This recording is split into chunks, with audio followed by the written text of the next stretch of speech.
Economics has a high ranking in international accreditation by QS World University by Subject 2024. As a department that has a role in the national and international, the Economics Department has various accreditations. To support students' activities, the Department of Economics provides facilities with international standards including Economics Laboratory. This laboratory aims to improve skills and techniques in economics analysis. This laboratory offers training in econometrics and various quantitative methods to students, lecturers, and the general public. Finance and Banking Laboratory. This laboratory aims to provide comprehensive learning to students by introducing them to big data and finance podcasts. Islamic Economics Laboratory. This laboratory aims to promote the scientific development and applications of Islamic economics by providing a platform for students and lecturers. Having a conducive and supportive environment from both lecturers and faculty means that economics continues to achieve various achievements, both nationally and internationally. As a superior faculty, Department of Economics, it has also collaborated with global and various stakeholders. Join us and achieve great success with the Department of Economics, Universitas Brawijaya.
Among the millions of choice, this is the right step to shape a future that will help us all achieve our dreams in a highly dynamic economic environment and the vast world of boundless business opportunities.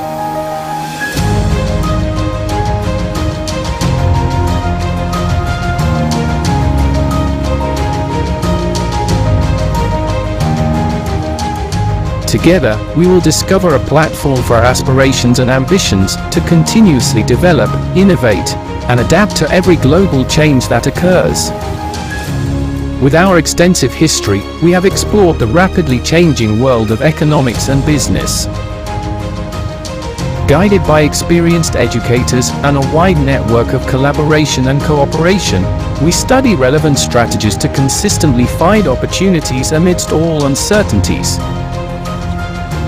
Proudly, we become part of the world-class achievements and reputation we have attained. This is a significant milestone in realizing our vision and mission in the immensely dynamic world of education. We have a strong determination to shape a generation that is prepared to face a future full of opportunities and challenges. Through 17 study programs divided into 3 department options: Department of Economics, Department of Management, and Department of Accounting. Our main objective is to instill values of courage and readiness within our students. This will enable them to enrich their deep understanding of relevant trends and strategies in facing global challenges. Our dedication to innovative and interactive modern education is evident through the high standards of education and facilities. We foster a campus environment that embraces the values of spirituality, inclusivity, environmental sustainability, entrepreneurship, and the richness of Indonesian culture. Additionally, we consistently expose our students to the dynamics of a competitive world and pressing social issues. By offering transformative experiences, we actively nurture the development of leadership qualities, equipping them with the essential skills to flourish in the future. With a strategic location in the city of Malang, an educational hub surrounded by breathtaking landscapes and diverse cultures, our learning journey will be enriched with limitless inspiration, adding vibrant hues to our remarkable learning experiences. At the Faculty of Economics and Business Brawijaya University, we strive to create an enchanting academic atmosphere and provide comprehensive facilities. Our institution is known for its remarkable achievements and reputations. We have a team of experienced faculty members who are dedicated to providing high-quality educations. Moreover, our curriculum is constantly updated to ensure that we stay one step ahead and provide the best learning experience. But that's not all. Join us and immerse yourself in the beauty of the academic journey in Malang, a city rich in culture and breathtaking natural wonders. Embrace a vibrant social life, explore cultural diversity, and strive for victory as a champion at the FEB UB. Join us, be part of our glorious success.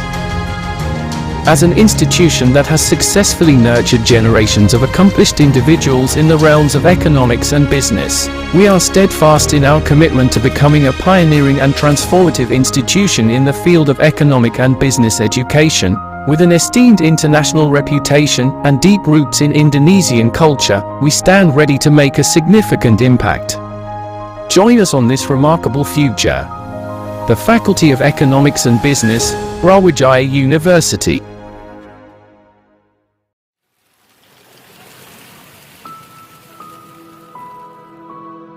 Universitas Brawijaya was established by the President of the Republic of Indonesia on July 11, 1961. This name is derived from the title of King of Majapahit, a great kingdom in Indonesia from 12th to 15th centuries.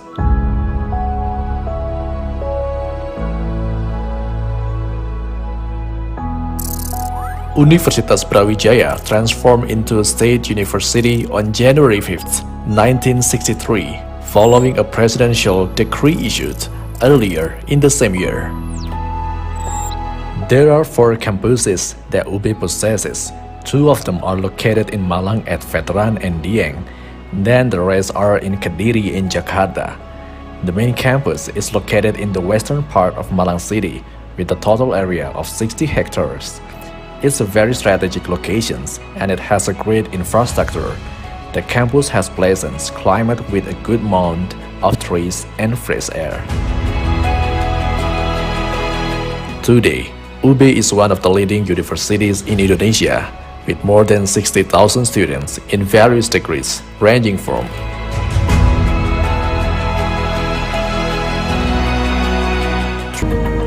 5 diploma programs, 77 programs for bachelor degree, 42 master programs, 23 doctoral programs, and Universitas Brawijaya also has 19 specialist programs and 9 professional programs. So the vision of Universitas Brawijaya is to be a pioneering and innovative university with an international reputation of science and technology investment that form the basic of culture-based industry for the community's welfare. While mission of Universitas Brawijaya is provide an internationally standard education that produce graduates who are faithful to the God, have noble, independent, and professional characters, and have an entrepreneurial spirit. And the vision number 2 is to conduct research to produce science and technology that is beneficial to the society. Mission number 3 is to organize community service to enhance the role of higher educational as an agent of transformation, pioneer, and disseminator of knowledge and technology, as well as an agent for the nation economic development in accordance with the noble value of the local wisdom.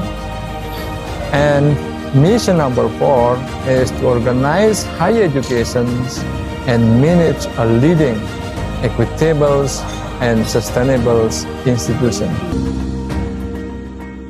In line with international universities, UB, supported by the existence of professors and lecturers as lecturers and supported by staff. Getting involved in social life on campus will lead to well-rounded university experience. Social involvement will also help to enhance existing skills while also developing some hidden ones such as leadership, interpersonal relations, communications, public speaking, and time management. Brawijaya University is also focused on developing achievement and has achieved some national to international achievements, including academic achievements,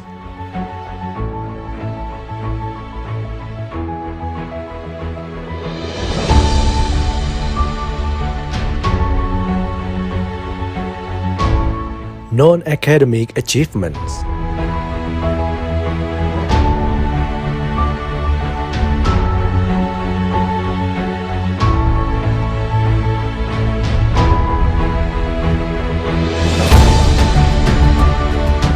Universitas Brawijaya Achievement.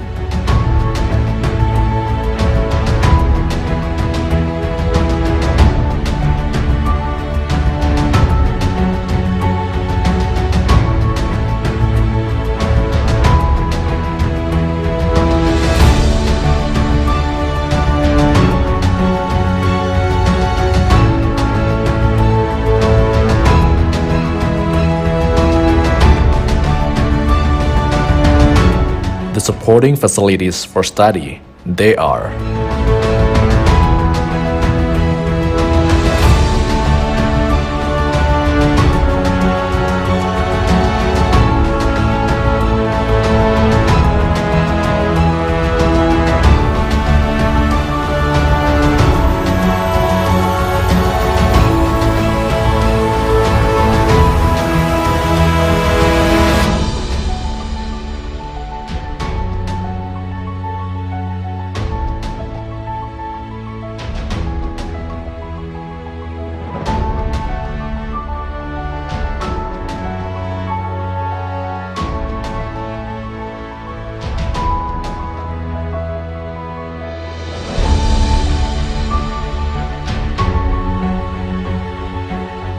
the campus facilities, they are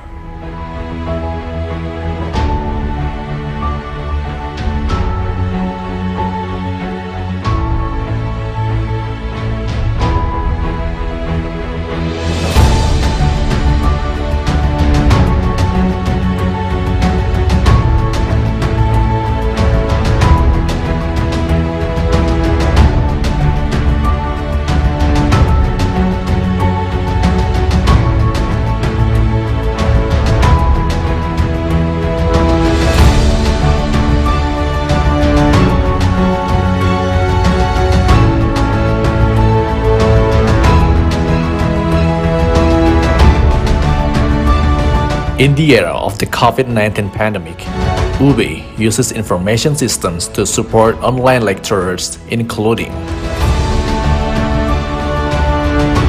Academic Information System, Registration and Selection for Student Information System, New student admission information system online. One gate service system. Gapura UB. Students academic information system. Research and community service information system. Decision support system. Bandwidth internet capacity. In order to guarantee the quality of all units in Universitas Brawijaya has reached some accreditations, such as superior accreditations above A, accreditations from National Accreditations Body for Universities. Appreciation is given to UB Library, which has been accredited by National Library with rank A in 2016. And international accreditations by Associations of Chartered Certified Accountants ACCA for Accounting Study Program, Faculty of Economy and Business. And international accreditations by the Institute of Food Technologies for Agriculture Product Technology Study Program, Faculty Agriculture Technology. And international accreditations of Indonesia's Accreditations Board for Engineering Education's IABEE. The Alliance on Business Education and Scholarship for Tomorrow, a 21st century organization.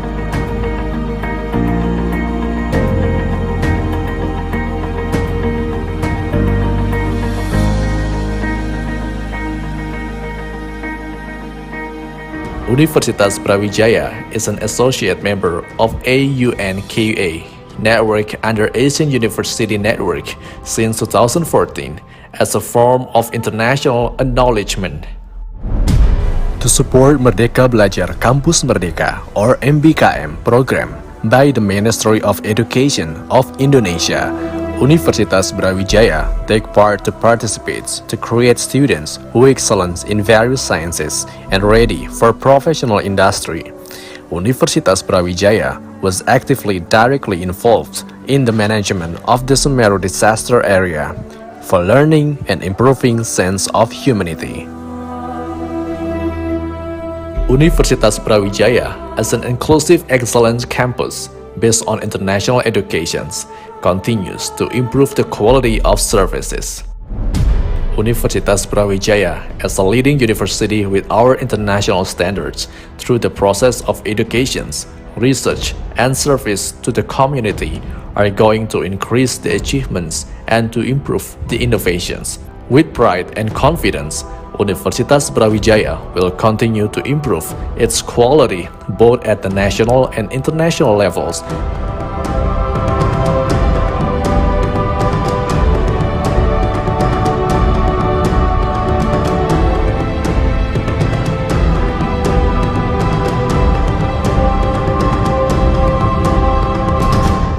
Building up the noble future.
Among the millions of choice, this is the right step to shape a future that will help us all achieve our dreams in a highly dynamic economic environment and the vast world of boundless business opportunities.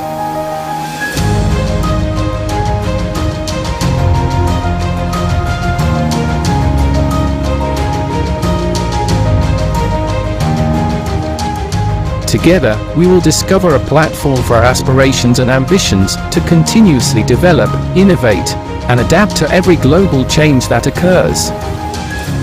With our extensive history, we have explored the rapidly changing world of economics and business. Guided by experienced educators and a wide network of collaboration and cooperation, we study relevant strategies to consistently find opportunities amidst all uncertainties. Proudly, we become part of the world-class achievements and reputation we have attained. This is a significant milestone in realizing our vision and mission in the immensely dynamic world of education. We have a strong determination to shape a generation that is prepared to face a future full of opportunities and challenges. Through 17 study programs divided into 3 department options: Department of Economics, Department of Management, and Department of Accounting. Our main objective is to instill values of courage and readiness within our students. This will enable them to enrich their deep understanding of relevant trends and strategies in facing global challenges. Our dedication to innovative and interactive modern education is evident through the high standards of education and facilities. We foster a campus environment that embraces the values of spirituality, inclusivity, environmental sustainability, entrepreneurship, and the richness of Indonesian culture. Additionally, we consistently expose our students to the dynamics of a competitive world and pressing social issues. By offering transformative experiences, we actively nurture the development of leadership qualities, equipping them with the essential skills to flourish in the future. With a strategic location in the city of Malang, an educational hub surrounded by breathtaking landscapes and diverse cultures, our learning journey will be enriched with limitless inspiration, adding vibrant hues to our remarkable learning experiences. At the Faculty of Economics and Business Brawijaya University, we strive to create an enchanting academic atmosphere and provide comprehensive facilities. Our institution is known for its remarkable achievements and reputations. We have a team of experienced faculty members who are dedicated to providing high-quality educations. Moreover, our curriculum is constantly updated to ensure that we stay one step ahead and provide the best learning experience. But that's not all.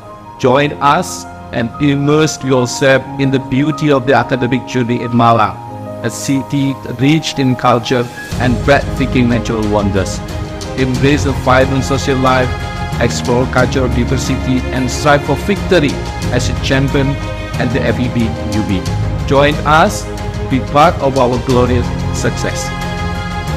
As an institution that has successfully nurtured generations of accomplished individuals in the realms of economics and business, we are steadfast in our commitment to becoming a pioneering and transformative institution in the field of economic and business education. With an esteemed international reputation and deep roots in Indonesian culture, we stand ready to make a significant impact. Join us on this remarkable future. The Faculty of Economics and Business, Brawijaya University.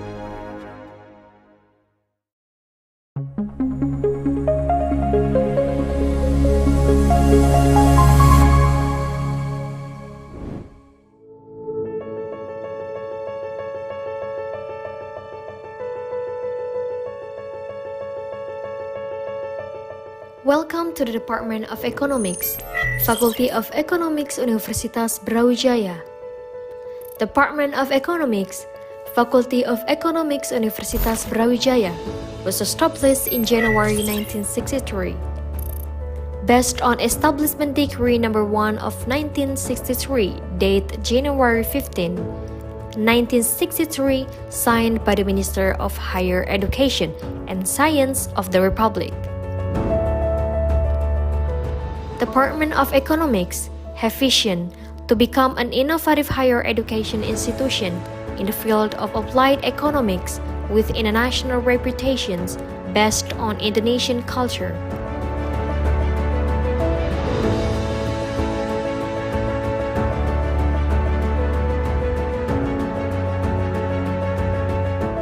the Department of Economics, Faculty of Economics and Business, Universitas Brawijaya, we are proud to offer an academic atmosphere that meets international standards.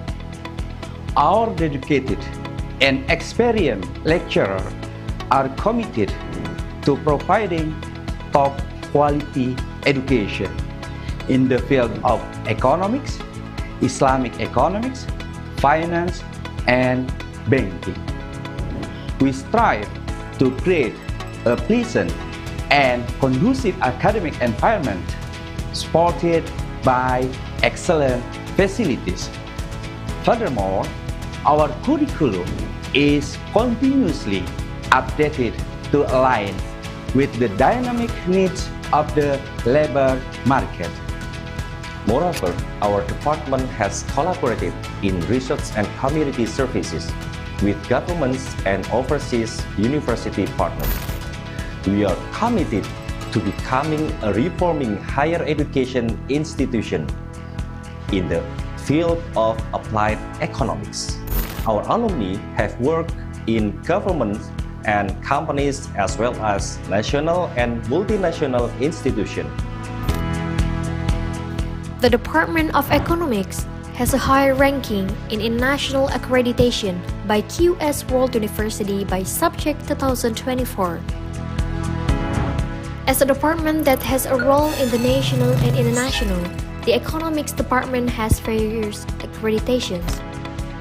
To support students' activities, the Department of Economics provides facilities with international standards including Economics Laboratory. This laboratory aims to improve skills and techniques in economics analysis. This laboratory offers training in econometrics and various quantitative methods to students, lecturers, and the general public. Finance and Banking Laboratory. This laboratory aims to provide comprehensive learning to students by introducing them to big data and finance podcasts. Islamic Economics Laboratory. This laboratory aims to promote the scientific development and applications of Islamic economics by providing a platform for students and lecturers. Having a conducive and supportive environment from both lecturers and faculty means that economics continues to achieve various achievements, both nationally and internationally. As a superior faculty, Department of Economics, it has also collaborated with global and various stakeholders. Join us and achieve great success with the Department of Economics, Universitas Brawijaya.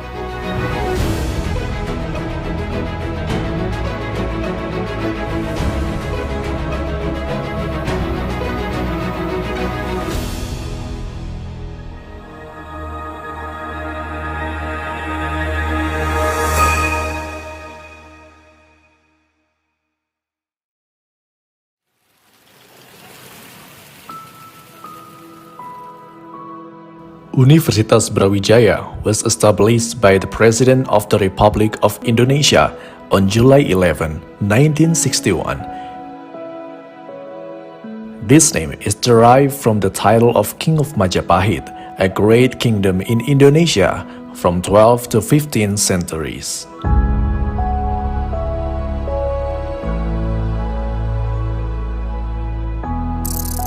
Universitas Brawijaya transformed into a state university on January 5, 1963, following a presidential decree issued earlier in the same year. There are 4 campuses that UB possesses. 2 of them are located in Malang at Veteran and Dieng, then the rest are in Kediri in Jakarta. The main campus is located in the western part of Malang City with a total area of 60 hectares. It's a very strategic location and it has a great infrastructure. The campus has pleasant climate with a good amount of trees and fresh air. Today, UB is one of the leading universities in Indonesia with more than 60,000 students in various degrees ranging from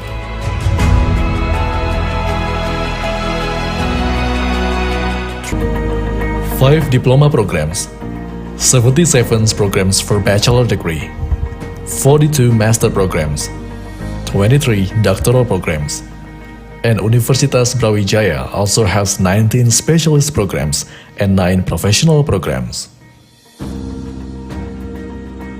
So the vision of Universitas Brawijaya is to be a pioneering and innovative university with an international reputation of science and technology investment that form the basic of culture-based industry for the community's welfare. While mission of Universitas Brawijaya is provide an internationally standard education that produce graduates who are faithful to the God, have noble, independent, and professional characters, and have an entrepreneurial spirit. And the vision number 2 is to conduct research to produce science and technology that is beneficial to the society. Mission number 3 is to organize community service to enhance the role of higher educational as an agent of transformation, pioneer, and disseminator of knowledge and technology, as well as an agent for the nation economic development in accordance with the noble value of the local wisdom. And mission number 4 is to organize higher education and manage a leading, equitable, and sustainable institution. In line with international universities, UB supported by the existence of professors and lecturers as lecturers and supported by staff. Getting involved in social life on campus will lead to well-rounded university experience.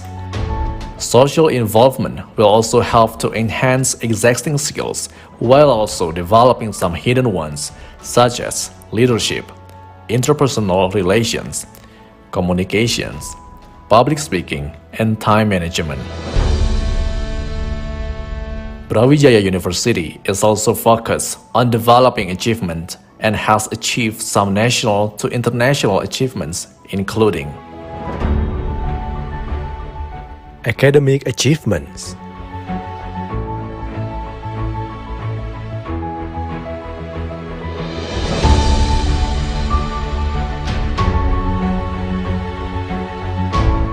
non-academic achievements,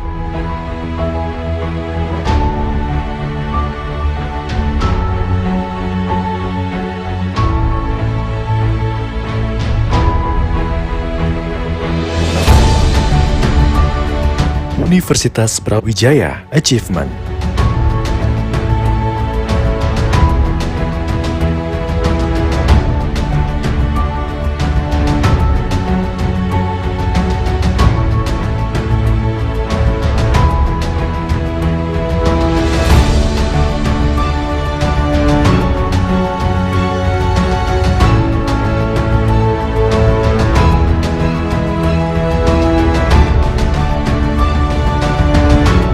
The supporting facilities for study, they are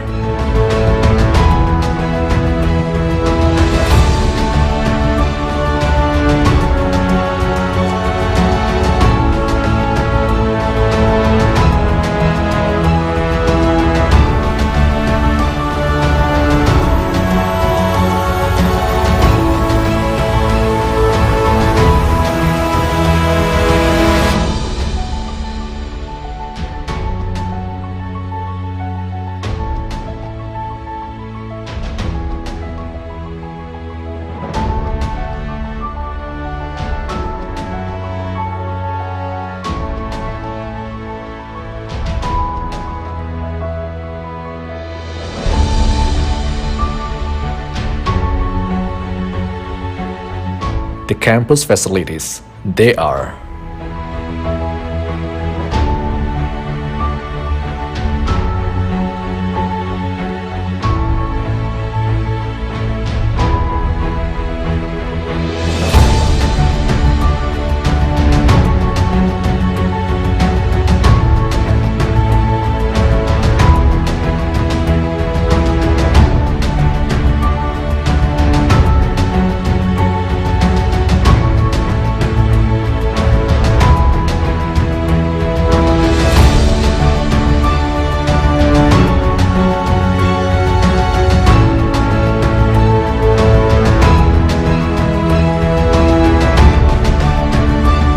In the era of the COVID-19 pandemic, UB uses information systems to support online lecturers, including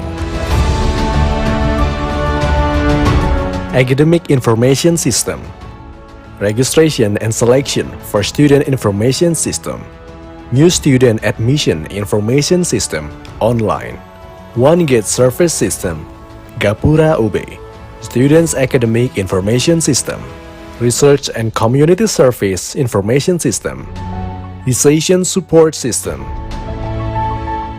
Bandwidth Internet Capacity. In order to guarantee the quality of all units in Universitas Brawijaya has reached some accreditations, such as Superior Accreditations above A, accreditations from National Accreditations Body for Universities. Appreciation is given to UB Library, which has been accredited by National Library with rank A in 2016, and international accreditations by Associations of Chartered Certified Accountants ACCA for Accounting Study Program, Faculty of Economy and Business, and international accreditations by the Institute of Food Technologies for Agriculture Product Technology Study Program, Faculty Agriculture Technology, and international accreditations of Indonesia's Accreditations Board for Engineering Educations IABEE. The Alliance on Business Educations and Scholarship for Tomorrow, a 21st century organization.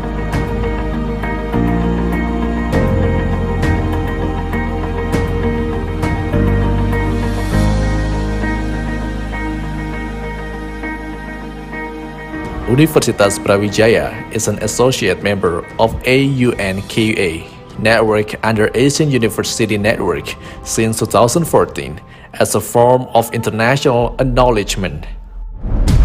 To support Merdeka Belajar Kampus Merdeka or MBKM program by the Ministry of Education of Indonesia, Universitas Brawijaya take part to participate to create students who excel in various sciences and ready for professional industry.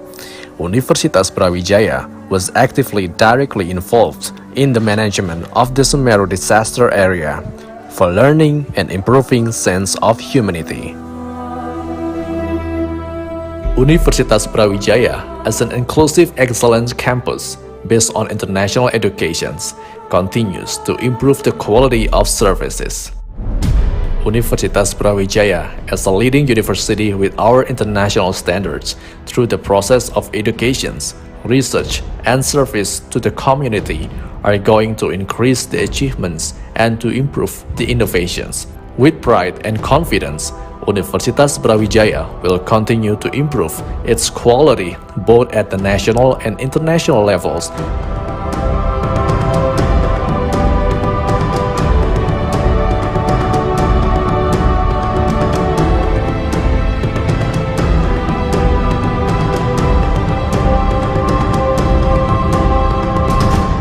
Building up the noble future.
Among the millions of choice, This is the right step to shape a future that will help us all achieve our dreams in a highly dynamic economic environment and the vast world of boundless business opportunities.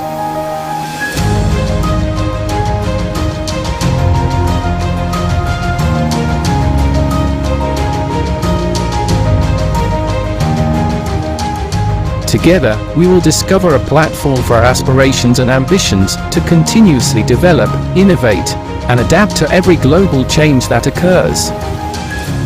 With our extensive history, we have explored the rapidly changing world of economics and business. Guided by experienced educators and a wide network of collaboration and cooperation, we study relevant strategies to consistently find opportunities amidst all uncertainties. Proudly, we become part of the world-class achievements and reputation we have attained. This is a significant milestone in realizing our vision and mission in the immensely dynamic world of education. We have a strong determination to shape a generation that is prepared to face a future full of opportunities and challenges. Through 17 study programs divided into 3 department options: Department of Economics, Department of Management, and Department of Accounting. Our main objective is to instill values of courage and readiness within our students. This will enable them to enrich their deep understanding of relevant trends and strategies in facing global challenges. Our dedication to innovative and interactive modern education is evident through the high standards of education and facilities. We foster a campus environment that embraces the values of spirituality, inclusivity, environmental sustainability, entrepreneurship, and the richness of Indonesian culture. Additionally, we consistently expose our students to the dynamics of a competitive world and pressing social issues. By offering transformative experiences, we actively nurture the development of leadership qualities, equipping them with the essential skills to flourish in the future. With a strategic location in the city of Malang, an educational hub surrounded by breathtaking landscapes and diverse cultures, our learning journey will be enriched with limitless inspiration, adding vibrant hues to our remarkable learning experiences. At the Faculty of Economics and Business Brawijaya University, we strive to create an enchanting academic atmosphere and provide comprehensive facilities.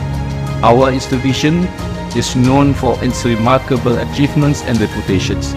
We have a team of experienced faculty members who are dedicated to providing high-quality educations. Moreover, our curriculum is constantly updated to ensure that we stay one step ahead and provide the best learning experience. But that's not all. Join us and immerse yourself in the beauty of the academic journey in Malang, a city rich in culture and breathtaking natural wonders. Embrace a vibrant social life, explore cultural diversity, and strive for victory as a champion at the FEB UB. Join us, be part of our glorious success. As an institution that has successfully nurtured generations of accomplished individuals in the realms of economics and business, we are steadfast in our commitment to becoming a pioneering and transformative institution in the field of economic and business education. With an esteemed international reputation and deep roots in Indonesian culture, we stand ready to make a significant impact. Join us on this remarkable future. The Faculty of Economics and Business, Brawijaya University.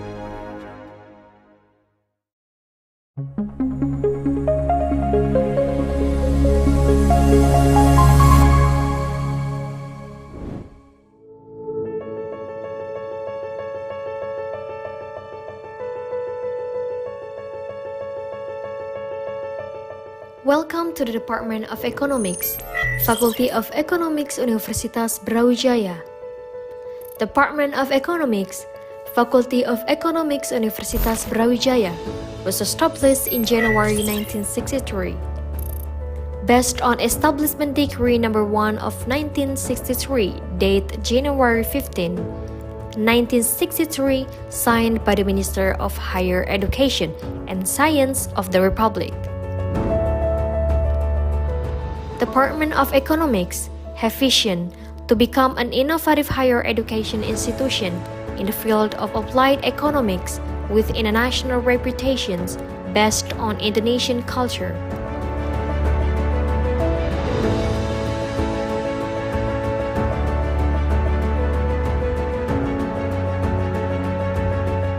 At the Department of Economics, Faculty of Economics and Business, Universitas Brawijaya, we are proud to offer an academic atmosphere that meets international standards.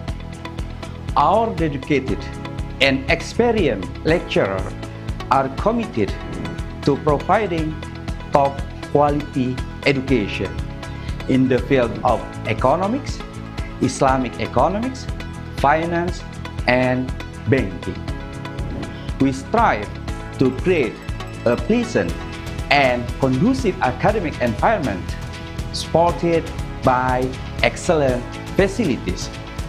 Furthermore, our curriculum is continuously updated to align with the dynamic needs of the labor market. Moreover, our department has collaborated in research and community services with governments and overseas university partners. We are committed to becoming a reforming higher education institution in the field of applied economics. Our alumni have worked in governments and companies as well as national and multinational institutions. The Department of Economics has a high ranking in international accreditation by QS World University by Subject 2024. As a department that has a role in the national and international, the Economics Department has various accreditations. To support students' activities, the Department of Economics provides facilities with international standards including Economics Laboratory. This laboratory aims to improve skills and techniques in economics analysis. This laboratory offers training in econometrics and various quantitative methods to students, lecturers, and the general public. Finance and Banking Laboratory. This laboratory aims to provide comprehensive learning to students by introducing them to big data and finance podcasts. Islamic Economics Laboratory. This laboratory aims to promote the scientific development and applications of Islamic economics by providing a platform for students and lecturers.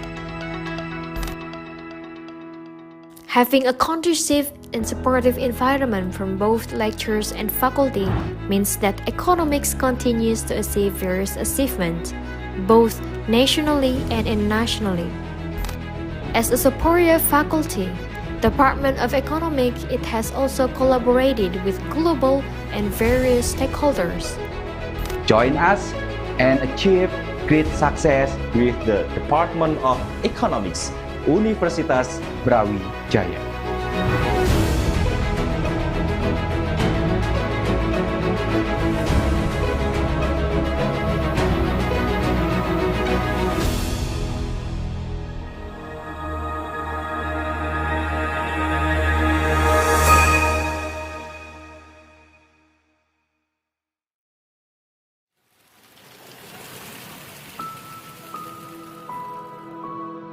Universitas Brawijaya was established by the President of the Republic of Indonesia on July 11, 1961. This name is derived from the title of King of Majapahit, a great kingdom in Indonesia from 12th to 15th centuries.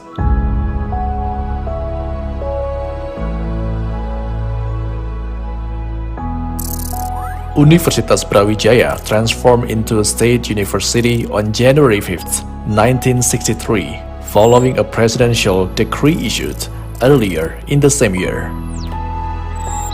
There are 4 campuses that UB possesses: 2 of them are located in Malang at Veteran and Dieng, then the rest are in Kediri in Jakarta. The main campus is located in the western part of Malang City with a total area of 60 hectares. It's a very strategic location and it has a great infrastructure.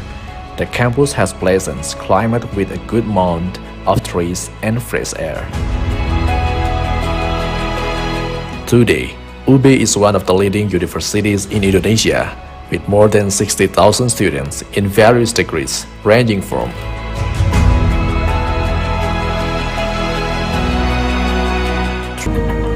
5 diploma programs, 77 programs for bachelor degree, 42 master programs, 23 doctoral programs, and Universitas Brawijaya also has 19 specialist programs and 9 professional programs.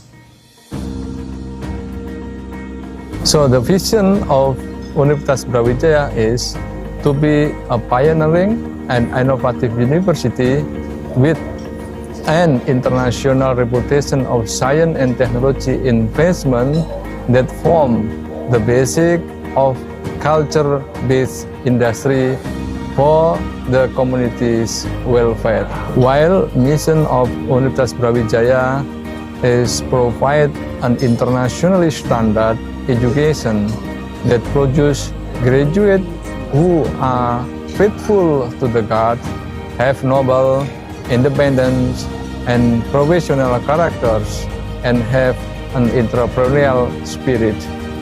And the vision number 2 is to conduct research to produce science and technology that is beneficial to the society. Mission number 3 is to organize community service to enhance the role of higher educational as an agent of transformation, pioneer, and disseminator of knowledge and technology, as well as an agent for the nation economic development in accordance with the noble value of the local wisdom. And mission number 4 is to organize higher education and manage a leading, equitable, and sustainable institution. In line with international universities, UB supported by the existence of professors and lecturers as lecturers and supported by staff. Getting involved in social life on campus will lead to well-rounded university experience. Social involvement will also help to enhance existing skills while also developing some hidden ones such as leadership, interpersonal relations, communications, public speaking, and time management. Brawijaya University is also focused on developing achievement and has achieved some national to international achievements, including academic achievements,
Jaya Economic and Finance International Conference. First, I would like to say His Excellency the Dean of Faculty of Economics and Business, Universitas Brawijaya, Mr. Abdul Ghaffar, DBA. the Deputy Dean of Faculty of Economic and Business, Universitas Brawijaya, the Head Department of Economic, Faculty of Economic and Business, Mr. Dr. Repol Ferry Prasetya, the Secretary Department of Economics, Faculty of Economics and Business, Mr. Nugroho Suryo Bintoro, PhD, to the Honorable to all speakers of Brawijaya Economic and Finance International Conference, to the Honorable to all lecturers of the Faculty of Economics and Business, Universitas Brawijaya. and last but not least, to the Honorable to all presenter and participant of BEFIC 2024. Brawijaya Economics and Finance International Conference, BEFIC 2024. Please allow us to be the master of ceremony for this session. I'm Adrian Ramaputra Messi from the Faculty of Economics and Business, class of 2021. And my partner, Nazira Mustakila from the Faculty of Economic and Business 2020. Before we begin, let us unite in a sign of patriotism by singing together Indonesia's national anthem, Indonesia Raya. To all participants, a sign of respect, please stand for the national anthem.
let us continue this event with the welcome speech by the head of Department of Economics, Faculty of Economics and Business, Universitas Brawijaya. We invite Mr. Dr. Repol Ferry Prasetya to deliver the speech.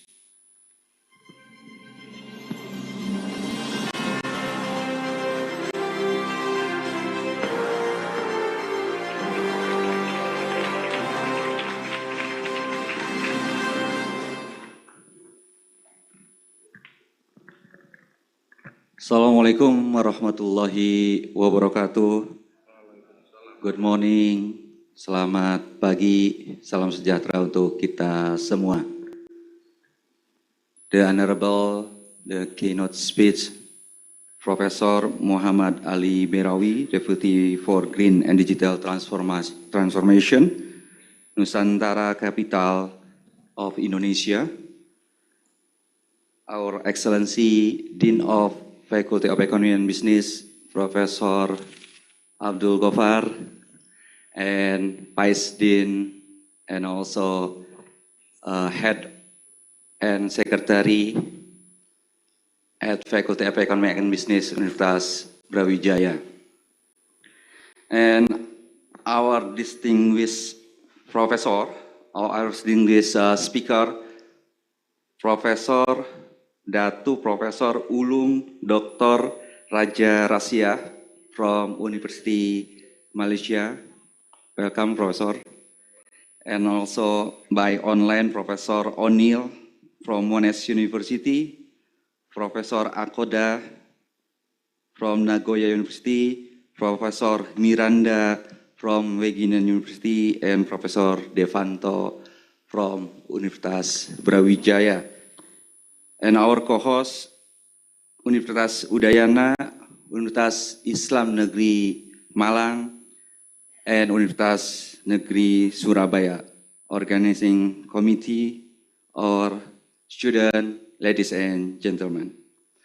We would like to report the third Brawijaya Economics and Finance International Conference, which will be held today at the Faculty of Economics, Universitas Brawijaya.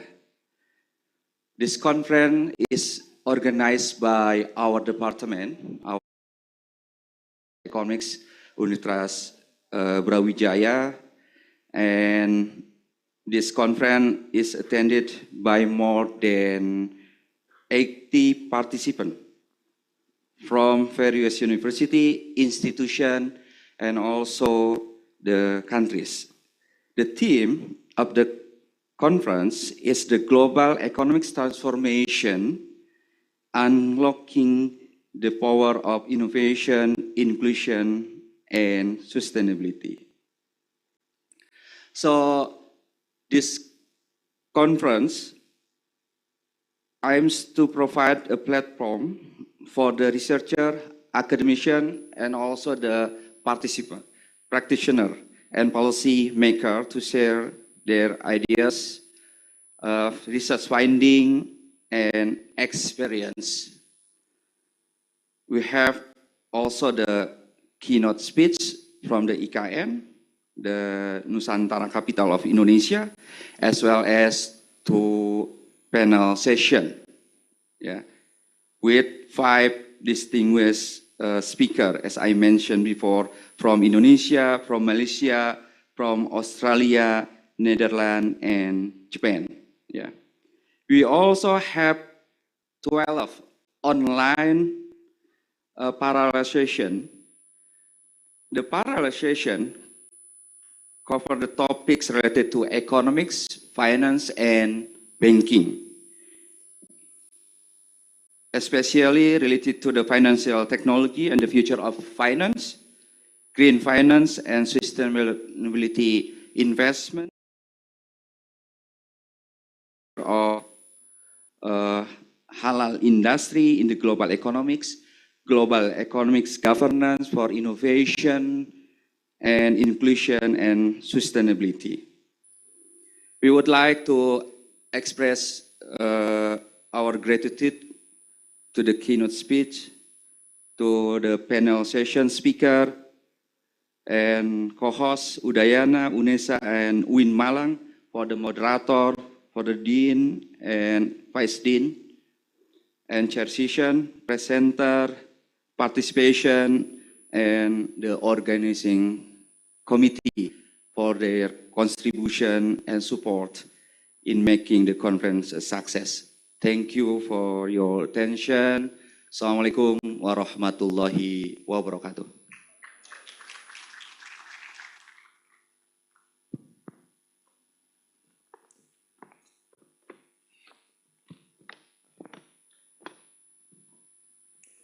Thank you, Mr. Dr. Rerpol Ferry Prasetya. And now we would like to invite the Dean of the Faculty of Economic and Business, Universitas Brawijaya, Mr. Abdul Ghaffar DBA, to give the welcome speech and officially open the event. To Mr. Abdul Ghaffar DBA, the time is yours.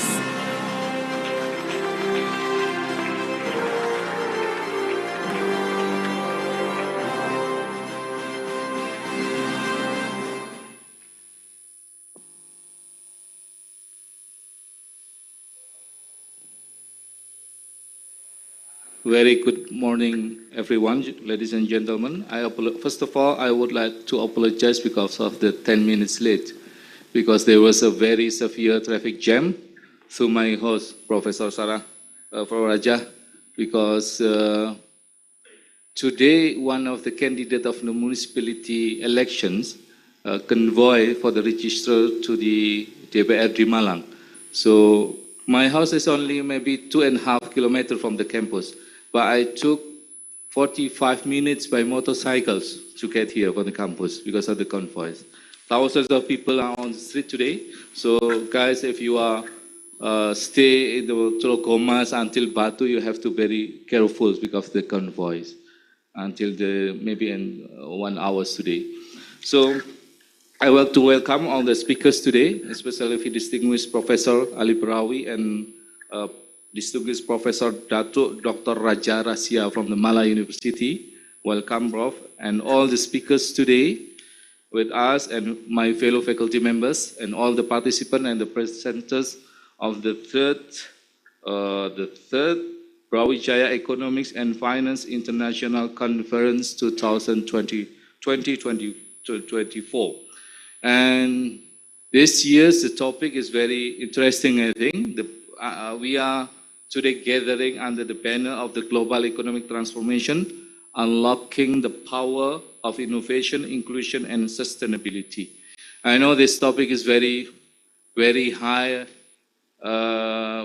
discussions because there are three, I think, key words of our topic today: innovation, inclusion, and sustainability. So about the innovation, I would like to emphasize a little bit about the innovations. There is a keywords today, I think, for the students or for the business actors today. Innovate or you will be defeated. Innovate or defeated, innovate or perish. I think the innovation because innovations. But if you can innovate in this global transformation of the business and you can defeat the market, you will be survival of the market and you can survive in the markets. For example, what interesting today is about the China economics. China economic since 1980, I think, there will reduction of the poverty reduction more than 800 million people has been move on from the poverty because of what? Because of the innovations. So it was, I think, 2/3 of the poverty on the world are in China, and that in China has been very innovative to mobilize their economic. So the poverty has decreased so much for maybe 4 decades. I think it's one of the examples that how innovation, especially in technology, manufacturing process, and urban development have significantly boosted economic productivity and lifted vast number of people out of the poverty. And about the equality, I think is very critical also for our discussion today because an inclusive approach ensures that the fruits of economic growth and technological advancement are accessible to all segments of society, irrespective of geography, gender, age, and socioeconomic status. We will explore strategy that ensure no individual is left behind in the beginning global economic.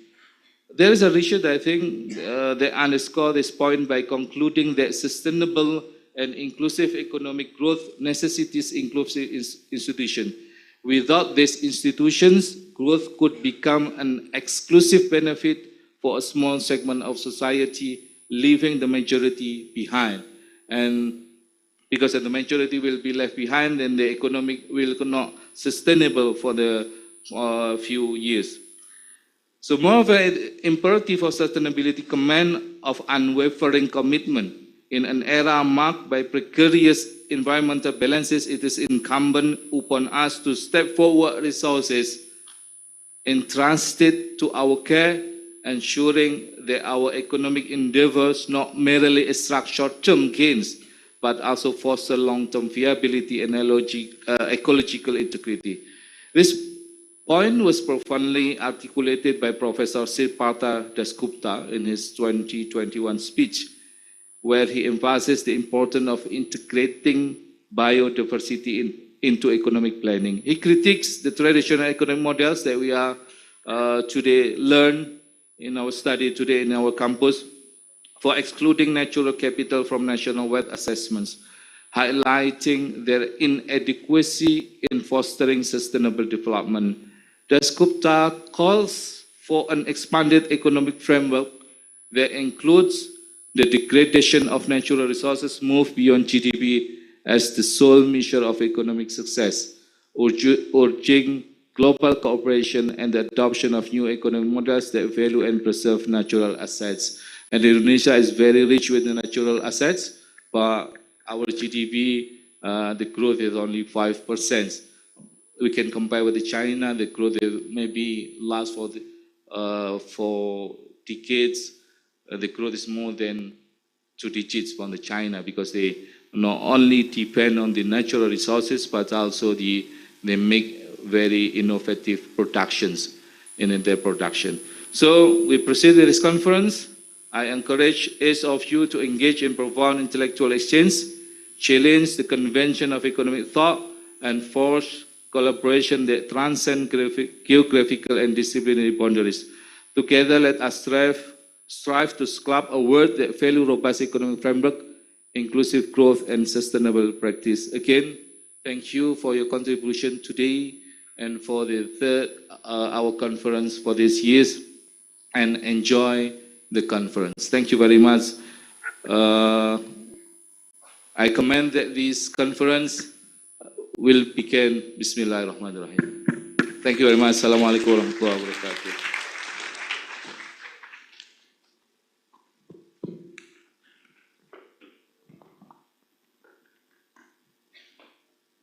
Thank you very much, Mr. Abdul Ghaffar DBA, for the amazing welcoming speech.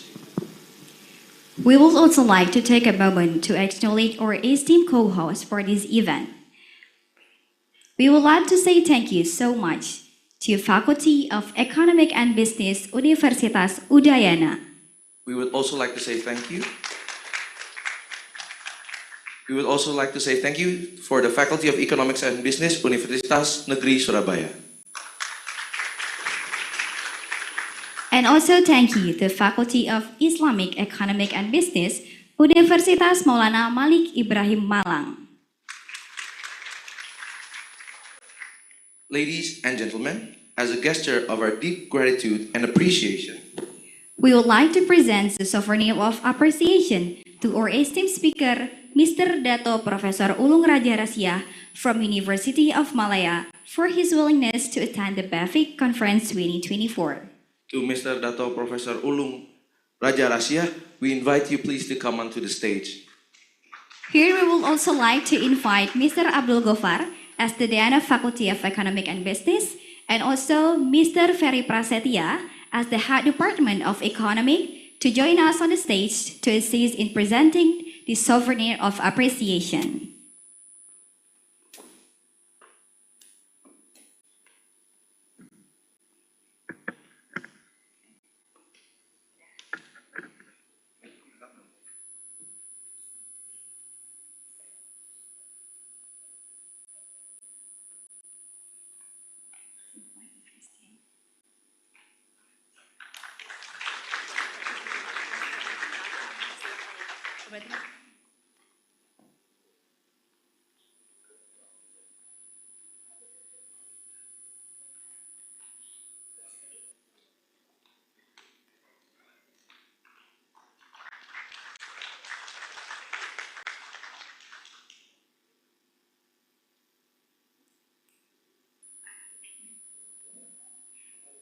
And now, we will also like invite the Vice Dean, all the VIP guests to come to the stage to take a photo together.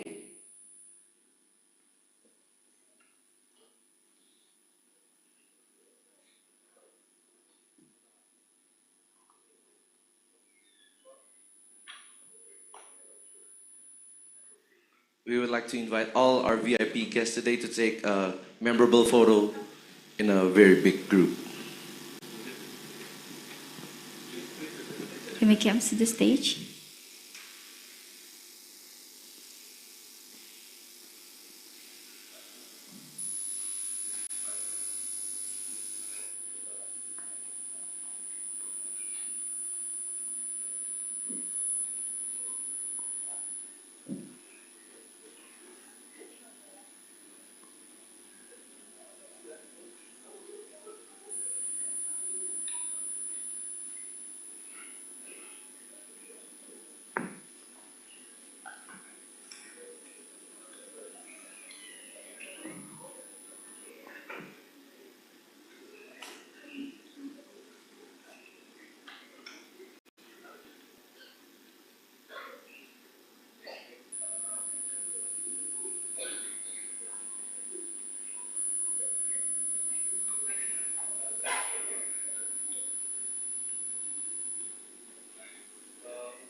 Thank you very much to all our lecturers for taking this amazing photo.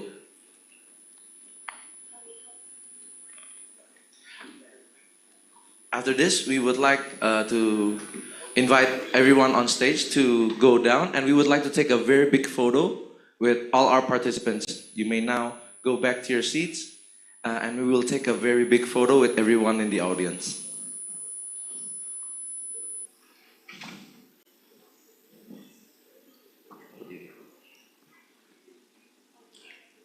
For everyone in the audience, can you please stand up for taking this commemorative photo? Everyone, please rise. Perfect. Can everyone also get in the middle so we can get you all in frame for this amazing photo? We have amazing guests here today. Everyone, we would like everyone to scooch in, and we can see, so we can all see you through these amazing lenses. For the people on the right side of me, can you also scooch on?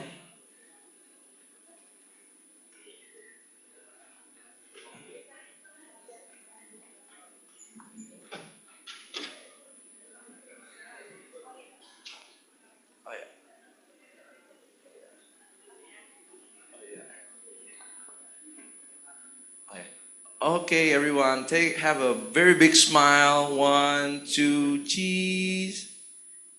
An even bigger smile. 1, 2, cheese. Last time, one more. 1, 2, and cheese. Okay, thank you, everyone. You may come back to your seats.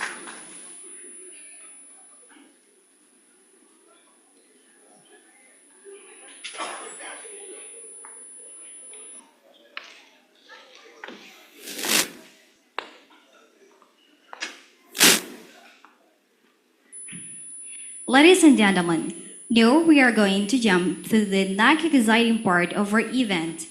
It is our great pleasure to introduce the distinguished guest keynote speaker for today's sessions. Please allow us to introduce the keynote speaker for this session, Mr. Professor Insinyur Muhammad Ali Brawi, MEng SC PhD.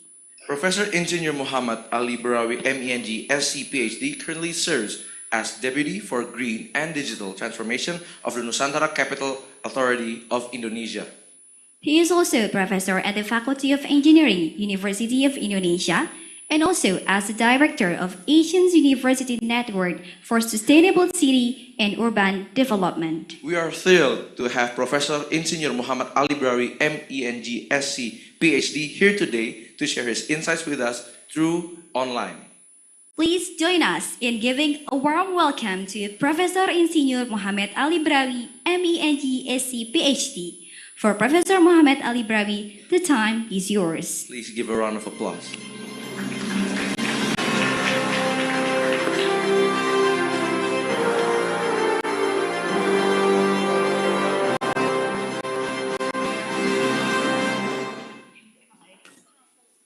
Assalamualaikum warahmatullahi wabarakatuh. Very good morning, everyone. Honorable the Dean, Faculty of Economic and Business, University of Brawijaya, the organizing committee chairman for this conference, my fellow speakers, Dato Prof.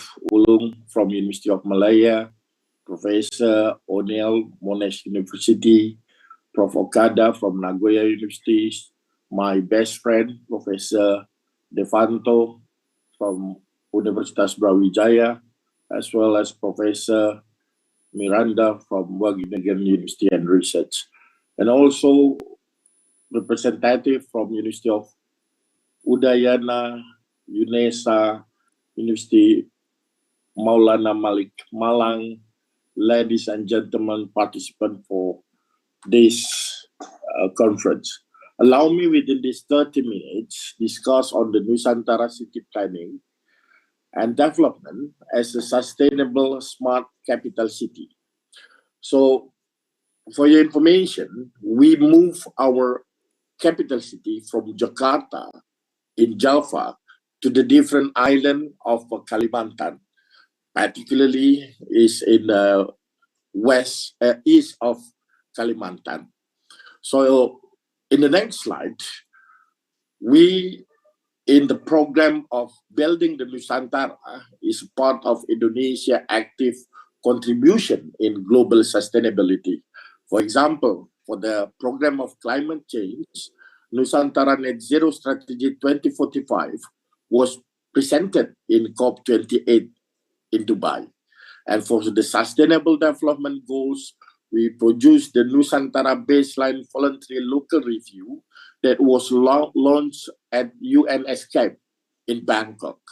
And for the biodiversity, we have Nusantara Nature Positive Plan, the city commitment to ensure wildlife habitat existence and security that was launched in March 2024.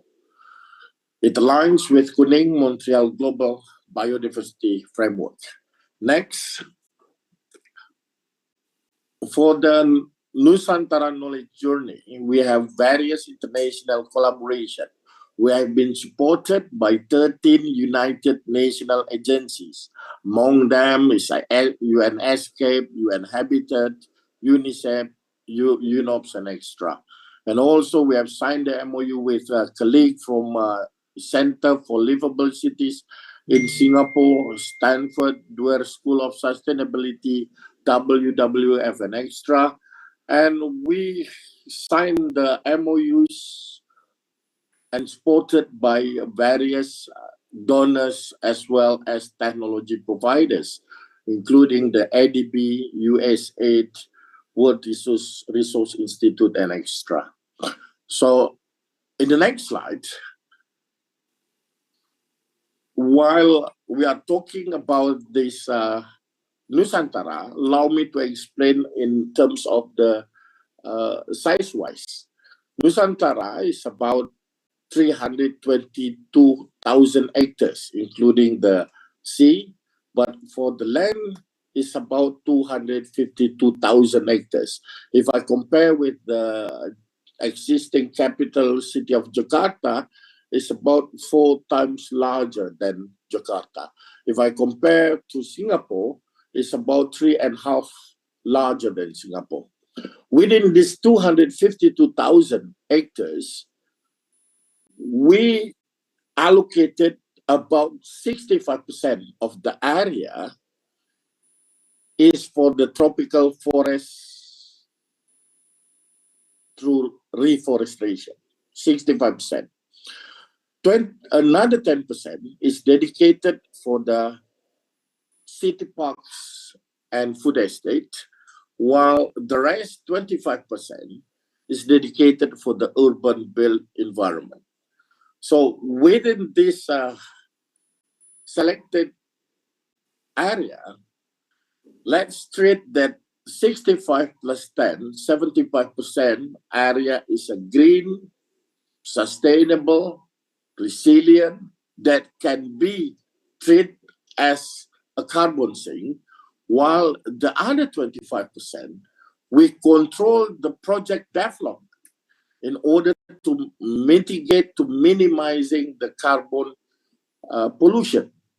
We use, later I will explain how we use the renewable energy, we do the environmental friendly transportation system and extra. So minimizing the emission while we retaining the green area, we expect latest by 2045, Nusantara will be net zero capital city. Next, we have 9 economic generators, what we call it as economic generators. Within this 25%, including the core government area, you see the KIPP, and others like innovation and research, economic financial centers toward the smart industry. Within this first phase of the Nusantara capital city development, from 2022 to 2024, we deliver the project development of the core government area, or the KIPP. In the next phase, we have 5 phases until towards 2045. So the next phase from 2025 to 2029, 2030 to 2034 until 2045, we have each indicators and performance delivery that need to be handling towards this Nusantara capital city. Next, planning and building the capital city requires for us consistent and commitment. Therefore, we have 5 principles in developing the Nusantara capital city. Nusantara will be a green city. Nusantara will be a resilient and sustainable city. And also, Nusantara is an inclusive city. And last but not least, Nusantara will become a smart, modern city. So having explaining on how resilient we do this construction method towards a green technology, green materials. We do apply the principle of green economic, blue economic within the area. And also for the inclusive city, we welcome not only the high level of investor, but also small, medium investor. While for the smart city, we construct what we call it as an active, modern city that utilize the technology in order to increase the quality of life of each citizen. So at the end of the day, these principles will bring us towards the quality, increasing the quality of life of our citizens. Next slide, please. So for the smart city, we built the passive infrastructure, the multi-utility tunnel in which all the utilities lie down in the MUT, including the water, piping, electric cables, fiber optics, and extra. In the active infrastructure, we are building the common centers. Now we have the common center phase 1, and will be built the ultimate common center in early next year, and also the data center in order to provide this 6 domain of smart city services for our citizens. So next, we produce the blueprint of Nusantara Smart City that you can download it and access it through our Nusantara website, in which we're presenting 6 domain of smart city mentioned before, from the smart governance to smart built environment, and we have 21 subdomain, and then we have 67 features for the smart city of Nusantara.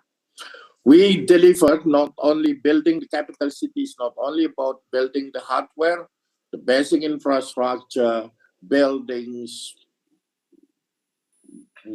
MUT and extra, but also we need to deliver the software, the use of latest technology, the state of the technology, and last but not least, the important one is how we can deliver the brainware development, increasing the human capitals as well as the business entities' performance. So next. For the smart governance, from the integrated common center, face recognition, towards the smart business permit, smart administration. For the smart transportation and mobility, we utilize the intelligent transportation system. In the next slide, we also have this proof of concept on the mobility as a services, in which last a few months back, we do the POC on Sky Taxi with Hyundai, and also now we do a proof of concept on the trackless tram, the autonomous tram in Nusantara capital city. And also we do electric vehicle ecosystem as well as the smart logistics. And in the next slide on the smart living, we provide various sensors towards the early warning system, smart spaces, and also we are building this health and welfare sectors, including the public safety and space management through the emergency response management. For the smart natural resources and energy, we, like I mentioned earlier, we have this smart water management and waste management. And for the smart water management is produce a drinking water. In Nusantara, you can straight to drink the water. And also for the renewable energy, we are completing the 50 megawatt of solar farm. The functional of 10 megawatt is already distributed to the Nusantara, while at the end of this year, 40 megawatt of the solar farm targeted to be finished. The next target, we identified the development of renewable energy sources around the Nusantara as well as the neighbors provincials in close to Nusantara. So for the smart forest and green management, we are also applying the IoT cameras to protect the biodiversity and stock and emission. And for the food estate, we will use the precision farming towards this food production. So next, for the smart industry and human resources, the local SME support platform. For the human resources, we targeted to build the digital library in Nusantara. Therefore, we're trying to mitigate or minimize the lack of facilities between schools and universities in Nusantara. For the smart built environment infrastructure, the use of 5G infrastructure, the smart buildings, we produce the guideline of smart building, the first initiative in the world, and also the smart building automation system as well as the digital twin. So next, this is what you can access through our website. The blueprint of Nusantara smart cities, so it could be downloaded and shared and learn on how we can make our province, our city as a smart city. And also on this, the other master plan, we produce in the next slide on the guideline of smart building. This is what we presented for the global communities. This is the first initiative in the global to set up the standard on the smart building that consists of variable factors that we believe it will increase and enhance performance of buildings, especially on the energy usage as well as water and waste management. For the smart industry development capital in capital city, we set up the smart industry development, including the electric vehicles, pharmacy, drones, semiconductor, and extra. The industry related to digital technology and renewable energy. And the next slide on the progress monitoring platform for the ICANN project, you can also access our Montara, montara.icn.go.id, in which you can see how the progress, the projects from 2022 towards later when it goes to 2045. Every policy, every regulation that has been produced by authority is published through our website. So we also have this IKN now. I know super apps. If you have your mobile phone, Android, iPhone, you can download the iCan now, I know Super Apps, in which all information related to city development has been presented in I know Super Apps. Next slide. We have installed citywide sensors and utility management for the early warning system for forest fire, flooding, air quality, smart streets, and smart water monitoring, as well as smart grid. And the next slide on our first phase of the common center, in which we monitoring all the project progress. We apply also the use of artificial intelligence to speed up our important decision, all related to the development, monitoring, and operating of the project progress in Nusantara has been controlled by this common center. Next slide.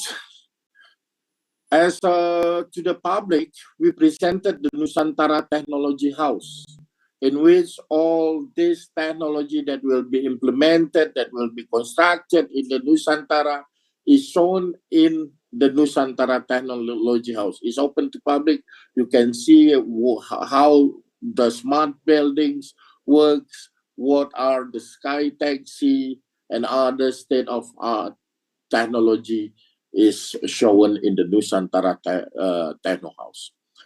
Next, on the artificial AI use case, for example, we use for the advanced traffic management system, and then for the autonomous driving system, autonomous tram, the object detection for using drone for building control, so we can check if there's a illegal building development and extra.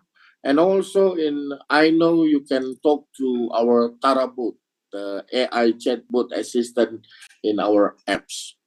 So next, on the side of AI, we also use the cybersecurity for anomaly detection, collaboration with colleagues from BSSN. This has been used particularly. We received lots of cyber attack during 17th of August, the independence ceremony, but everything so far so good. So we also have this surveillance through CCTV and face recognition, together working together with the National Police or PORI in order to minimizing any unwanted action. So the proof of concept and showcase that has been conducted in Nusantara, including the air mobility or sky taxi in Samarinda, the autonomous rail rapid transit, autonomous tram, the EV charger, the smart display, smart building, early warning system, and extra. We evaluate those technology based on 4 major considerations, including first on the quality of technology, the interoperability of the technology, value for money, and also the knowledge and technology transfer. Next, in public, we actually built the Nusantara from scratch. So this is a greenfield from public, the existing citizen, the locals has been joined the training that we provide for them, the reskilling and upskilling program, including the digital skill training, literacy and information technology training, and also coding mom and coding difabel program, in which we train the housewife and difabel as the vulnerable groups to enhance their skill and to be a Nusantara capital city citizen, together with a program of Solar Mom on how they can use the renewable energy sources for daily life, including the podcast training and extra. So like I mentioned before, we built the hardware, the software, the technology, and now for the brainware, we are going to build what we call it at Nusantara Knowledge Hub. Nusantara Knowledge Hub is consortium with leading education institution, leading technology providers, as well as the government sectors. So we, as a melting point, we expect this collaboration will accelerate the process of developing Nusantara as a modern and a sustainable city. So the Key Hub Research Cluster has been divided into 4 research clusters: energy, food and transportation, social humanities, well-being and conservation, environment, and last cluster and technology and informatics. So Nusantara is a melting pot for innovation. We expect that we can work together in order to accelerate the knowledge, developing the technology, and then how we can expand it and be implemented to Nusantara. Nusantara is a living lab. This is the test bed for innovation. We welcome any collaboration for advancing technology and knowledge. Next, this is what we have been signed the MOUs with. We have 32 local institutions, national universities, and we have 12 international institutions so far, from colleagues from Finland universities, from Netherlands universities, including Leiden, TU Delft, and Rotterdam, and also from University of Malaya. Dato, I was work as a visiting professor at the University of Malaya last year. So on the other hand, we have 40 global industries that has shown their interest to participate in Nusantara project development, including from Microsoft, Google, Amazon, Honeywell, LG's, Huawei, you name it. And we plan, besides to work together, we want to have this knowledge and technology advancement in Nusantara. That's why we have provided the area of innovation and research area in the 9 economic generators. Next, this is the pro-development progress that as the field was used for the Independence Day. Next, the MUT, the construction workers' domes. Next, the dam to provide the water, the drinking water. Mentawir Nursery, it nursing the 15 million plant trees that will be used to reforestation the area. We built the water plan of Spaku, and then we expect in Nusantara in 2045 all will be ready by 2045. The use of the latest of technology, the strong infrastructure, as well as enhancing the quality of human resources, as well as business strategies. Next. I think with that, I conclude my presentation. So thank you very much for your attention. Wassalamualaikum warahmatullahi wabarakatuh.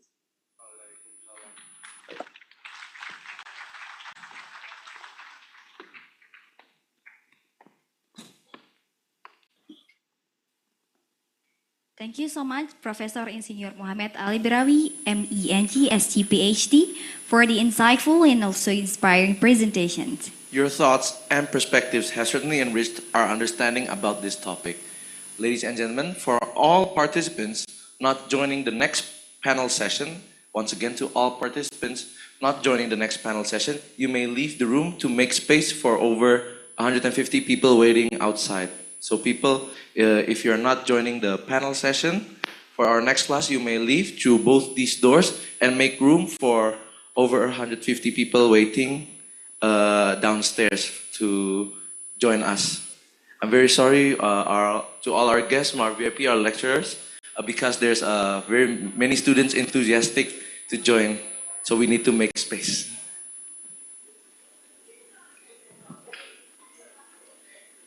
You may leave conducively to both these doors. Thank you for joining our first session.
Kenapa saya ngomong aja, kita akan mulai jam 10 lagi ya?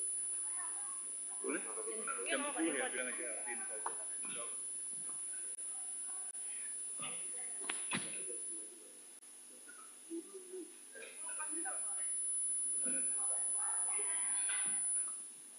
Ladies and gentlemen, to make time for our registration for our next panel session, we will take a very small break for all participants to register and go inside of our venue, and we will continue at exactly 10 a.m.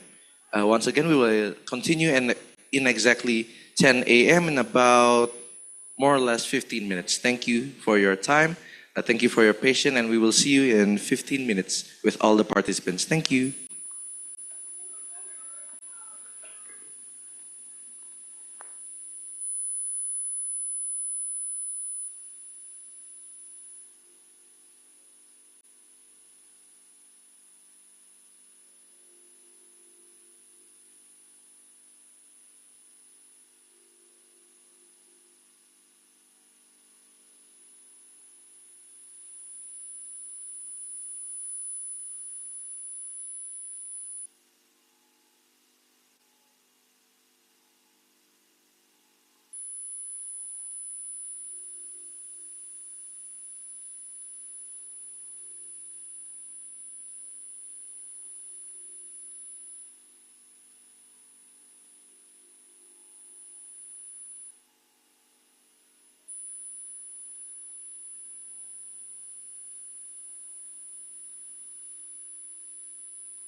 Check.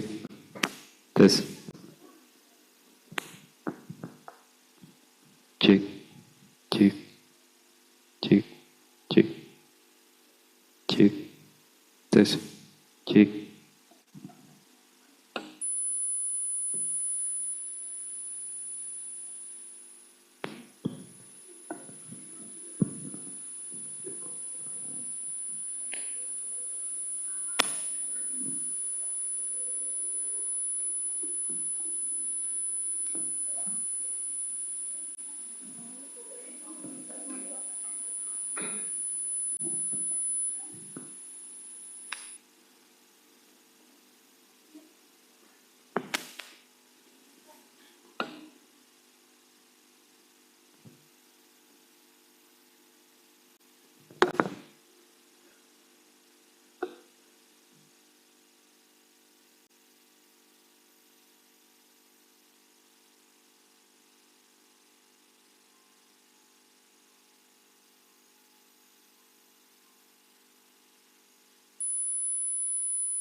Yang baru datang mau yang depan. Yang depan, Mas.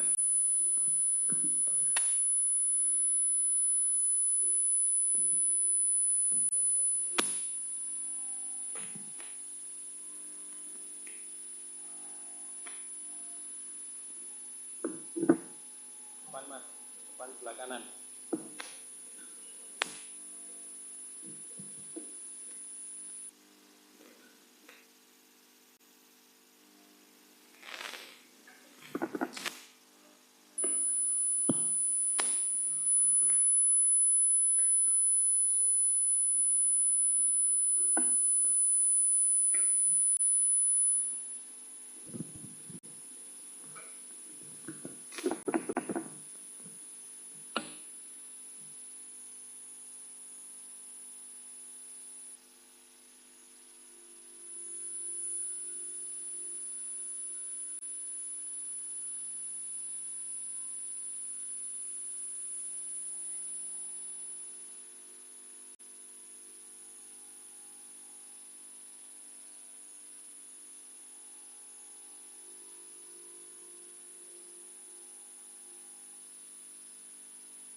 Cek.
Ladies and gentlemen, welcome back to Brawijaya Economics and Finance International Conference. And for those who are just joining us, welcome to Brawijaya Economics and Finance International Conference 2024. Give a round of applause, please. Well, in this session, we will definitely receive much more discussion and insight from this session, Nazira. Of course, Messi. Today we will discuss about the global economic transformation, unlocking the power of innovation, inclusion, and sustainability under the topic. The first one, innovative public policy as an enabling factor of economic transformation, strategies and success stories from Associate Professor Deirdre O'Neill from Monash University, Australia. The second one, we will hear about navigating the future, lessons from Asia's economic structural transformation models from Mr. Dato Professor Ulung Dr. Raja Rasya, University of Malaya, Malaysia. The third, transformation of the bioeconomy, implication for economic, finance, and business by Professor MPM Miranda Mewisen, Wageningen University, Netherlands. Fourth, we will hear about strategic FDI in Asia's capital-intensive sectors, balancing dual economy threats and technological spillovers, benefits from Professor Aya Okada, Nagoya University, Japan. And the last one, we will hear about Indonesia's industrial downstreaming policies, perspective of labor formalization from Professor Devanto Sasta Pratomo as the Presidential Advisory Council Indonesia. Wow, we have 5 amazing speakers, Nazria, today. That's right, Messi. But before we move to the panelist sessions, please allow us to introduce the moderator of this session, Mr. Dia Satria, PhD. Mr. Dias Satria, PhD, is a senior lecturer in the field of economics at Universitas Brawijaya. Related to his educational background, Mr. Dias Satria got his the Bachelor of Economics at Brawijaya University in 2004, then continued his Master of Applied Economics and his PhD at Adelaide University, Australia. Without any further ado, please give a round of applause for Mr. Dias Satria. For Mrs. Dias Satria, the time is yours.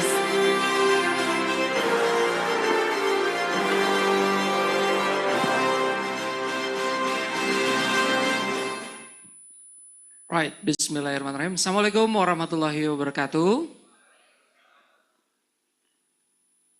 Oke, selamat pagi semuanya. Selamat pagi. Thank you very much for Department of Economics for really great events for today, and give applause for Department of Economics, Faculty of Economics and Business Brawijaya. Today is the third Brawijaya Economic and Finance International Conference, and we have two distinguished speakers. The first is Associate Professor Deidre O'Neill, and also the distinguished Professor Dato Prof. Ulung Dr. Raja Al-Rasya. Selamat pagi, good morning, Prof.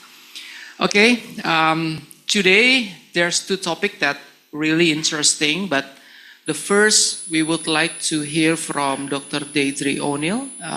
Is he already online, available? Yes? Okay. Good morning, Associate Professor Deidre O'Neill. Can you hear us? Yes, I can hear you very well. Right, thank you very much. Okay, cool. I will read the curriculum vitae of Associate Professor Dr. Deidre O'Neill. Associate Professor Deidre O'Neill is Associate Dean, Education, Student Experience, and Director, Public Policy Graduate Programs in the Faculty of Arts at the Monash University.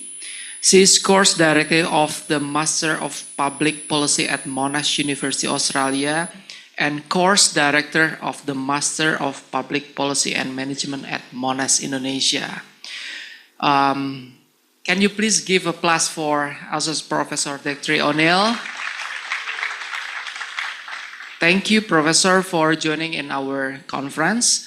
And Professor Deidre O'Neill will talk about the innovative public policy as enabling factors of economic transformations. Okay, Professor, you have 30 minutes to 40 minutes to present, and after that we continue with the Q&A, please. Thank you. Thank you very much. Thank you to the University of Brawijaya and Professor Ferry Prasetya for inviting me to join you today. I'm really delighted to do so. And I just want to say at the outset that, of course, as you would have judged from the short CV that was just presented to you, my area of interest and research and teaching is public policy. So what I'm going to do today is I'm going to discuss two major successful policy stories from Australia, and I'll be discussing them in terms of public policy and public policy theory. That's where my analysis will be coming from. So if we can move to the next slide, I just want to give you an outline of what my presentation will comprise. I'm going to start by just a very quick discussion on policy failure and policy success. I'm going to provide you with a short account of the context of economic reform in Australia, which has gone through major changes in the past 30, 40 years or so. And then I'm going to discuss two case studies. I was asked to talk about success stories, and I think they are success stories. One is the introduction of the Higher Education Contribution Scheme, and the second is the fiscal stimulus package that the government introduced in response to the global financial crisis in 2009. I'm going to then move on to thinking about what factors lead to success. How, what enhances prospects of success, and then make some concluding comments. Next slide, please. Okay, so I'm really pleased to be asked to talk about policy success because a lot of the policy literature discusses policy failure. And of course, we can learn a lot from policy failure. But I think policy success also provides tremendous educational potential for all of us. So what do good policies need to succeed? We often assume that they need clear objectives that are consistent with government direction, they need political support, support from the community, and they need funding. But a lot of policies fail. And how do we know they fail? Well, they fail if they don't achieve the objectives that were set for them and if there isn't sufficient support. How do we know if they succeed? Well, if they create what we call widely valued social outcomes, and if their impact is sustained in the longer term. Let's move on to the next slide. Okay, so very quickly, I wanted to just, because my account of economic reform includes some of these people, and in the top, what for me is the left-hand corner, you see Gough Whitlam, who was began microeconomic reform in Australia in the 1970s. Also in the top row, towards what is my right, you'll see Prime Minister Bob Hawke and then Treasurer Paul Keating, and they absolutely put the accelerator down on microeconomic reform. And down in the bottom row, and so so Bob Hawke and Paul Keating were the key political figures during the first of my case studies, looking at the introduction of HECS in Australia. And then in the bottom row, we have, second from the left for me, is Prime Minister Kevin Rudd, and he was responsible for the economic stimulus in response to the GFC. Next slide, please. Okay, so Australia had for a very long time a very protectionist economy. It was the main characteristic of our economy. We had very high employment levels. We had a lot of manufacturing. Everything seemed to be okay. But around the 1970s, people began to question whether the Australian economy was sustainable, whether it needed to become more competitive, whether it needed to increase its productivity and open up its economy to the rest of the world. And so in 1974, there was a 25% tariff cut. 25%, it's huge. And it had a major impact. And it was really the first step towards economic reform in Australia, was this dismantling of protection. It was resisted a lot. The unions resisted it. Businesses resisted it. They could see that the risk was that if this continued, the economy was going to be restructured and that their interests could be affected. Next slide, please. So I wanted to share this cartoon with you because when I found it, I thought how hilarious it was. And what it shows is a very large car with 3 men sleeping beside each other on the back of it. And the men represent government, the trade unions, and manufacturers. And what the cartoon is suggesting is that these 3 sort of key players in the economy were all very comfortable with the status quo. And they're referring to the car manufacturing business in particular. They're all happy with it. The manufacturers were protected from competition. The trade unions guaranteed their workers a job. The government found that everyone was happy. And yet, it was actually going to create big problems for the Australian economy. So that was just a sort of small illustration that I thought I might put in for you. Next slide, please. Okay, so one thing to know about the economy in Australia pre-reform was that we had a huge number of public enterprises. I know that there are a lot of public enterprises in Indonesia, and that you have them for all sorts of economic purposes. In Australia, they tended to be focused on things like utilities, gas, water, electricity, telecommunications, but we also had public enterprises or state-owned enterprises, as you might call them, for things like buses and banks and insurance companies and airlines.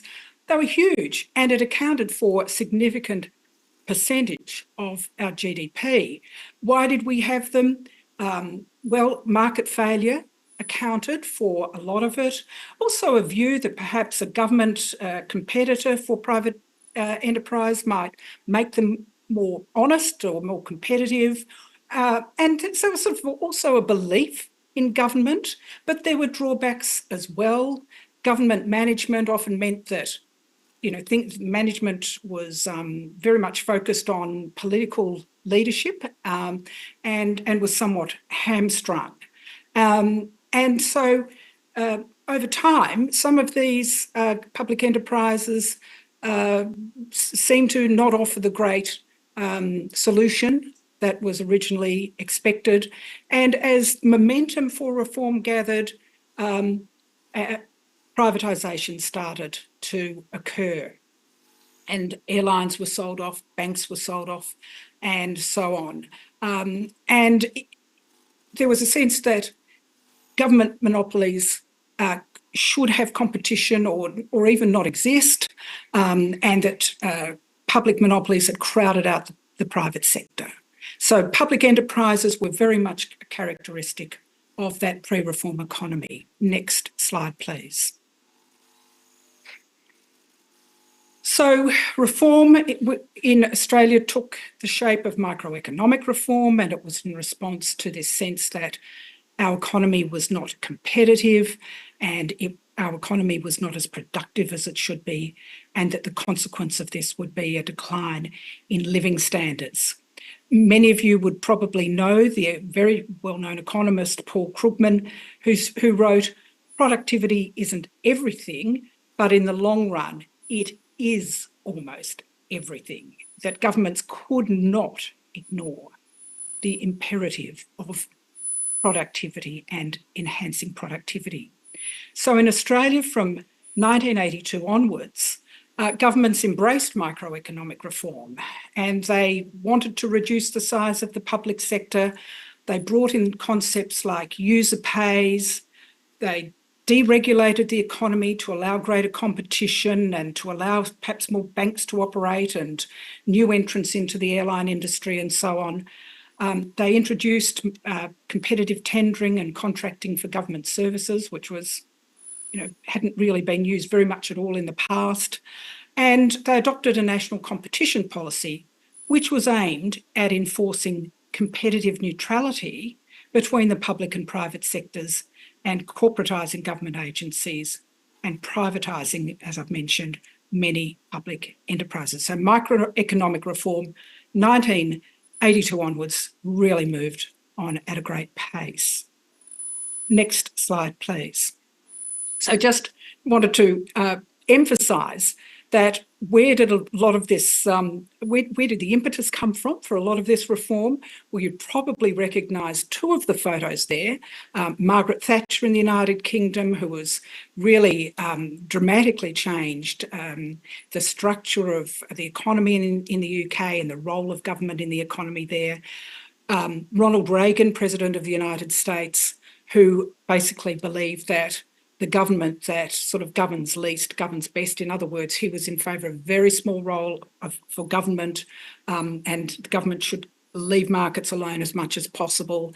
And then the third person there is someone you might not know, and that's the Prime Minister of New Zealand during the 1980s, a man called David Lange. And New Zealand's a tiny country, but they pursued reform, economic reform and public sector reform in a way that in many instances led the world. And in Australia, politicians were influenced not just by Margaret Thatcher and Ronald Reagan, but also what they saw across the Tasman Sea. When we look across to New Zealand, they saw what was happening there. New Zealand and Australia had very similar types of economies, similar approach to government, and we would see what was going on in New Zealand and think, well, if they can do it, maybe so can we. Next slide, please. Okay, so the first case that I want to talk to you about, my case study of policy success, is the introduction of the Higher Education Contribution Scheme, which was bringing to the higher education sector in Australia the idea that students should contribute to the cost of their education. Australia, until the 1990s, had very low levels of tertiary education. You'd probably be quite shocked at how low the levels were. And the system was almost entirely funded by the government, with a few students paying fees. Government provided a lot of scholarships.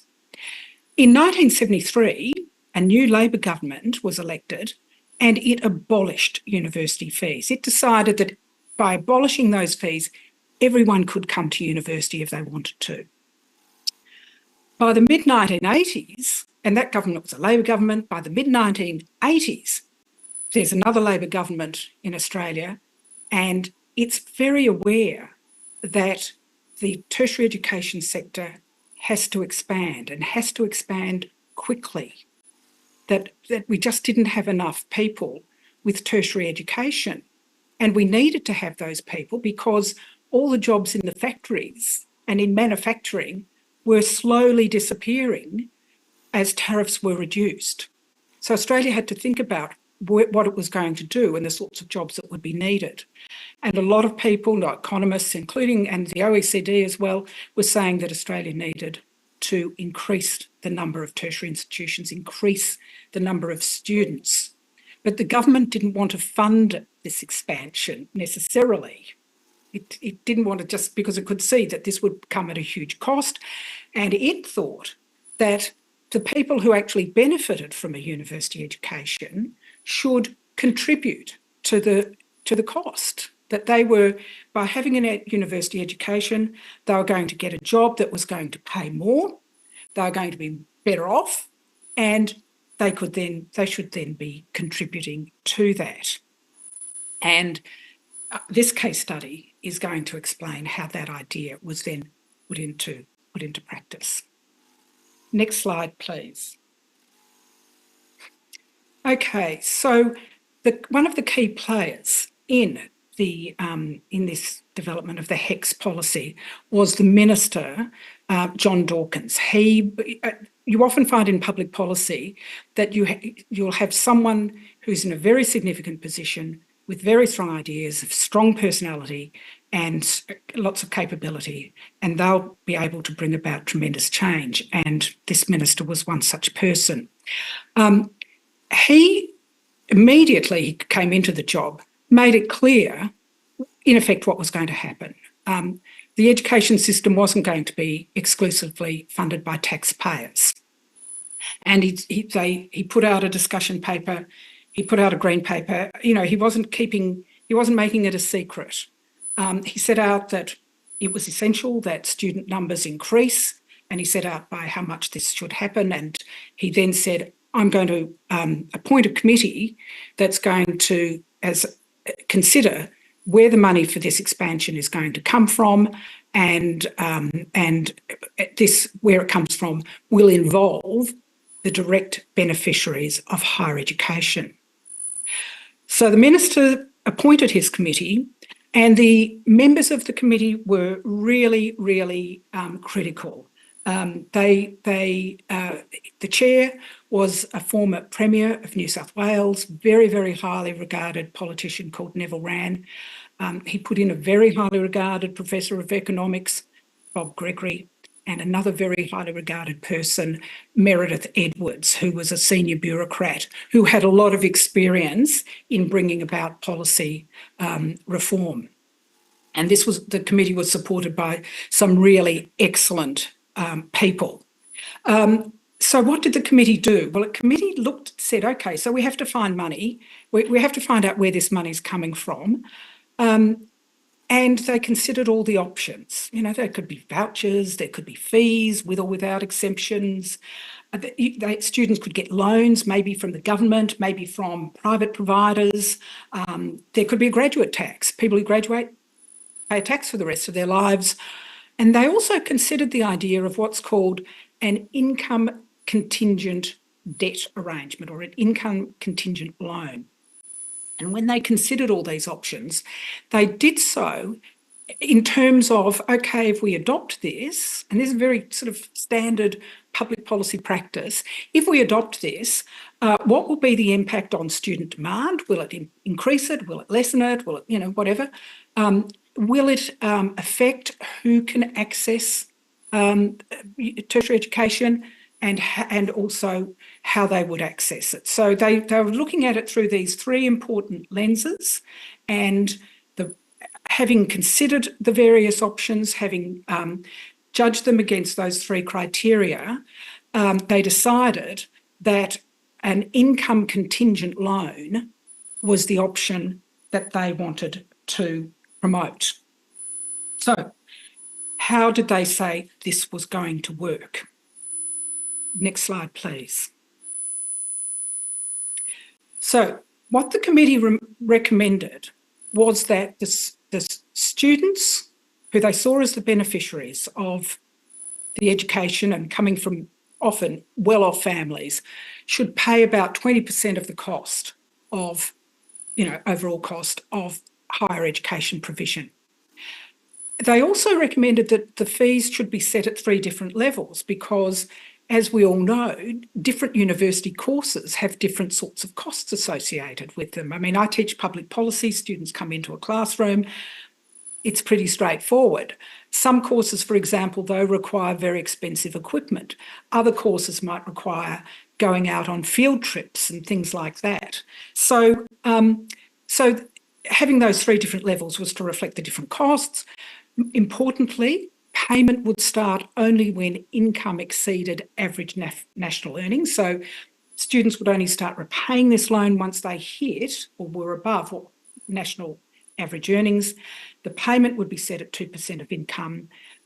If they wanted to pay up front, in other words, the government would then get its money quickly, they get a 15% discount. So there was an incentive to pay up front, but they didn't have to. And how would it work? The universities, how was the government going to get this money? Well, the universities would tell the responsible government department about a student's debt. The government department would pass this information on to the Australian Tax Office, and the Australian Tax Office would collect the fees. It would collect the fees out of the graduates' sort of earnings. And it was going to start on 1 January 1990. Next slide, please. So there was opposition, of course. There was opposition to this because lots of sort of major proposals will always affect others. The Labor Party within the government's own party, yes, they were concerned that they'd actually abolished fees. Now they're being effectively reintroduced. Unions needed to be convinced, particularly those representing tertiary education. Students were opposed. All of a sudden, what they thought they were getting for nothing, they had to pay for.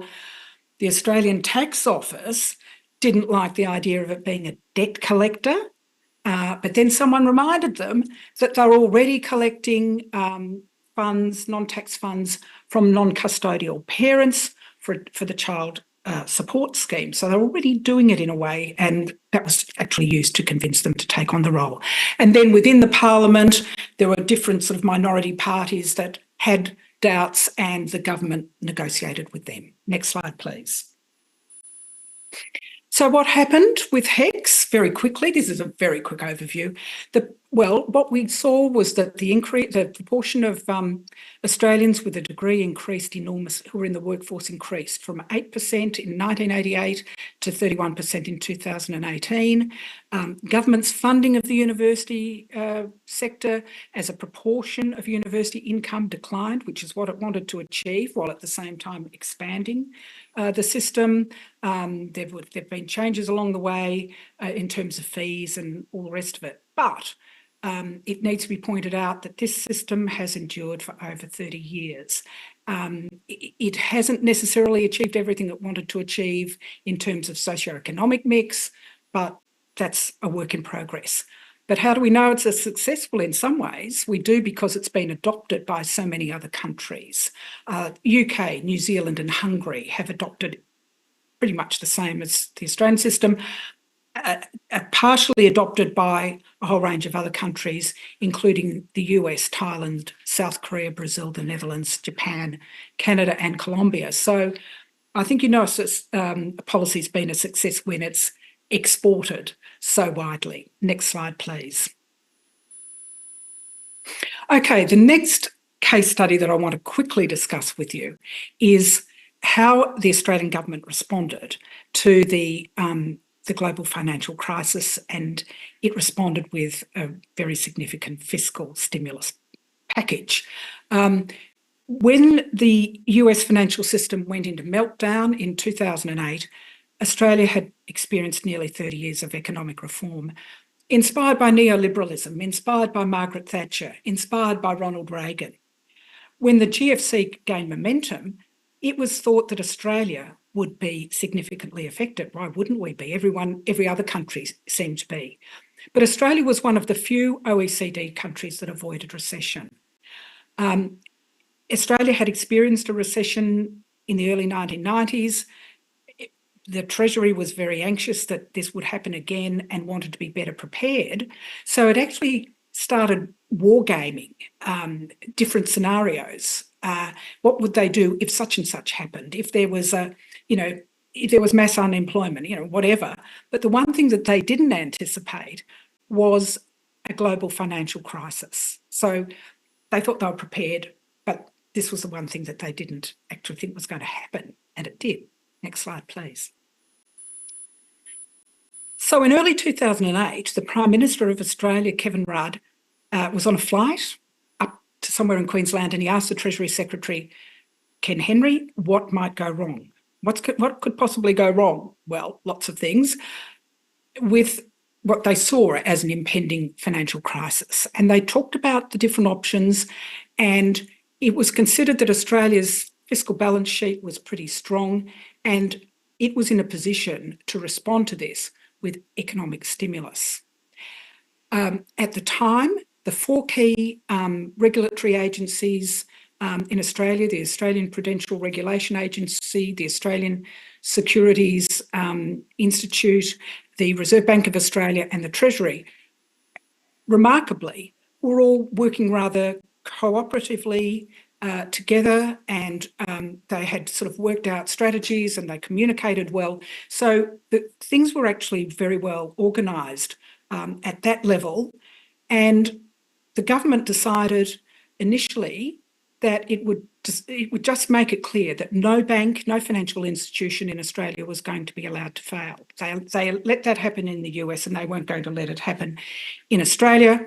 And so there was a whole range of things that they put in place there. And then they announced a $53 billion stimulus package, which was going to pump cash transfers into the pockets of Australians, but also it was going to build infrastructure and do a whole lot of other things. And with that, the Australian government, in a sort of instant, repudiated the neoliberalism of the past 30 years that had governed its economic policies and embraced Keynesian economics and social democratic policies. Next slide, please. So what did this stimulus package involve? Well, there were a lot of cash transfers initially, and they had this strange expression for it: go hard, go early, go households. In other words, give money to people and don't worry what they do with it, just give them the money. They also put some money into what they called shovel-ready infrastructure projects, things that governments had ready and just were waiting for funding. They said, here it is, go ahead.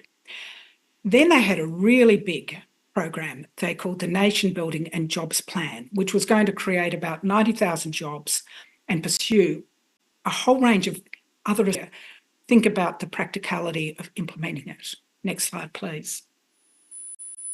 Okay, so I just wanted to just put this up here as a visualization of what good process looks like. This is what's called policy cycle, and it just covers a whole lot of stages that good policy should go through.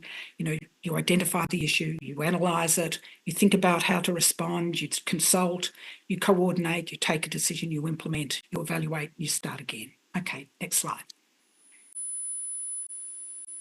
So, thinking about the higher education contribution scheme, the introduction of fees for tertiary education in Australia, were those criteria for policy success, were they present in the way that this policy was developed? Well, yes, there was a well-defined problem. The problem was the need to expand the education sector. It was widely acknowledged. There was no opposition. The process, well, I've provided you with a very quick summary today, but the process was really textbook in terms of it proceeded through all those stages of the policy cycle. It's the sort of thing that would be taught in public policy courses. The people behind, in terms of having champions and stewards, well, the minister, as I've said, was tremendous. The people who worked on the committee were really, really talented and very capable. They also knew that they couldn't be complacent, that they had to just push through and get things going as quickly as possible, which they did. They also dealt with opposition and doubters, and they convinced the tax office, for example, that it had a role to play.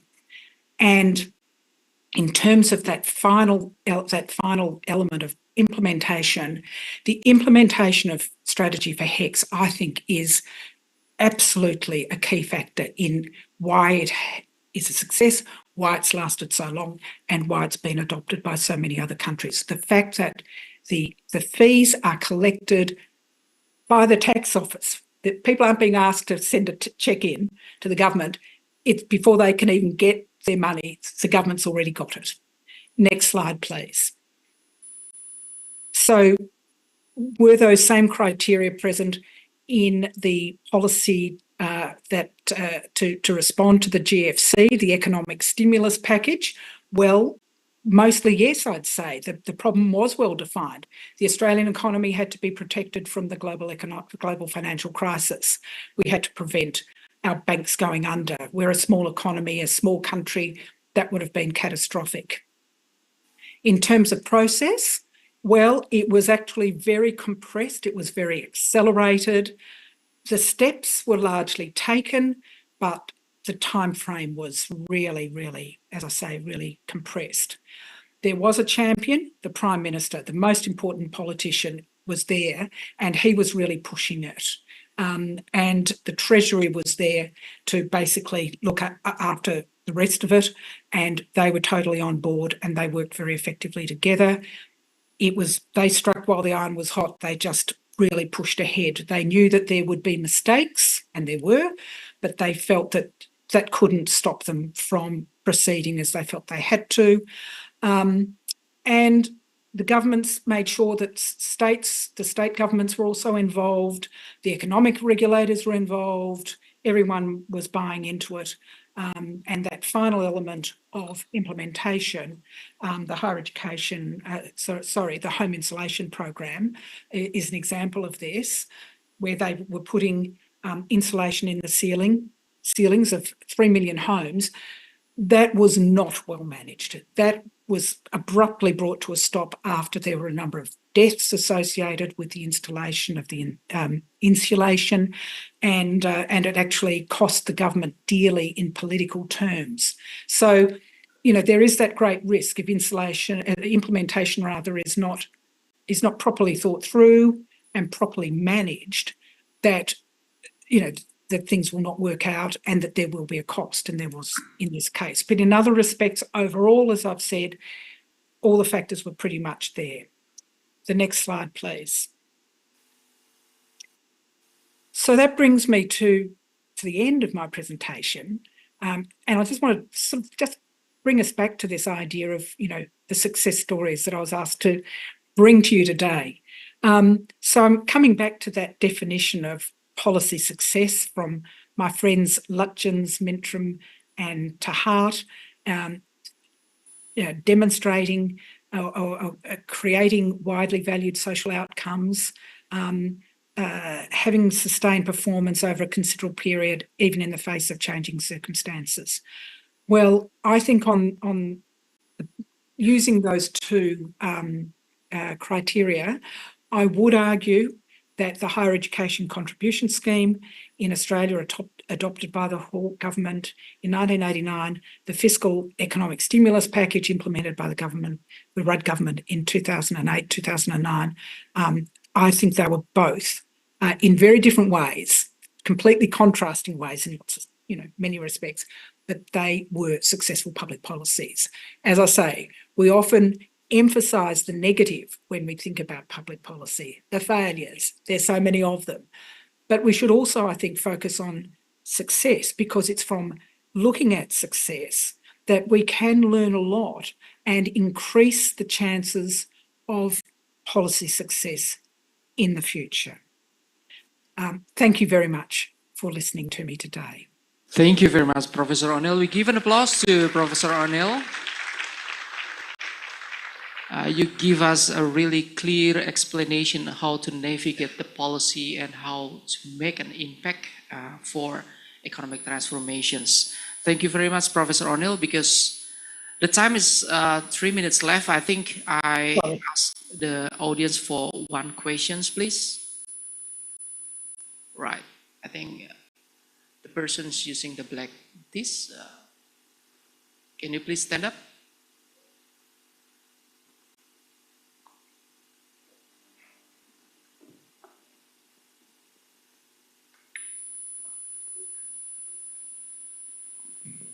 Okay, Professor O'Neill, we have one question from the audience. Thank you for your attention. My name is Hakim Haja Setiawan. I'm from Faculty of Economics and Business, Brawijaya University. I have some questions for you. Given the varying levels of technological advancement across countries, how do we ensure that innovation in one region doesn't widen the global economic inequality Excuse me, gap? Hakim, can you please slower? Oh, sorry. Please. Given the varying levels of technological advancement across countries, how do we ensure that innovation in one region doesn't widen the global economic inequality gap and instead foster more inclusive growth? Thank you. So you are asking whether the innovation and the technology in one local area, okay, what? Sorry? One region doesn't widen the global economic inequality gap. Okay. Yeah.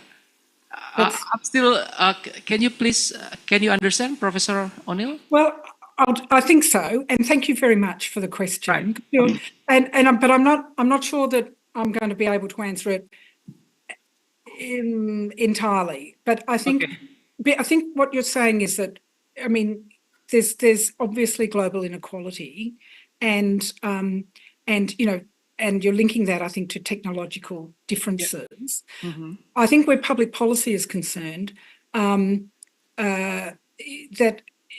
I think we can learn from one another, very much so. And learning from the experience of others is really valuable.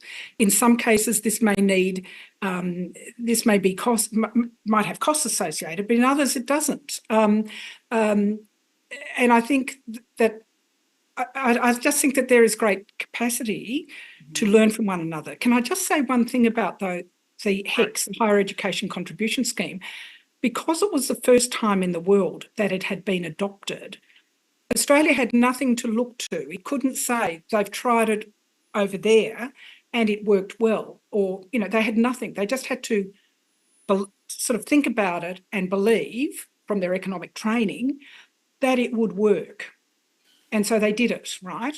And so often we need someone or somewhere to be the first to try to do, to take it on and to do it. Of course, there's a risk of failure.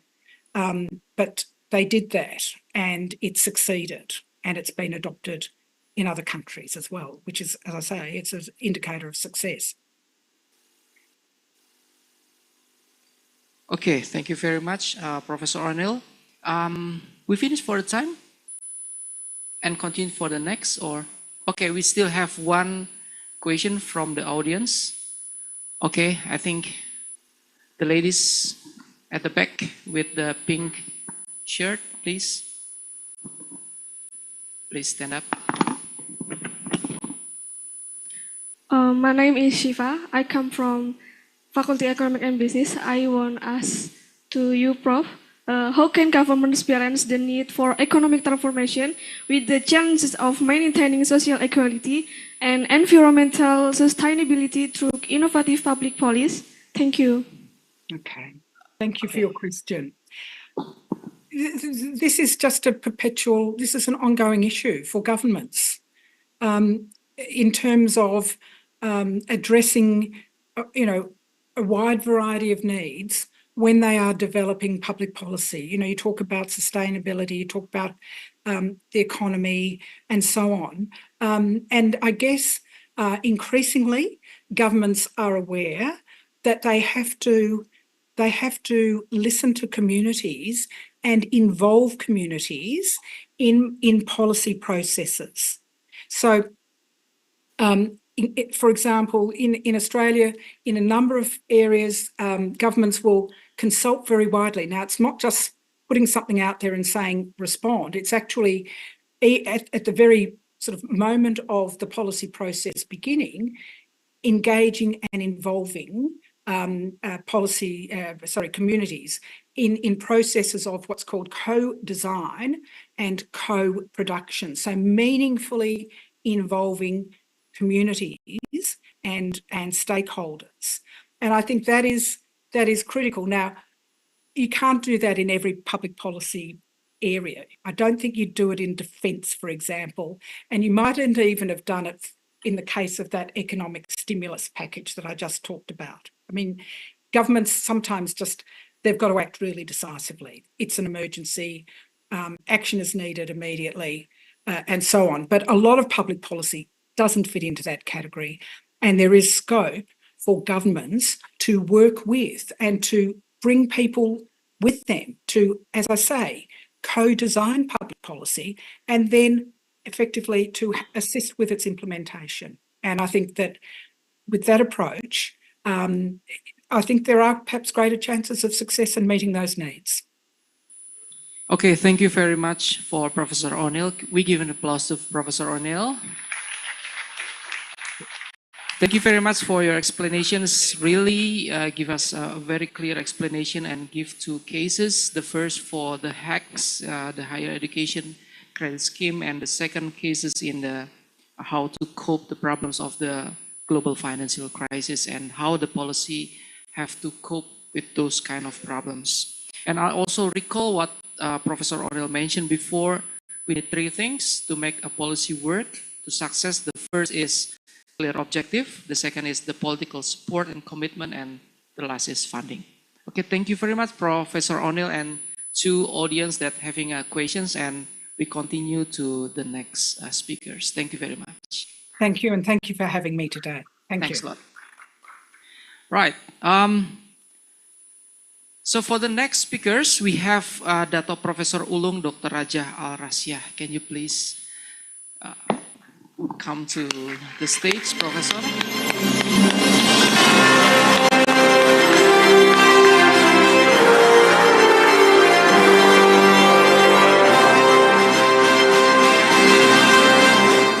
Right, thank you very much, Professor Dato Ulung Dr. Raja Al-Rasyah.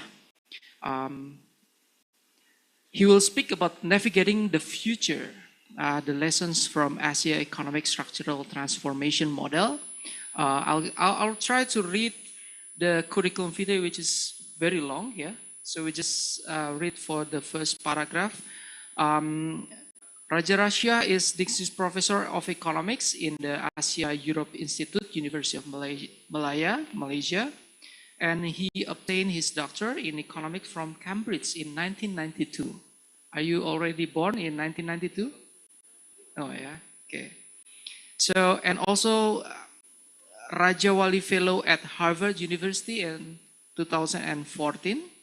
And he was the first holder of the Hasanah National Chair of Regulatory Studies and served as Dean of the Faculty of Economics and Administrations, University of Malaysia, 2009-2010, 2013 and 2014. And then I think he also has a lot of experience as a member of Global Scientific Board, professional fellow at Unimerit since 2004, senior research associate technology management development center at Oxford, professor fellow at the Center of Rising Powers, Cambridge University, and advisory member of Industrial Development of Research Center Zhejiang University, and member of advisory board of University Cambodia, visiting professor at Lahore School of Economics, and visiting professor at UNIMAS, and now in Brawijaya. Okay, thank you very much, Professor. So you have 30 minutes for presents. Yeah, please, slides.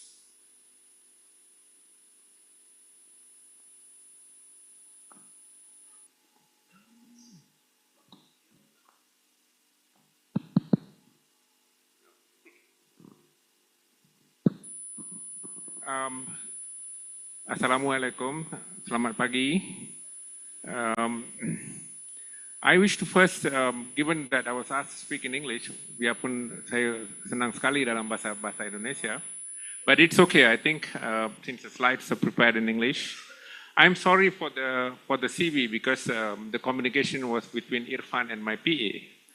I always had a short biography of mine that's not longer than 7 pages. I mean, 7 lines, only 7 lines, and hardly any of those things would appear there.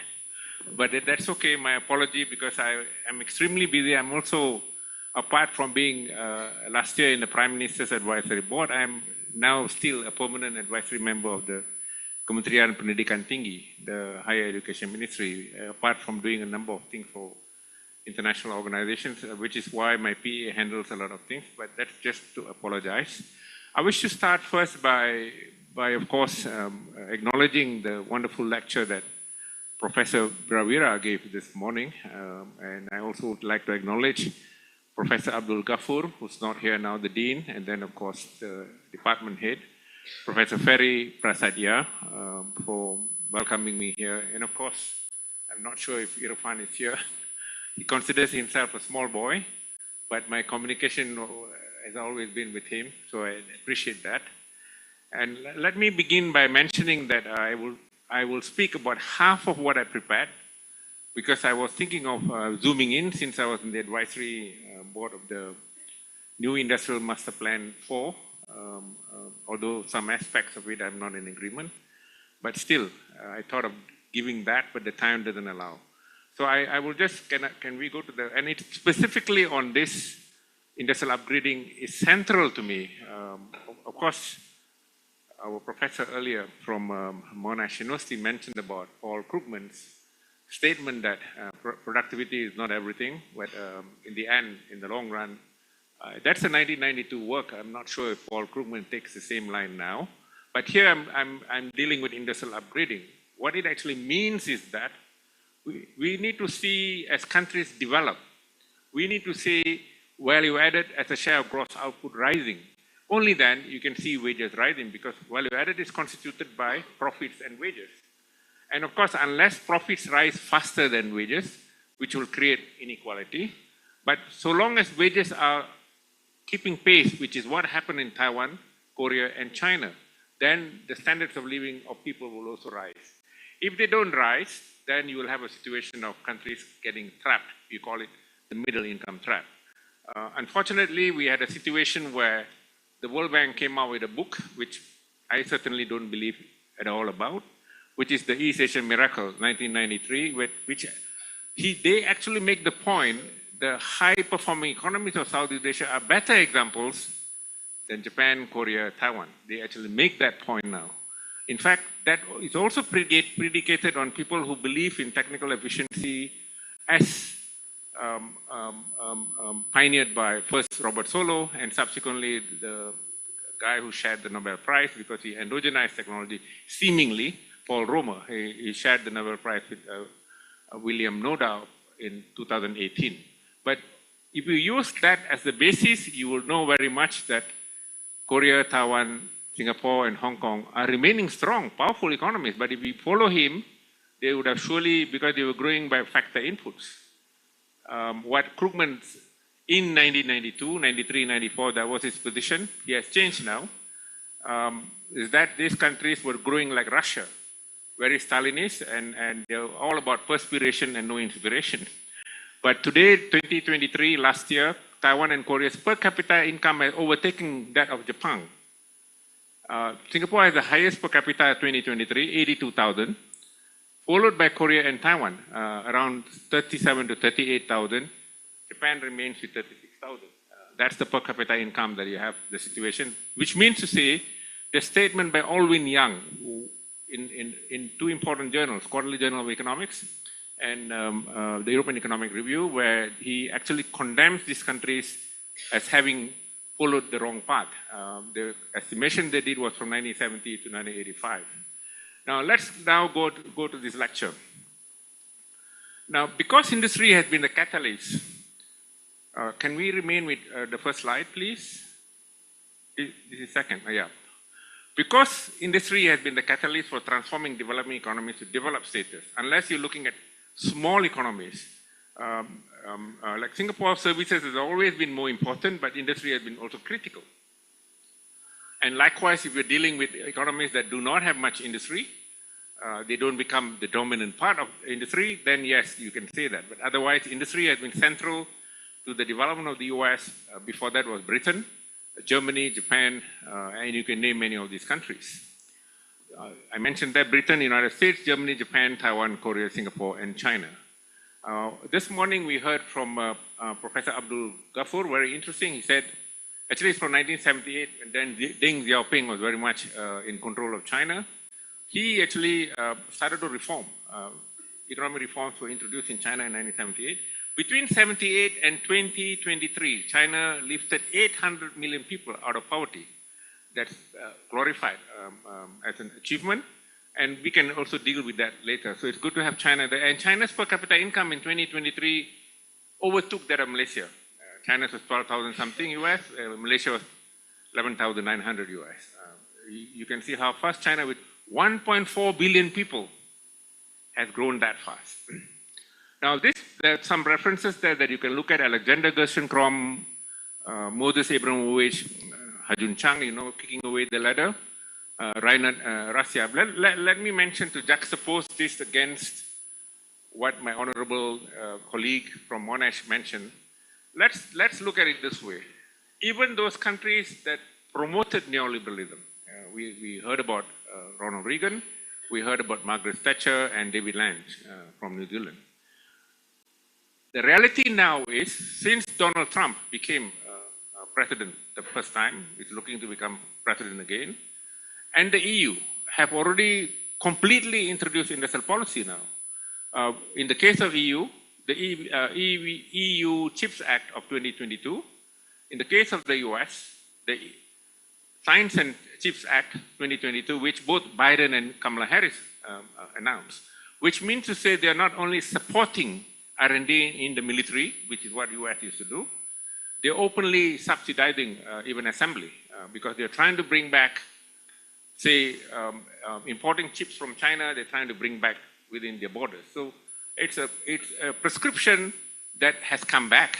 And do also remember, if you read the case of the US, when Alexander Hamilton was advising President Jefferson, he saw the only way to catch up with Britain was to introduce industrial policy, 1791. You can go back and look. Now, the development of Singapore, Korea, Taiwan, as well as China has been spectacular, given the first three enjoy per capita incomes higher than that of Japan in 2023. I just mentioned you can go and check whether Japan is still where it is. And the latter is rapidly closing. China's growth is unprecedented. Of course, Korea grew by more than 10% per annum in the 70s under Park Chung-hee, the president. China has now overtaken that sort of success over a shorter period of time. Manufacturing has remained an engine of growth in Korea, Taiwan, and China. It remains the engine of growth, not so much agriculture, although agriculture is still valued.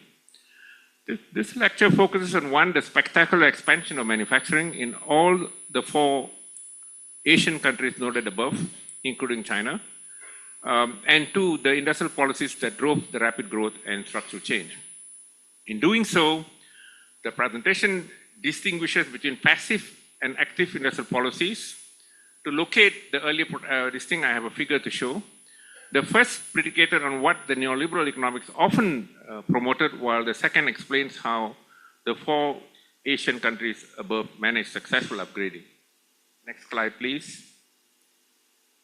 Yeah, this is the definition of industrial policy, its origin, and how UNIDO does that. In fact, I did the new industrial policy report for UNIDO 2024. The part on Asia and Pacific Islands was written by me, you can check. And this is how UNIDO takes it. Industrial policy refers to any government intervention in a sector that manipulates markets. Markets here refers to relative prices, not firms as such, for raising economic and societal improvement. I gave some references there. You can go back to UNIDO, that's how they define it. Industrial policy refers to government intervention that manipulates markets, in other words, with a focus on widening and deepening the role of manufacturing sector specifically, and the country sector, including its appendages, construction and utilities. Some include mining. In general, because of its increasing returns properties. You can look at those references to see what increasing returns means. For every ringgit, the spillover, limpahan, as we use, will be that much higher. Area of focus. Now, let me mention that both passive industrial policy, which is what Indonesia after the 97-98 financial crisis, as well as the AFTA process, ASEAN Free Trade Area, Indonesia's support for import substitution, including pesawat, besi waja, all that forced by the IMF under the structural adjustment package to be removed. That's what even Habibie was the president then, was the father of the pesawat of Indonesia, had to agree to them. Now, active industrial policy targeting economic restructuring towards manufacturing by pursuing strategic industries with explicit policies to stimulate initiation and upgrading. We spoke about innovation then. My main area of work, my specialization is innovation economics. I was very happy to hear what Professor Abdul Ghafur mentioned just now. Next slide, please. These are passive industrial policies. The World Bank regarded the high-performing economies of Southeast Asia as better examples for economic development than the Northeast Asian economies. They also mentioned that WTO will not allow intervention anyway to condemn Korea and Taiwan. Following prescriptive Bhagawati, Jagdish Bhagawati refers to as an intervention that allows markets to come in is fine because it's market-friendly intervention. So that's prescriptive promotion by Bhagawati. Passive industrialization through liberalizing capital movements dominated the promotion of export processing zones, including giving financial incentives to FDI wants to come, making sure you develop the infrastructure like what the Singapore Sovereign Wealth Fund has done in the Batam and Bintan, and freeing ownership conditions and so on, which is how the development of Batam and Bintan, which is outside the rest of Indonesia. Export processing zones also started in Korea. Not many people know Masan and Incheon were initially export processing zones from 65. Taiwan, Kaohsiung was until the 70s. Singapore since 1960s, 65, they immediately, when they left Malaysia, they already opened it for export orientation. Indonesia since 86, especially after the AFTA process. AFTA process is 1992, but this one starts with the attempt to have Batam and later Bintan to follow that. Philippines since 70s, Malaysia since 70s, Thailand since 80s, China since the economic reform started, but the actual promotion of export processing started in late 80s because it took a while to move from the nature of how ownership took place in China. They moved from total state ownership to the attempt where you can buy use value. In other words, the state still owns, but you can buy the use of it. So it can be leased. So you have the case with Cambodia, Myanmar, Laos, PDR, and Vietnam. Initiated largely from FDI inflows. In other words, FDI was looking to relocate. Now, the question is, which countries were ready to accept them? Indochina wasn't. Remember that the Vietnamese fought a bitter war with the US from 1955 to 1975. So Vietnam wasn't available until Doi Moi took place, reforms. Cambodia as well, under Pol Pot before that, and then of course Laos PDR, Myanmar, even now, has gone back to its old ways. The junta is in charge. And therefore, from 2003, the US prohibited imports from Myanmar, from 2000, Europe followed, but not Japan, Australia, and so on. Now, FDI inflows got to these countries. Largely, it means that the passive fear means the states wanted those FDI, and therefore they created the conditions to bring them. There was no attempt to build science and technology policy, for example, which is a major area of work of mine, which Korea and Taiwan did. I'll get back to them later. The argument assumes that specialization on relative factor endowments will lower unemployment and poverty as emerging host sites face huge labor surplus and unemployment. Some of them call it, this is Oscar Lewis, disguised unemployment. A lot of workers are there, but mostly are not working. Next slide, please. If you take this neoclassical argument, I've captured this in this diagram, which I use for my students. In order to have globalization, it's very simple. You see high-income economies, Bhagwati uses US against Mexico because that's the border. Of course, Trump tried to build a wall between Texas and Rio Grande River, separating Mexico. Then, of course, you have the, Arizona and then California on the west. Now, what it means is that capital surplus countries, the rich countries will have low interest rates because they have capital surplus, but they will have high wages because against demand, there's labor scarcity. So what that means is that if the lower countries down here, the least developed countries first, and then subsequently the lower middle income countries like Indonesia, Philippines, upper middle income countries like Malaysia and Thailand, what that actually means is that if you create the conditions for them to come, you guarantee repatriation of profits, you give them financial incentives because the first round, the firms have to take a lot of risk. And what they do actually, eventually you attract the firms, they come, they operate, they create jobs, they bring investment, they raise exports. And the markets are not domestic sales, exports to the rest of the world. Looks very impressive. What this actually means is that that passive industrial policy, the transition is driven by the firms. And we know that the transition, while it created a lot of jobs, value added didn't really rise in gross output. In fact, there are some papers of mine published by Oxford Institute Press in chapters, like, for example, you can check Oxford Handbook of Industrial Policy, 2020 it came out. And then they have the next one, Oxford Handbook of Industrial Hubs, also 2020. And now, forthcoming this year is Oxford Handbook of Green Industrial Policy, which is related to sustainable development, which is coming out. You will see that those policies that worked required that sort of interventions, not just leaving it there. What it means is that originally interest rates will be very low in the rich countries because capital surplus there. Will be very high in the poorer countries, capital scarcity, and often without the collateral you can't even borrow, access to finance is not even there. So what that means is once you create these conditions, capital will start flowing from the rich countries to the poor countries. They'll hire the workers. Until equalization takes place, what that actually means is that interest rates start rising because capital keeps moving to the poorer countries. Interest rates start lowering in LDCs, but they start rising in the rich countries because capital is going out. The opposite takes place with wages because more and more demand for workers' capital goes out, so wages start falling in the developed countries. They start rising in those countries that are poor because this capital comes there and hires them. That leads to an equalization, and of course, at all times here, it means specialization is on the basis of relative factor endowment. So this seems very simple. Many people were obsessed with this, but after creating jobs, it didn't lead to these countries really industrializing or really being able to sustain value-added growth, which is what happened to except for Singapore, which uses a leveraging strategy. The rest of them didn't manage it. So this is the thesis behind it. And next slide, please. These are active industrial policies.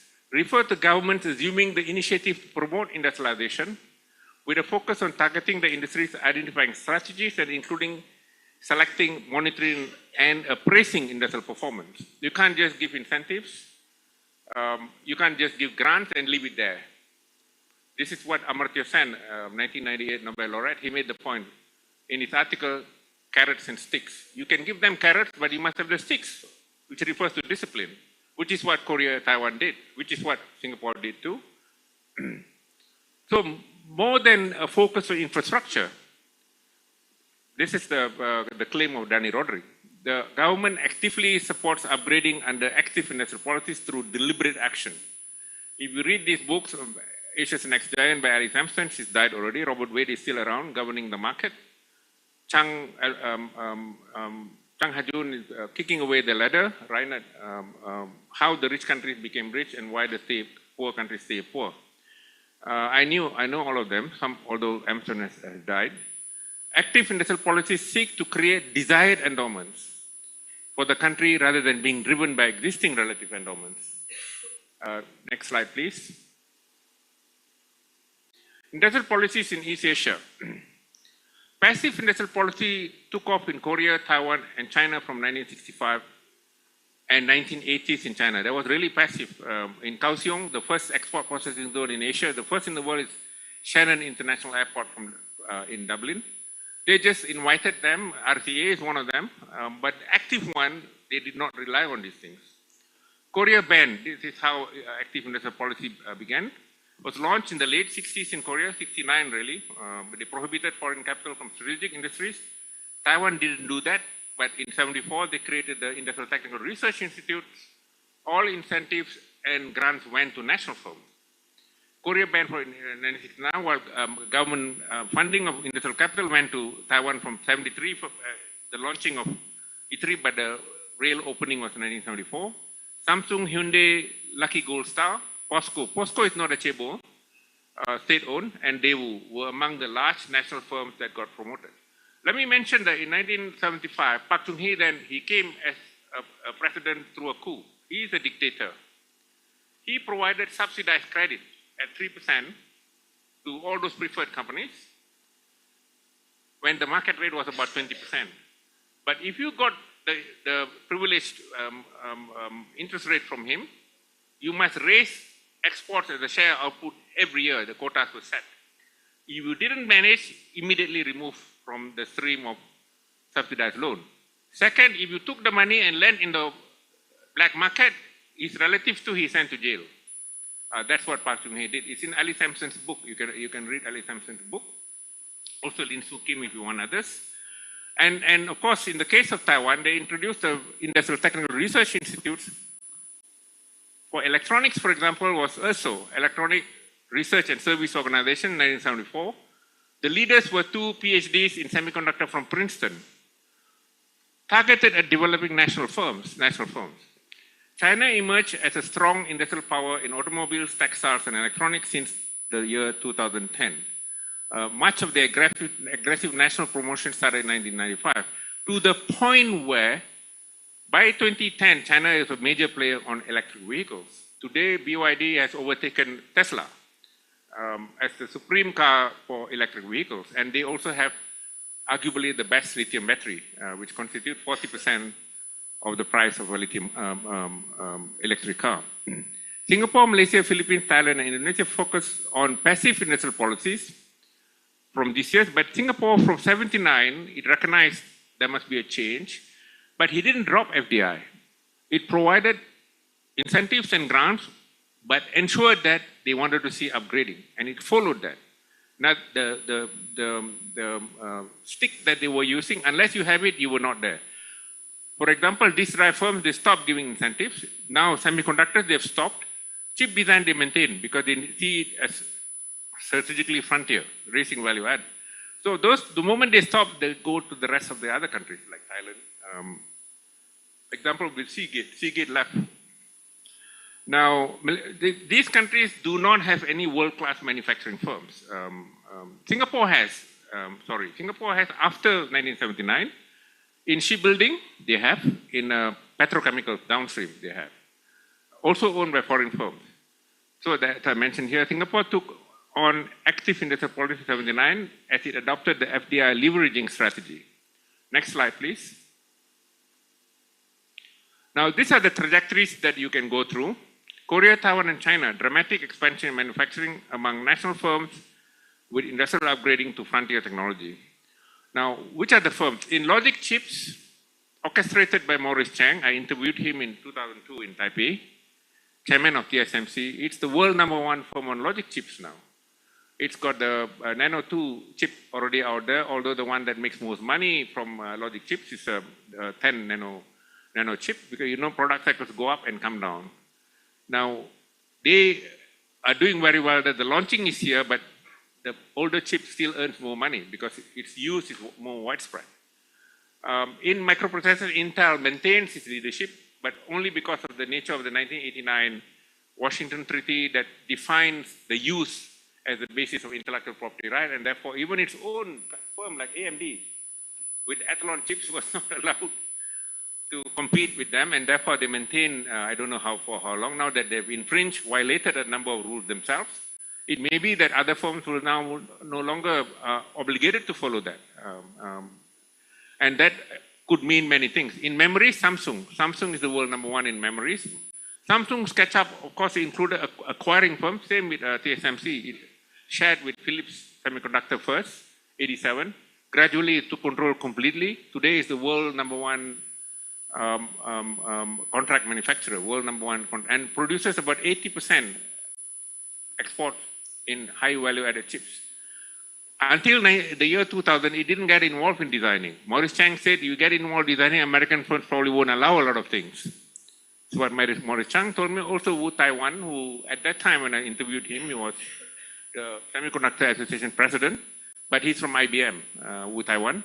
But what they made is quite clear. But from the year 2000, you have MediaTek and so on already into chip design. Although Broadcom,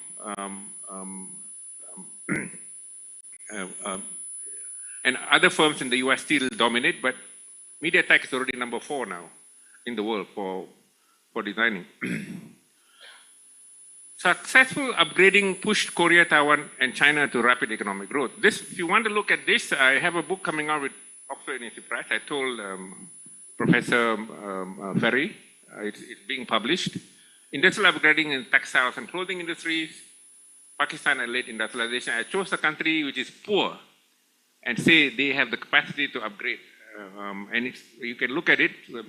I used basically taxonomies on the basis of trajectory, looking at how firms went and see how, because we are latecomers, we can look at how those companies went up. We can learn, adapt, we can even skip steps.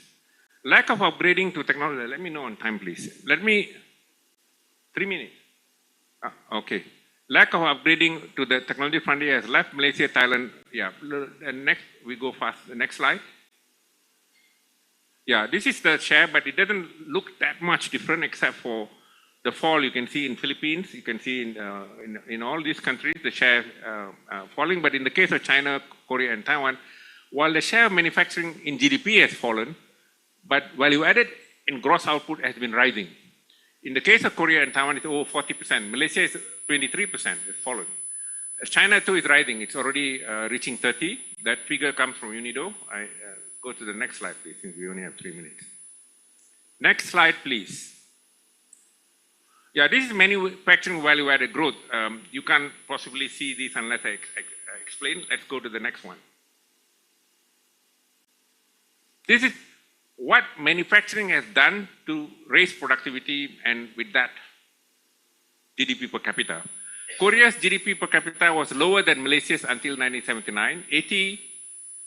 Before that, 1979 went up a bit. Then, because Korea had the first negative dip, Park Chung-hee was shot dead by a security guard.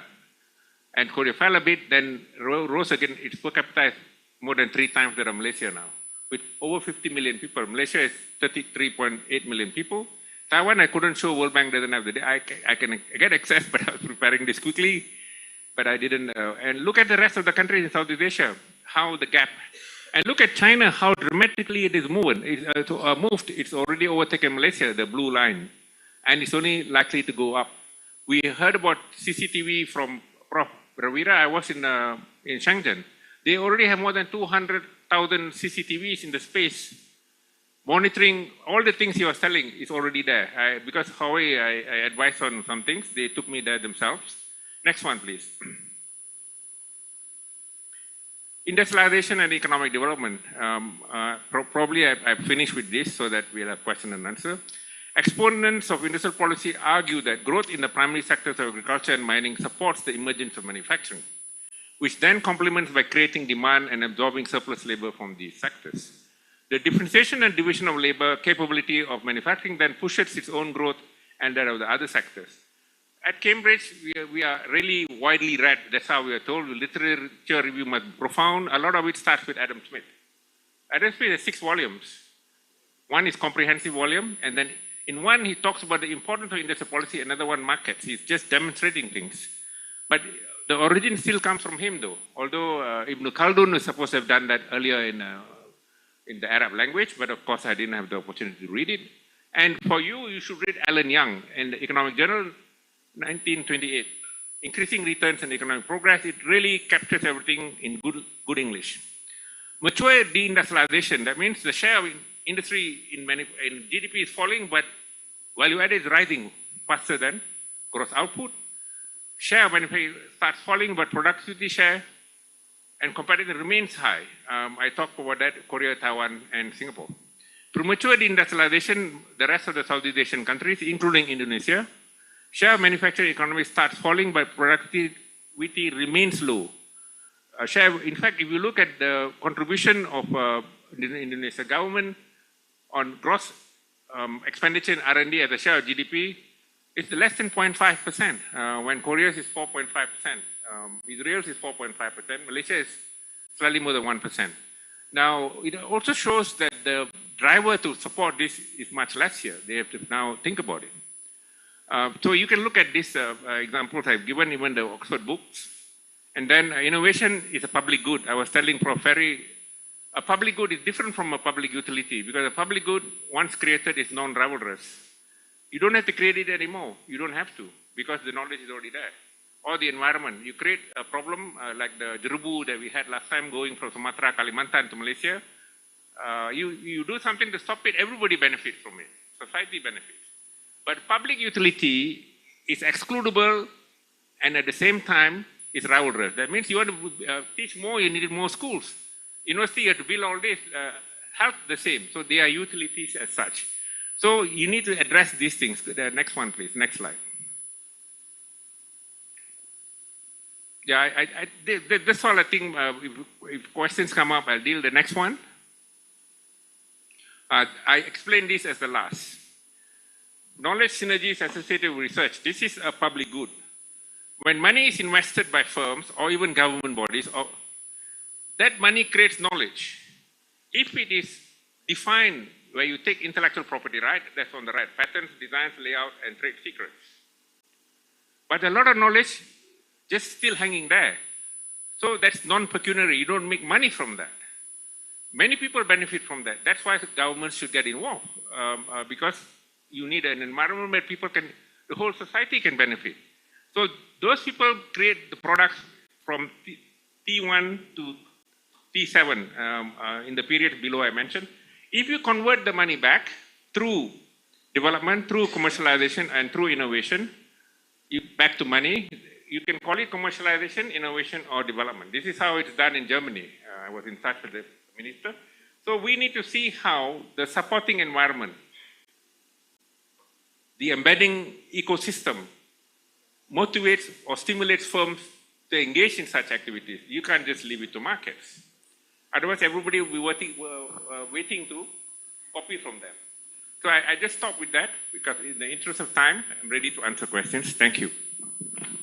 Thank you very much, Professor Rasya. It's really interesting talking about the active and passive industrial policies and how can navigate the futures of the economy. Okay, we have 5 to 10 minutes question and answers. Maybe from my right wings. Is there any question from here? No?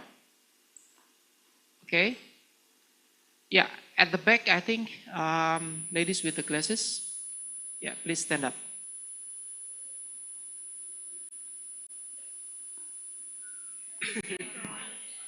Okay, please tell your name and speak slowly, okay?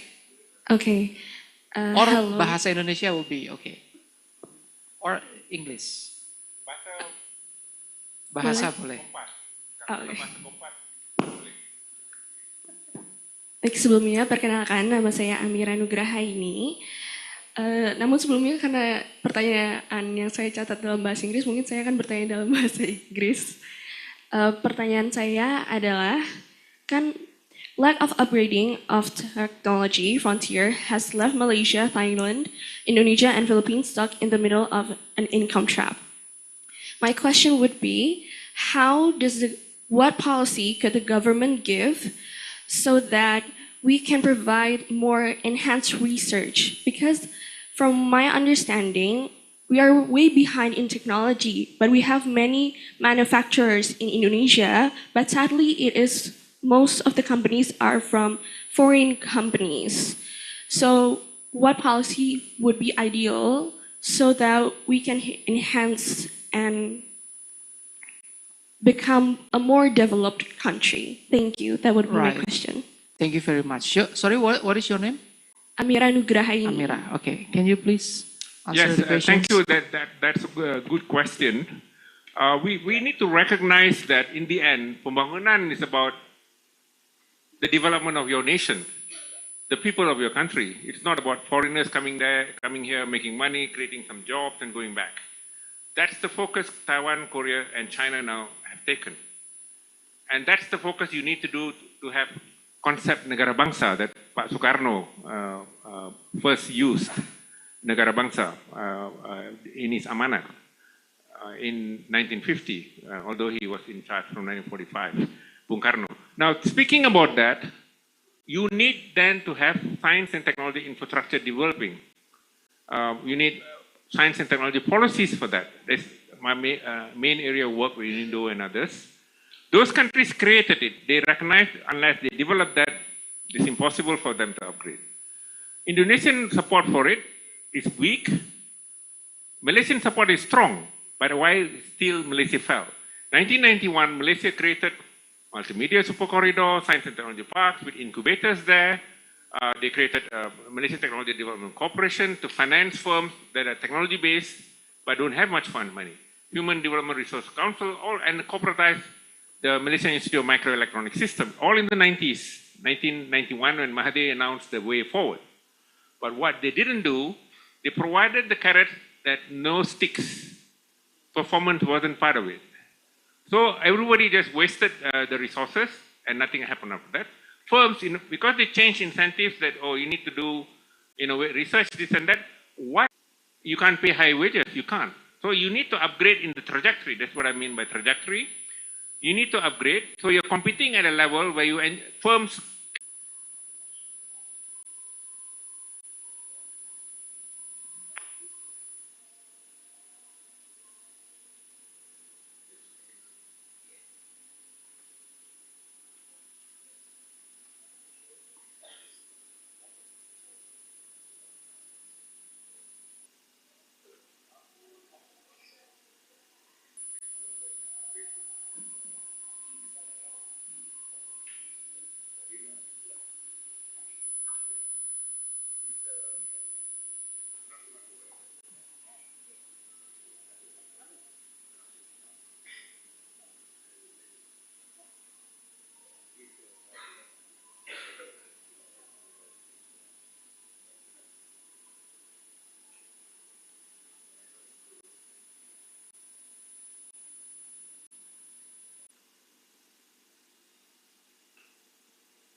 Yeah, your question.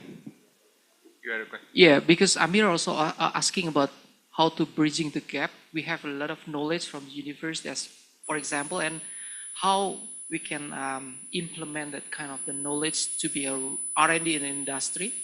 And the second, I think your question about the foreign direct investment, how we can get an impact from that, yeah.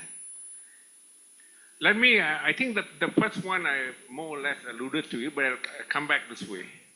Let's accept that the registration of intellectual property rights, the most rigorous is done by the US. The rest of it, a lot of double counting takes place. WIPO only collects whatever national government sends. It doesn't necessarily mean they are extensions of knowledge at the frontier. That's the first one. So if you, in the semiconductor industry, I know very well. It's an industry I studied from 1985. Korea and Taiwan are way ahead of any Southeast Asian country, way ahead, including Malaysia, in terms of patent take-up in the US. Now, the second thing you have to understand, the commercialization from there. This one, the question that he raised, we bring all these patents, industry don't use it. The problem we have, Taiwan and Korea, the development of those patents, those research that are done in tandem with the firms. So these are, in other words, they provide a grant. The grant is to see whether it can be commercialized, not for somebody to get excited, produce a scientific publication, and berdaftar sebagai dalam patent. That's not how these two countries did. In fact, the funding is also make it compulsory from 1980 in Taiwan, make it compulsory that 50% funding from the firm, which actually, which is the researcher uses, 50% government. It's 1:1. The framework is from Belanda, from the Netherlands. Now, let's make it clear, even in Malaysia, if you ask the scientists, including my colleague, Professor Ulong juga, Haris from physics, he says our job is just to create the knowledge, it's up to the firm whether they want to take it or not. That way, kebuntuan berlaku, impasse. There's no real, this is how it was bridged in Korea, Taiwan, as well as now China. So these things need to be done. Now, when you mention about FDI, the only country in Southeast Asia, but the better example is Ireland. Per capita income 100,000. Ireland was the first to do the leveraging strategy. If they gave an incentive, if they gave a grant, they want to see things that the firm does, the foreign firm, which is what Singapore did from 1979. Before that, just like any export processing zone in Indonesia, Malaysia, sama. After that, the upgrading, serious upgrading took place. And kalau tak buat, the incentives were withdrawn. Which is why I said Seagate, all sorts of firms left in disk drive making, all left. Semiconductor firms are leaving now, including in wafer fabrication, because they don't have scale, which is in my 2020 chapter of the book. Now, what that actually means is that you cannot just simply leave it to market. Why would a firm come and see its responsibility, tanggung jawabnya untuk membantu orang golongan proletariat di Indonesia? Golongan marhain di Indonesia, that's not their responsibility. So the state needs an organisasi untuk mengambil pentingnya untuk melihat firma yang datang menghayati lebihannya, juga berhayat dengan menampung, membekalkan keperluan rakyat di sini. Dan juga pastikan upahnya naik, gajinya naik. Kalau tidak, pembangunan bertakung. It just stagnates because tak adanya upah yang naik. So we need to see those things happening for that to happen. Tanggung jawabnya ada pada kerajaan yang bertanggung jawab. It must be really responsible. Okay, thank you very much, Amira and Prof. Thank you very much. I think one question from the left side, yeah, the man with the black shirt, yeah. Ini bukan Kunto Aji ya, bukan ya? Tablik. I have some student yang tablik. Tablik ya? Right. Okay, please stand up, tell your name ya, and speak slowly. Or you can speak in bahasa. Oke, karena bahasa Inggris udah ditulis pertanyaannya. My name is Farel, I'm from Economic Development. So, I want to ask about our responding policy and export-import correlation on the world reserve currencies. As we know that M2 money supply of dollars can multiply and massive velocity of money with the frictional banking reserve. But because the dollar is world reserve currencies, they can import things as many as they want.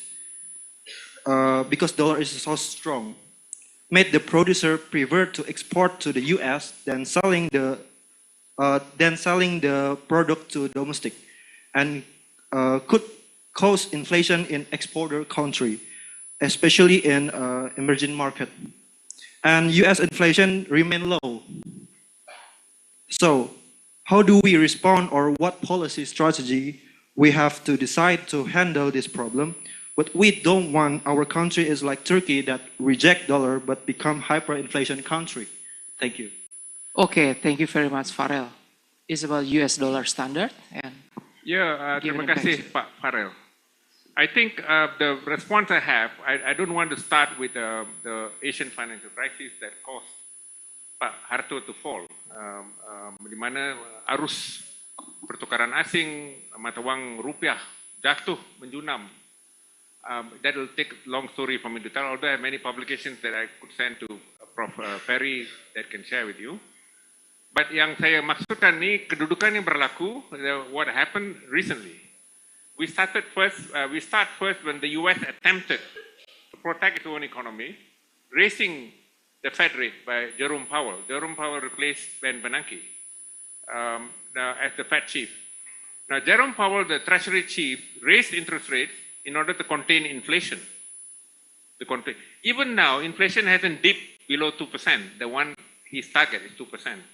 He hasn't done it because it's from 5% to 5.5% since July last year. Since July last year, he hasn't, and he's thinking about reducing it because unemployment seems to be going up. He's concerned about unemployment. Even though it isn't facing a recession, 2 consecutive quarters, GDP has to go down. The last term quarter growth is 2.8%, still healthy. It was 1.4% the quarter before, still positive. But he's looking to, but not sure whether he will lower interest rates in order to create jobs. Now, the thing is, you have to know that exchange rates, you are right that US is an international currency. That is true.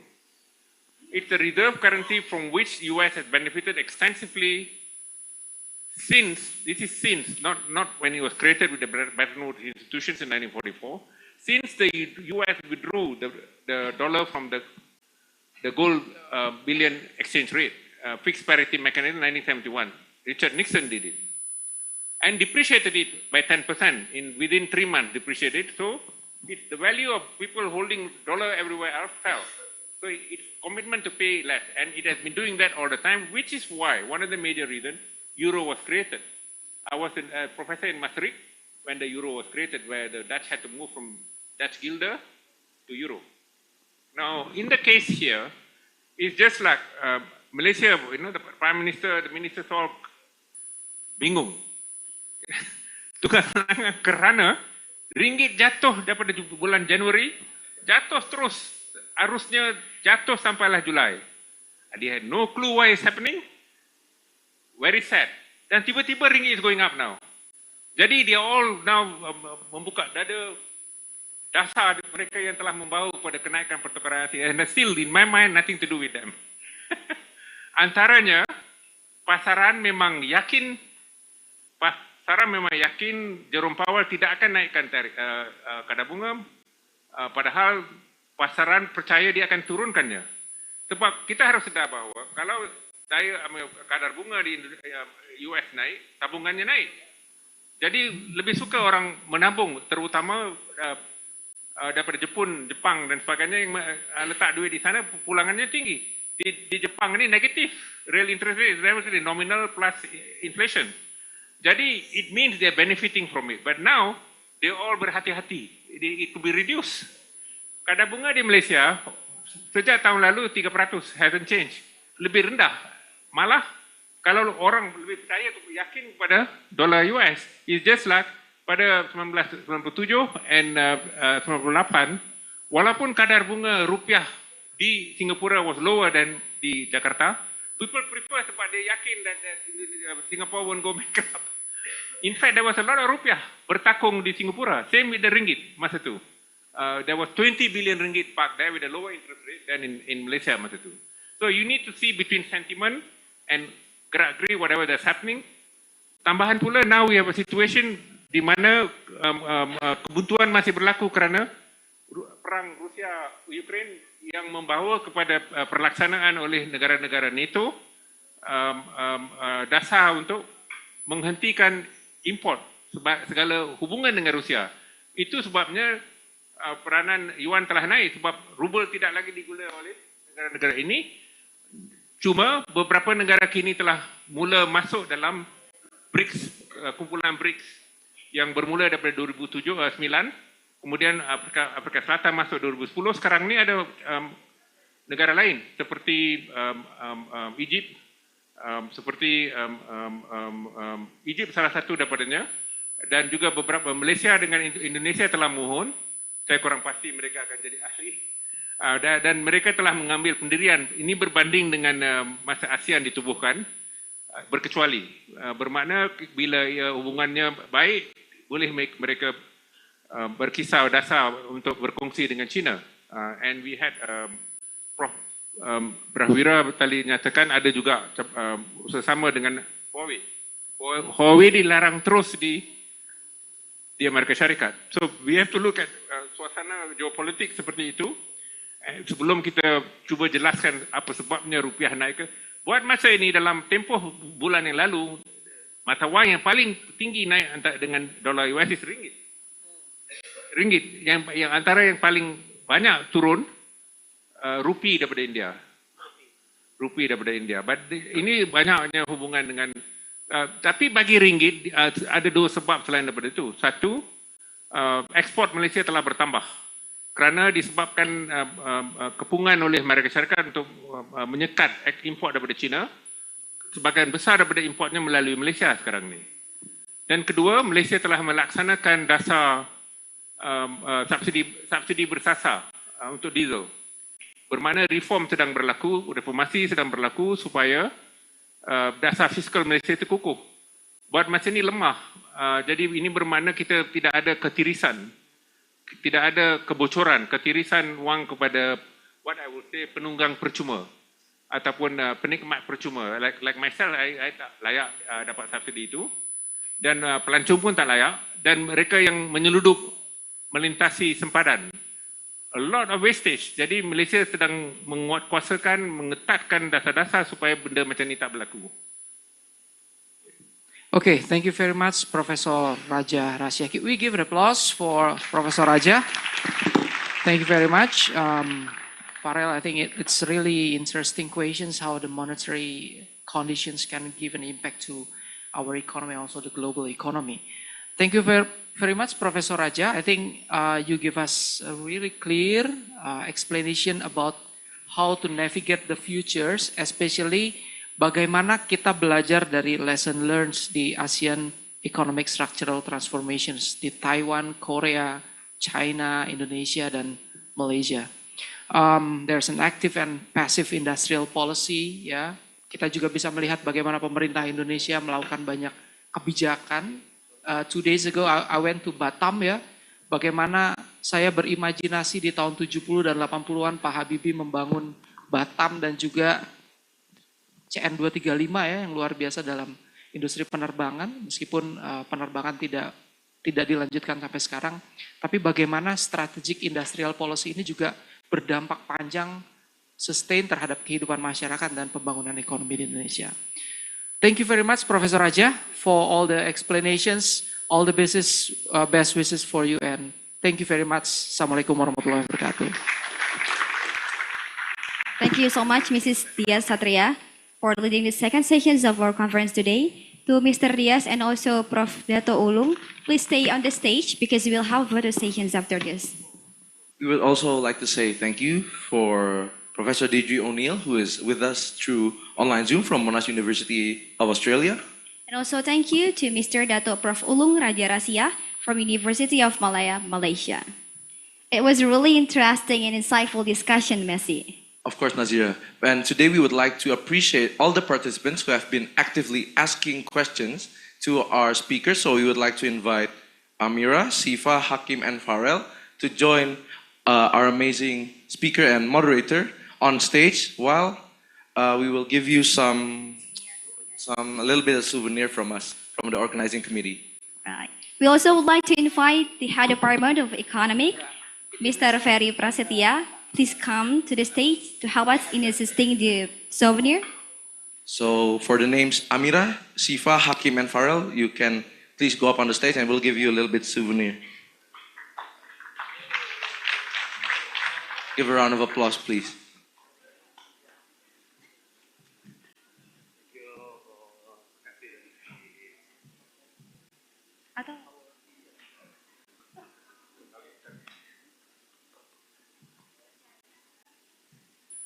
We would also like to invite Professor Chandra to join on stage.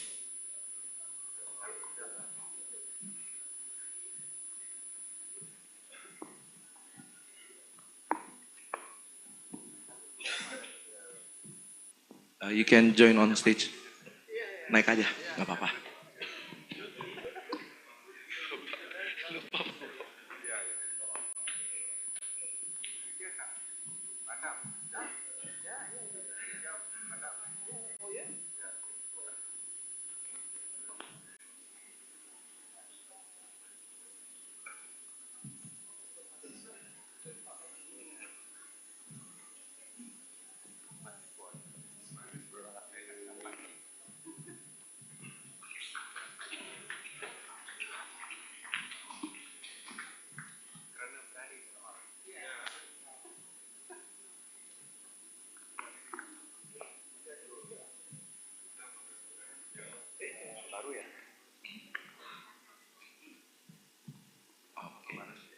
Thank you, Pak Ferry, for giving up these souvenirs. We will take a very quick picture in 3, 1, 2, and 3. Another one, 1, 2, and 3. Last one, very big smile, 1, 2, and 3. Thank you very much for everyone who are actively participating. You may now be seated, and everyone, thank you. You may now back to your seat. To Thank you. the lectures, and you can get back, be seated again. Thank you very much.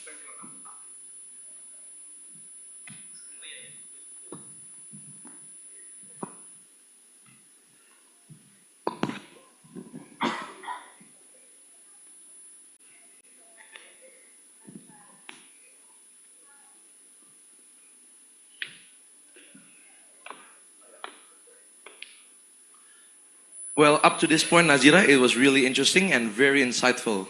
Yes, that's right, Messi. But unfortunately, our time is very limited. But before we are going to the next sessions, we will have an hour for lunch and Zuhur prayer. So please enjoy your time, and we'll see you again in this venue at 1 p.m. Once again, at 1 p.m., we'll see you all again in this venue. We kindly ask all participants to ensure that there is no trash is left behind in this venue.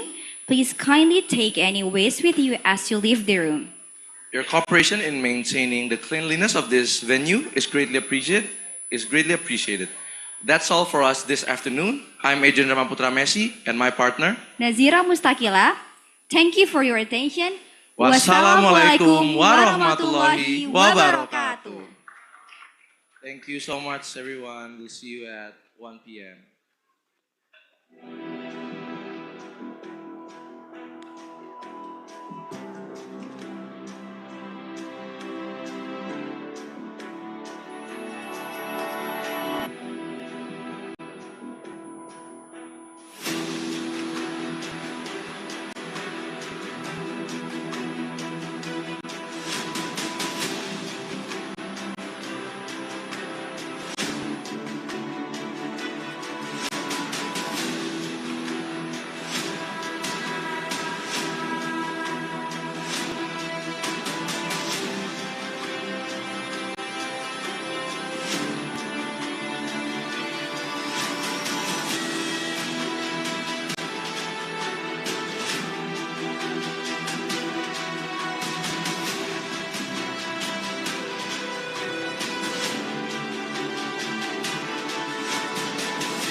Universitas Brawijaya was established by the President of the Republic of Indonesia on July 11, 1961. This name is derived from the title of King of Majapahit, a great kingdom in Indonesia from 12th to 15th centuries.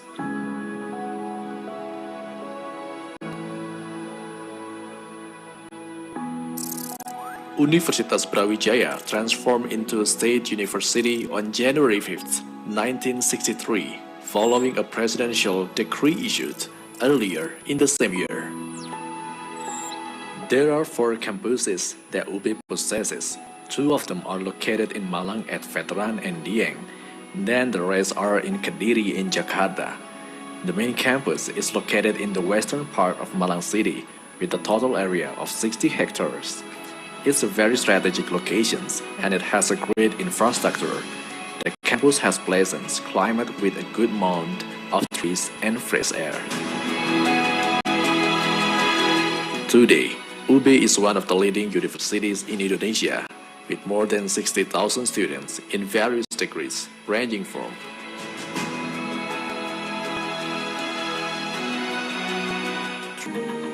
5 diploma programs, 77 programs for bachelor degree, 42 master programs, 23 doctoral programs, and Universitas Brawijaya also has 19 specialist programs and 9 professional programs.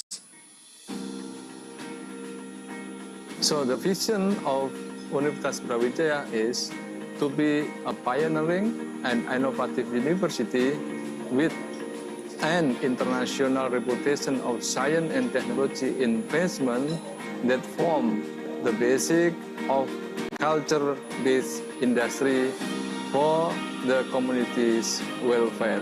While mission of Universitas Brawijaya is provide an internationally standard education that produce graduates who are faithful to the God, have noble, independent, and professional characters, and have an entrepreneurial spirit.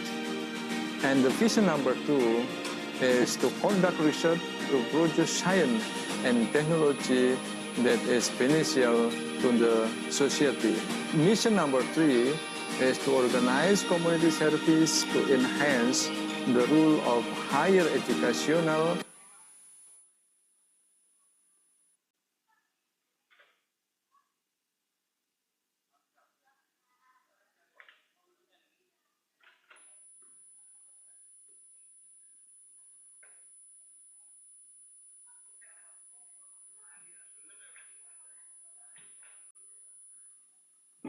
Year of my life. Oh, thank you for the happiest year of my life. Ooh. So wake me up when they build that time machine. I wanna go back. Wake me up when you were sleeping next to me. 'Cause I really loved you. Ooh. Thank you for the happiest year of my life. Thank you for the happiest year of my life. Oh, thank you for the happiest year of my life. Yeah, thank you for the happiest year of my life.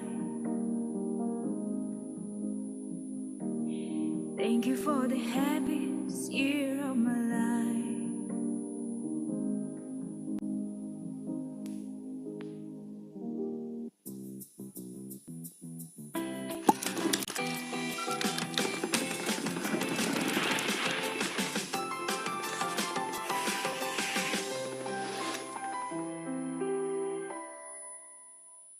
Ever feel like no matter how hard you try, success just slips away, like you're cursed with bad luck? I know that feeling well. I was bankrupt.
YouTube Premium adalah YouTube bebas iklan dan akses eksklusif ke sebuah konten VIP. Coba 1 bulan gratis.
YouTube Premium adalah YouTube bebas iklan.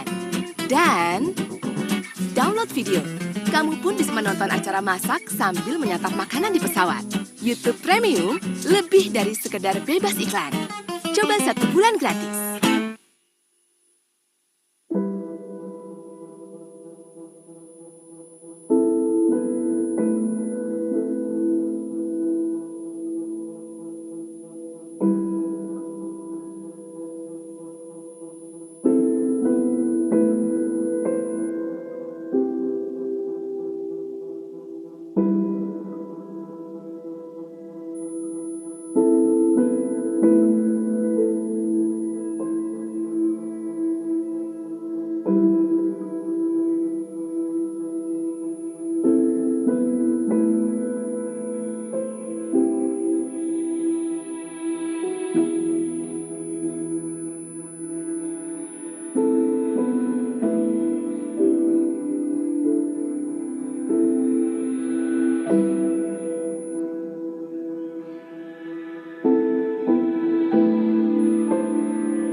Aplikasi YouTube Music bisa ngerasain apa kamu suka begitu kamu membuka aplikasinya.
Universitas Brawijaya was established by the President of the Republic of Indonesia on July 11, 1961. This name is derived from the title of King of Majapahit, a great kingdom in Indonesia from 12 to 15 centuries.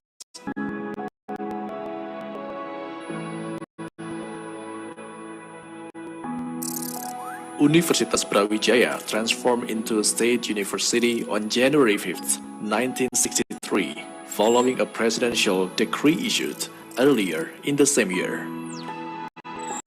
There are 4 campuses that UB possesses. 2 of them are located in Malang at Veteran and Dieng. Then the rest are in Kediri in Jakarta. The main campus is located in the western part of Malang City with a total area of 60 hectares. It's a very strategic location and it has a great infrastructure. The campus has spaces for a good amount of trees and fresh air. Today, UB is one of the leading universities in Indonesia, with more than 60,000 students in various degrees, ranging from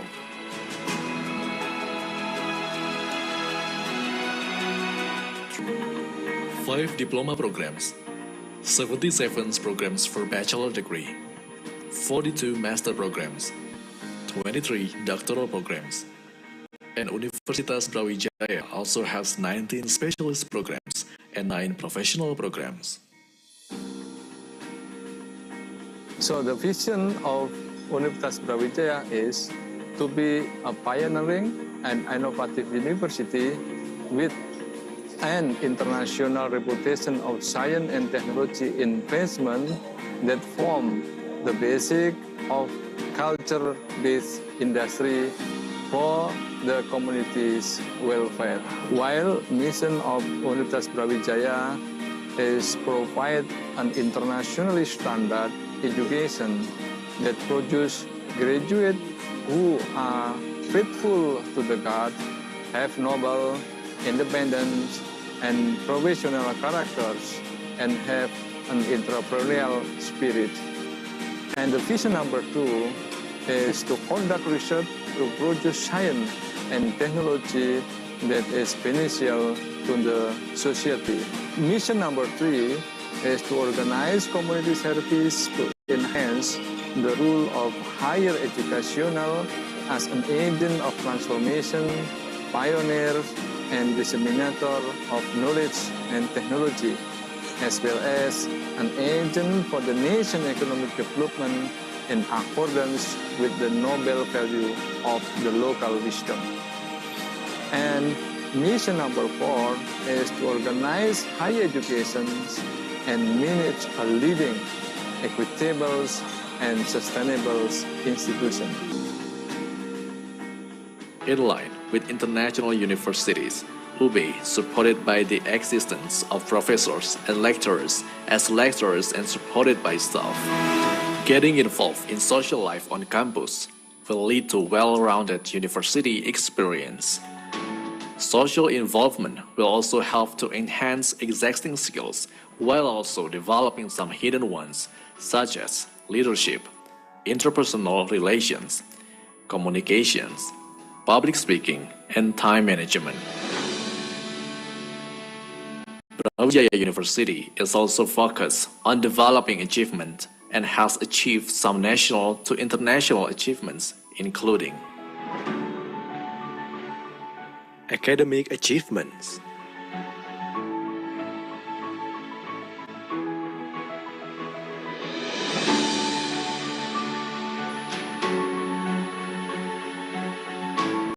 non-academic achievements,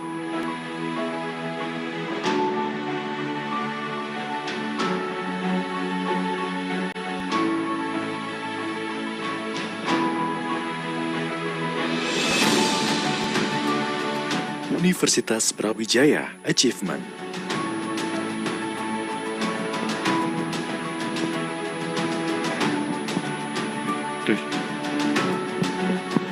Tes.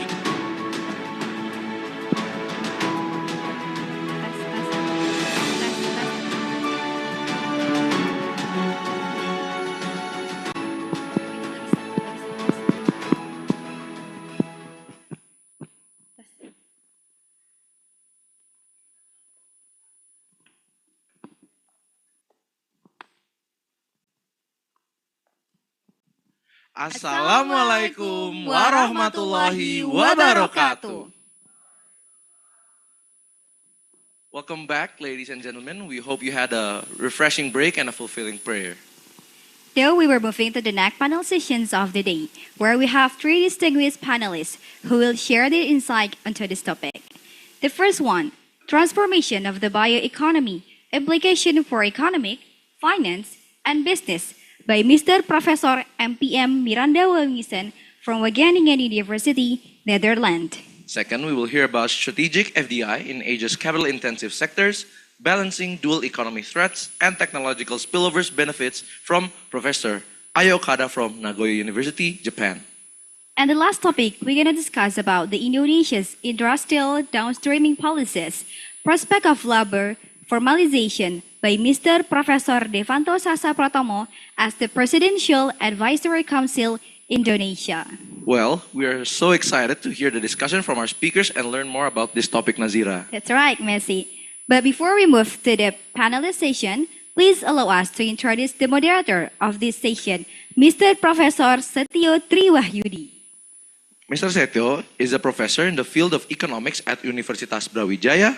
Related to his educational background, Professor Setio got the Bachelor of Economics at Brawijaya University in 2004.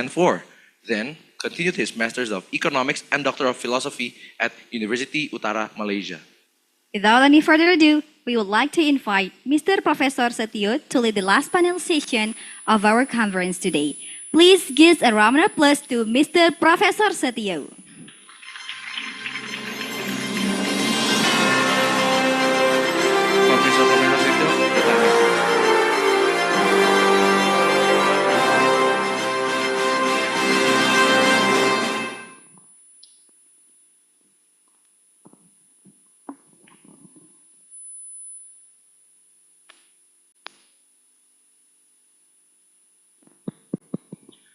Oke, bismillahirrahmanirrahim. Assalamualaikum warahmatullahi wabarakatuh. Selamat siang, salam sejahtera bagi kita semua. Semoga di siang hari ini masih tetap semangat ya. Today in the second panel session, and we have three distinguished speakers here. And the first distinguished speakers will be from Wageningen University and Research, Netherlands. The second from Nagoya University, and the third one from Brawijaya University. Before we continue with the presentation for its speakers, I would like to remind you to prepare several questions because the presenter, after finish present the paper, there will be any question and answer. And for the chosen audience, there will be any souvenir from the committee, same with the previous session. Before that, I will say hello to Professor Miranda Motion. Hello, Prof. Miranda. Hello, good afternoon. Yeah, good afternoon, Prof. Miranda. Welcome to Brawijaya University, Prof. Miranda. Very nice to be in your conference, and thank you for this very nice introduction. Okay, before Prof. Miranda present paper, I would like to explain about your curriculum vitae to our audience. Professor Miranda Motion, the research domain of Professor Miranda around risk management and resilience in agri-foods system. Her team address strategies to design more sustainable and resilient agri-food system and the economic, environmental, social impacts and thereof. Her research methods cover quantitative modeling at micro as well as micro level. Also, in the qualitative methods research, Prof. Miranda today is coordinated the World Social Science team on system transition, is coordinated also for the 4CU redesign program, rethinking the food system together, designing a high-tech and data-driven food system of the future. Okay, before Prof. Miranda explain the paper, give applause to our presenter. Thank you very much. That's too much applause and too much a nice introduction. So do you like me to share my screen, or are you showing the presentation yourself, or how shall we go? Okay, if you want to share your presentation by yourself, it's okay. But if not, we have a team to share your presentation, bro. Well, I'm happy to do it myself. I start sharing my screen then, and maybe you can confirm whether you indeed, in a second, see my presentation. Can you confirm maybe that you see it? Okay, 30 minutes your presentation, bro. Time is yours, bro. Takes a little bit. Okay. Yeah, if you can all see my slides, I don't have too many slides because I like to talk with you and I like to hear your thoughts. So I thought it's not so nice to give a kind of monologue from this side of the world to you. I like to hear your thoughts and I like to learn the audience and your interest a bit better. So this is my first slide. I take you actually a bit to the food economy and the food systems and agriculture and food systems in general. I'm not sure whether any of the other presentations in your conference had this topic very specifically, but this is about food systems. So transformation of the bioeconomy, implications of economics, finance, and business.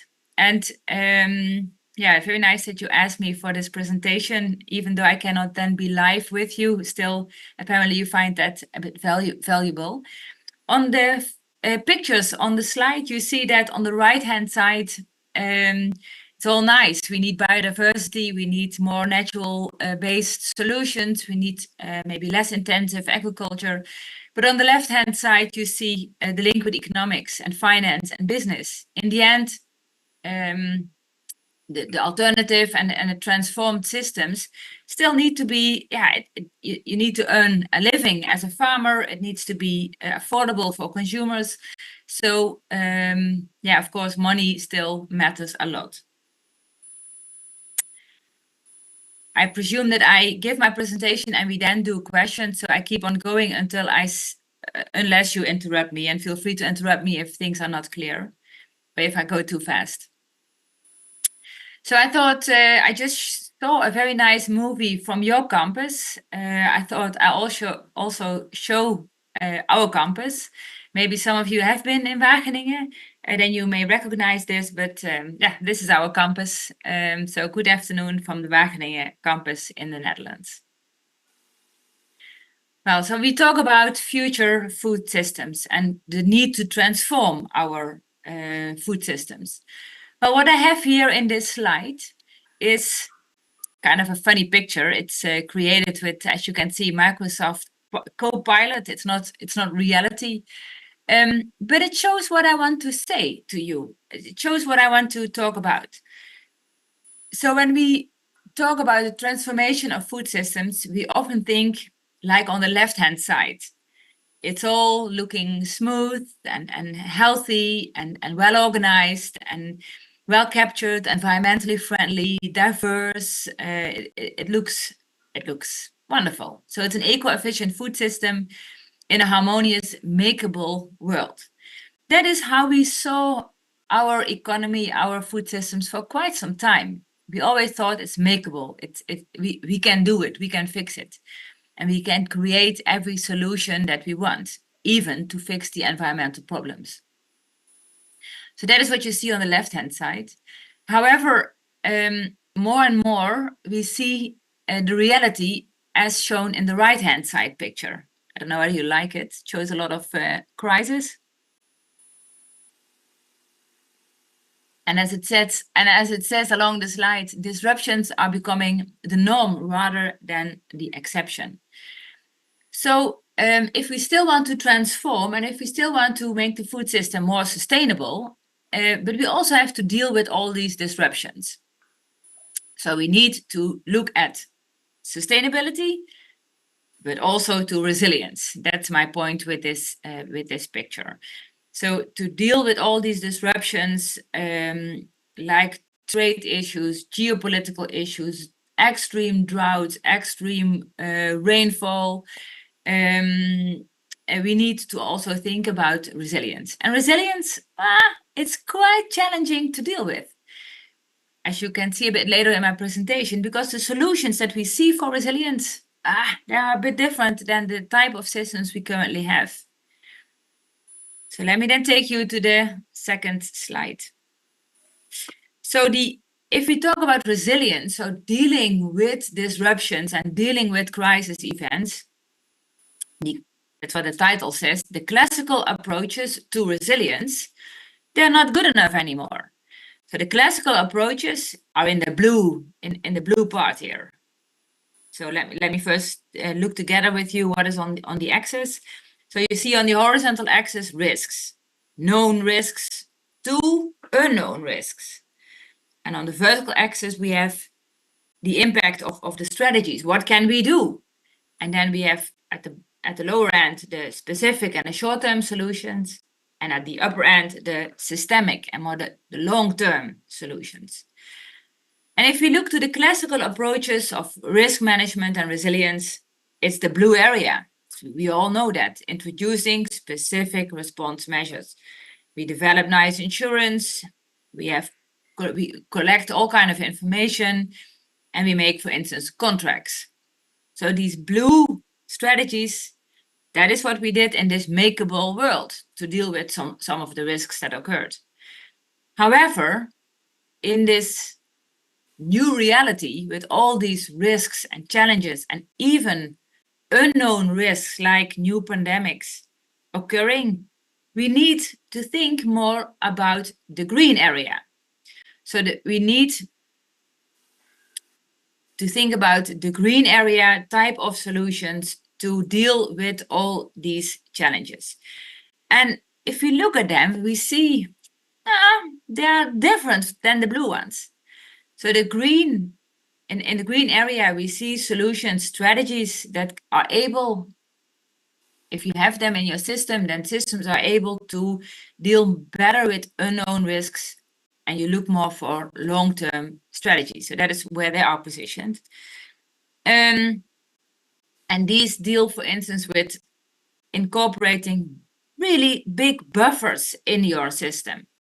And I'm not only talking about some buffers on your bank account, so not only the financial buffers, but also extra labor dealing or fitting in the natural context of your system. So everyone natural buffers have really different types of self-organization. That's the agency really connected in the network, and a lot of diversity, not only with regard to the inputs, but also with regard to outputs and markets. And if we think about this, and I'm sure you will agree with me, if I look to all the books that are here in the back in my room, all the books that we teach from, for instance, supply chain management, risk management, they don't cover this, because all these books here in the back here, they have been written in the past 30 to 40 years, and they all assume this makeable world. So they are not developed at all into this, let's call it the green area. For simplicity or for easiness, I, by the way, summarize these resilience attributes as ABCD, as you can see: agency, buffers, connectivity, and diversity. But if you want to see the longer list of attributes, we developed 24 or 26 attributes, and there's even more. Send me an email and I'm happy to share that longer list with you. So the ABCD is just nice to communicate. But I capture a lot of the of what I want to talk about and what is not in these books in the back. And that is quite a big thing, because if we look outside to all the food systems that we have, many of them are designed using the books. So they work in the principle with just in time, no buffers, just one dedicated supplier, dedicated customers. So it's not at all really designed for resilience. And that is why I think it's good to discuss this topic. So the transformation is not only for more sustainable systems, but also at the same time, we need to think about resilience. So my wish, and I'm happy that I'm already a bit old, but still about 20 years to work, that I hope we can make steps towards developing food systems that have more of this green area, so to say. And I have a very nice project at the moment, and that's on the next slide. That is, we are going to learn how this green resilience attributes, how they are implemented in systems in the global network of lighthouse farms that already deal all the time with all these volatile circumstances. And that is the systems, the farming, the food systems in these green areas that you see on the map, on the sheet. These are farming systems that are already dealing with drought, war, complexity of many different things happening at the same time. Yes, for instance, this system in Ethiopia, there is war. We go in a couple of weeks to Colombia. Also, there is a lot of unrest and extreme weather. Well, there's this network that we want to learn from, because these systems, they are already bottom up dealing with a lot of volatility and crisis all the time. And that is, we think we can learn how these green resilience attributes, how they materialize in these systems. And as you can see, the system that we work together with in Indonesia is actually together with your university, with the Faculty of Agriculture. So not with your faculty, but with the Faculty of Agriculture. And it's really very interesting. And so these are part of the global network of lighthouse farms. Because we think we can learn a lot. Because these systems, they work in another way as written up in all these nice books. Almost to the last slide, of course, this all has a lot of implications for your faculty, for my group here also. There's implications for economics, finance, and business, because these books in the back, they need to think of different concepts. They need to be extended with different concepts. And I picked up on two as an example.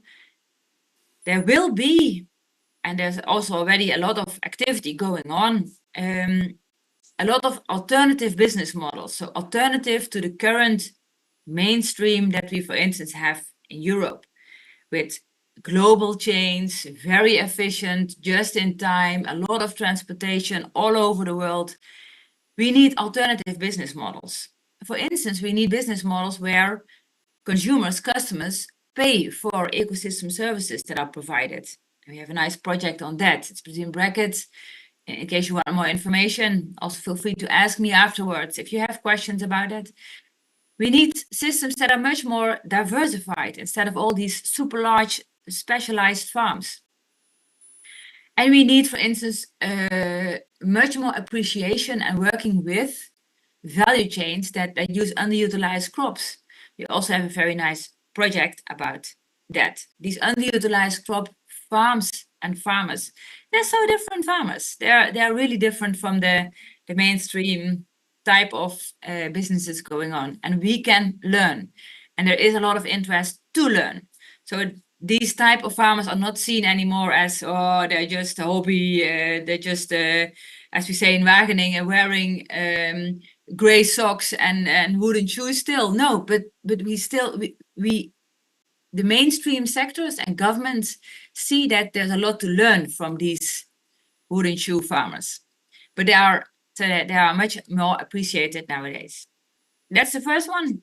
Second bullet here, and that is also an important thing for our textbooks, for instance, we need to use the true cost accounting principles.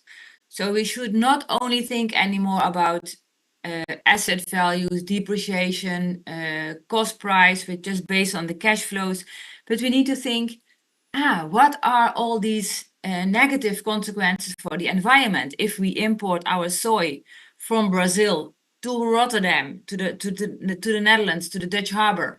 What are all the negative environmental consequences?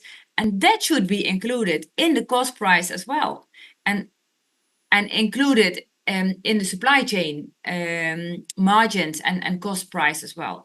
So the customers need to pay for that, and the banks, when they make credit assessments, they also need to think about this true costing and these environmental and resilience implications also that these supply chains have. So as I say in italic, this is not mainstream at all yet, but things are developing, and I see much more development already towards sustainability than for resilience. So there's much more attention already for sustainability issues, environmental issues, and incorporating that in the true cost accounting compared to the resilience elements, those green attributes that I talked to, because that is even more difficult maybe to bring them into our future food systems. So nice work to do. And we have a seminar about this, just a small advertisement. I hope that that is allowed. We have a seminar in Wageningen in November from this year. There's still time to submit your abstract. It's possible till the 5th of October.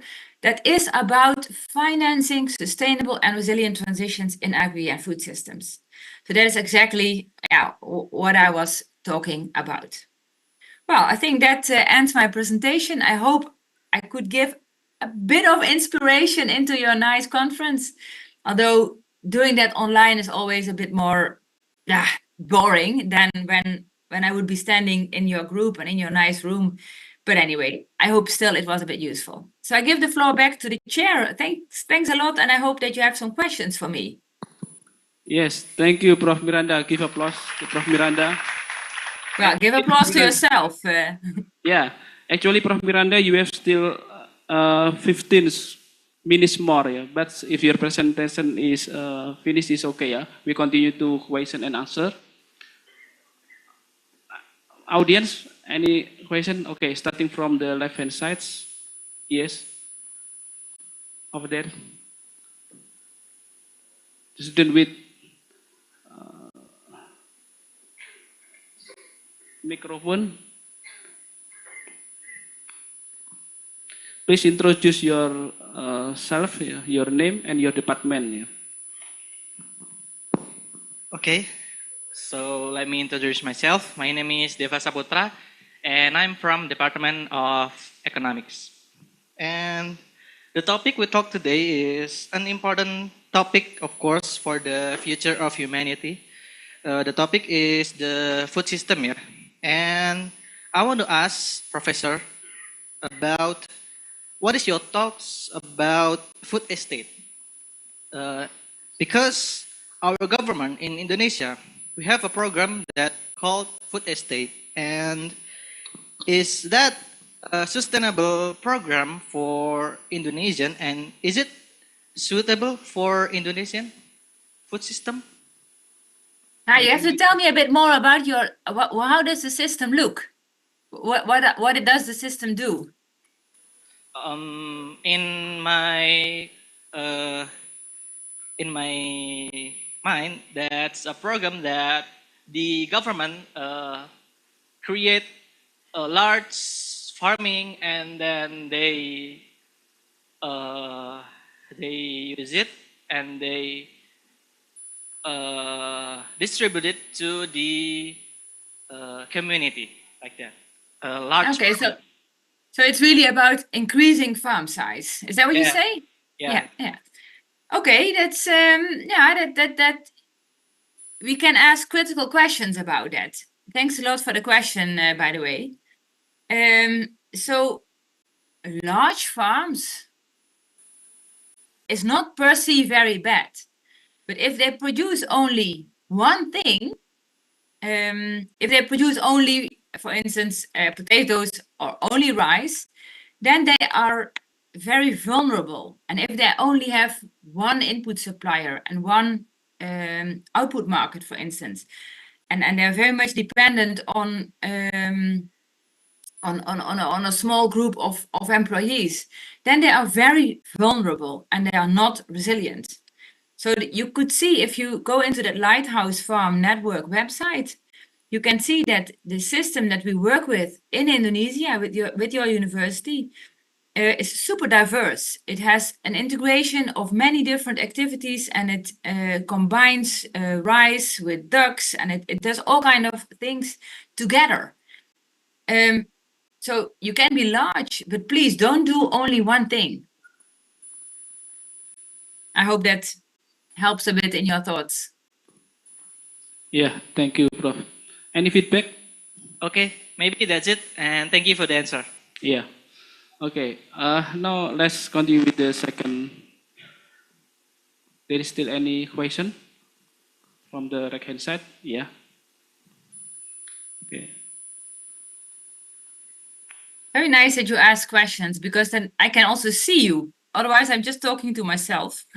Yeah. So I like this much better than only presenting.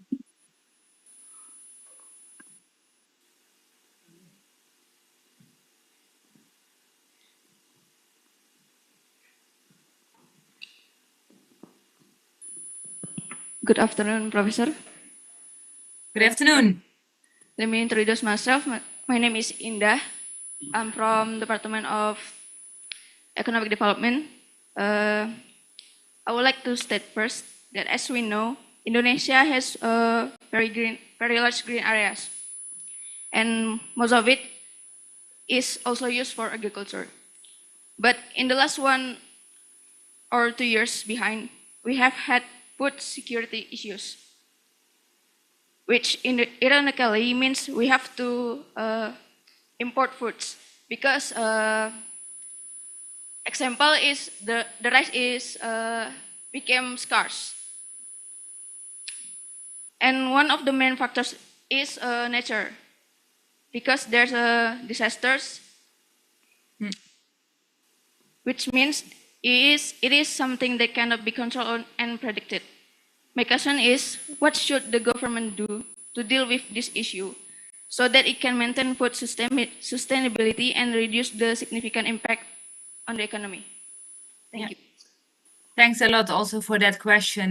I like it a lot that you are from the Faculty of Economics and you have this interest also in food systems, because it's very much a very important economic sector, and I'm very happy that you ask questions about it.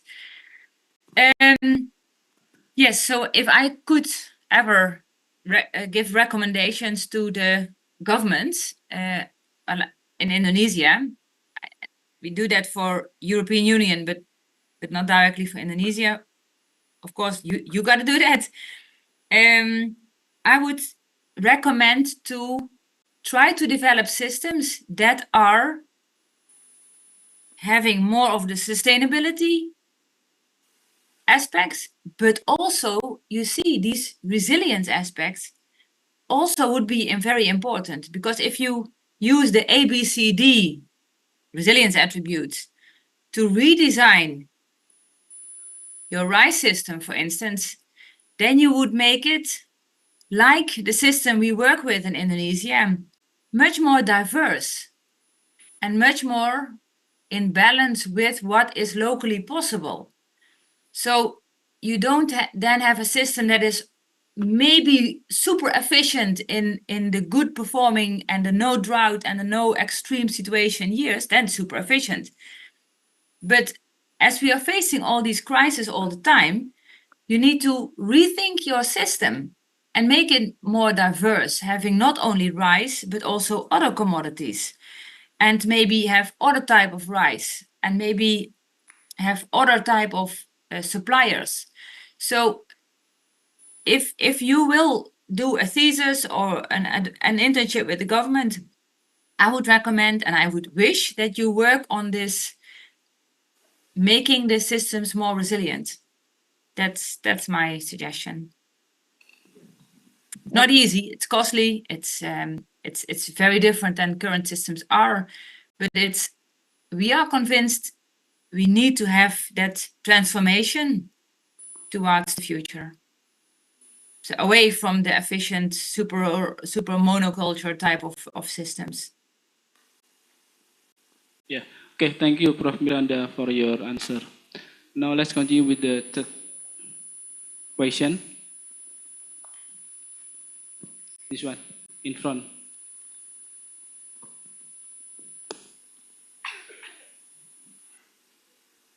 Okay, thank you for the opportunity. My name is Alma from Graduate Program of Economics.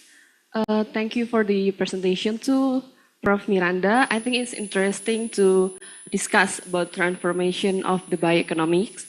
And what I have to ask is, what are the key economics and financial challenges in transitioning to a bioeconomics? Because, it's interesting if we discuss about these topics also, and how can businesses adapt to these changes? Thank you.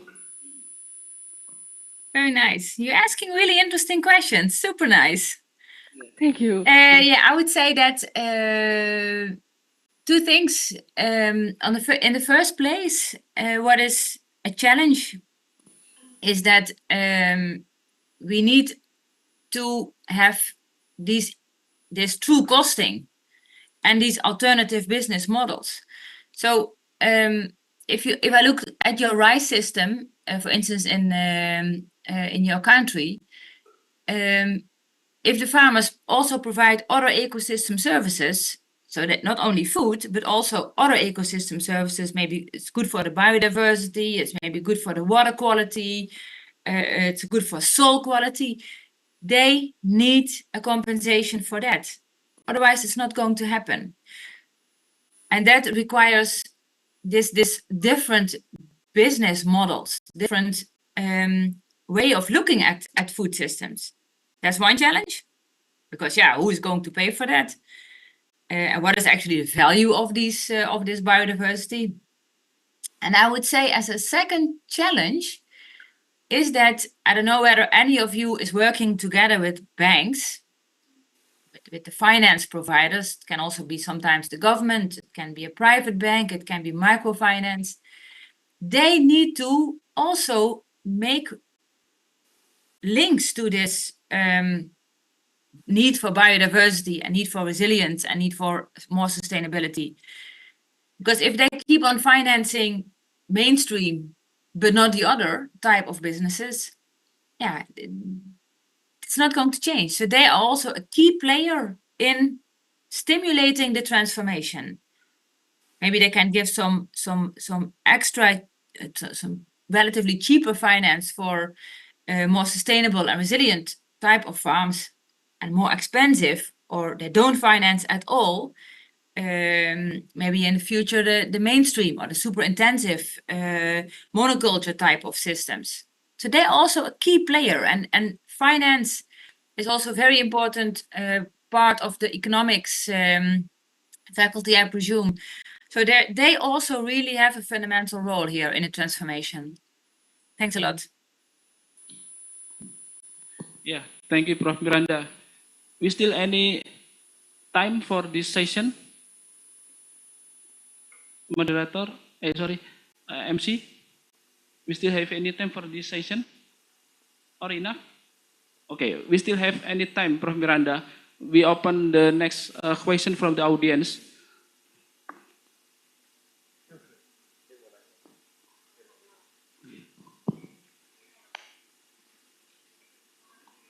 Okay, yes.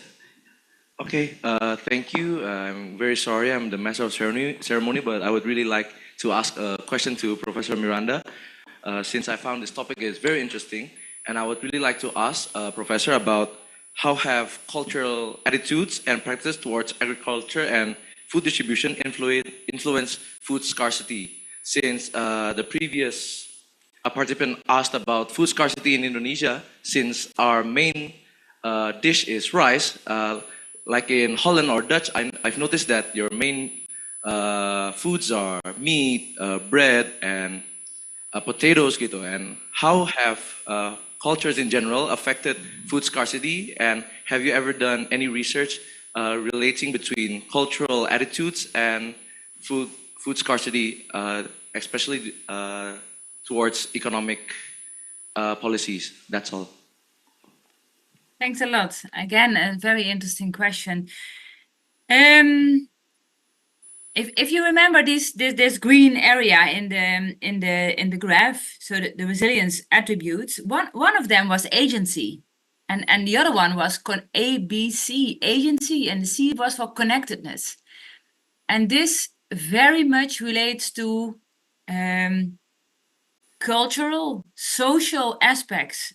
So how you can do and fix and solve things together in the region, not with an anonymous Swiss Re big insurance company in Switzerland or some American company and covering my risk because it's they have a satellite system seeing my risk. No, that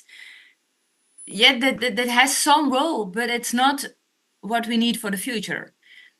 It's not exactly your question, but solving, that is what I want to say, solving scarcity and security and resilience issues for the future, we need to look at local cultures, social connectedness, social solutions together, and not only at these global solutions. Again, not exactly your question, but in terms of solving it, I hope I give a hint. Yeah, thank you. Maybe you have any feedback from... That's all, ma'am. Thank you very much, ma'am. Yeah. Okay. We still any time, but if there is no question from the audience, we can finish the session here. Okay. Give applause to Prof. Miranda. Thank you, Prof. Miranda, for your excellent explanation, presentation, and also the question answer from our audience. Thank you and see you again. Applause for you for the questions. Really very nice. That makes these long distance online conferences still good. So thanks a lot for that. Yeah, thank you, Prof. Miranda. And now we continue with the second presentation from the Professor Aoya from Nagoya University.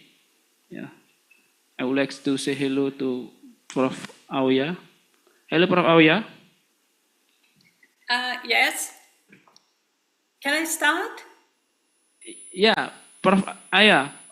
Before we give your opportunity to present, I would like to explain about your curriculum vitae first to our audience, Prof. Okay, wait minutes. Would you allow me to share the documents? I would like. Wait minutes, Prof. Aya. I would like to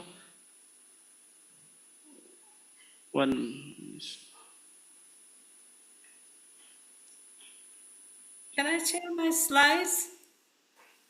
Yes, Prof. Aya. You can share your slides. Okay.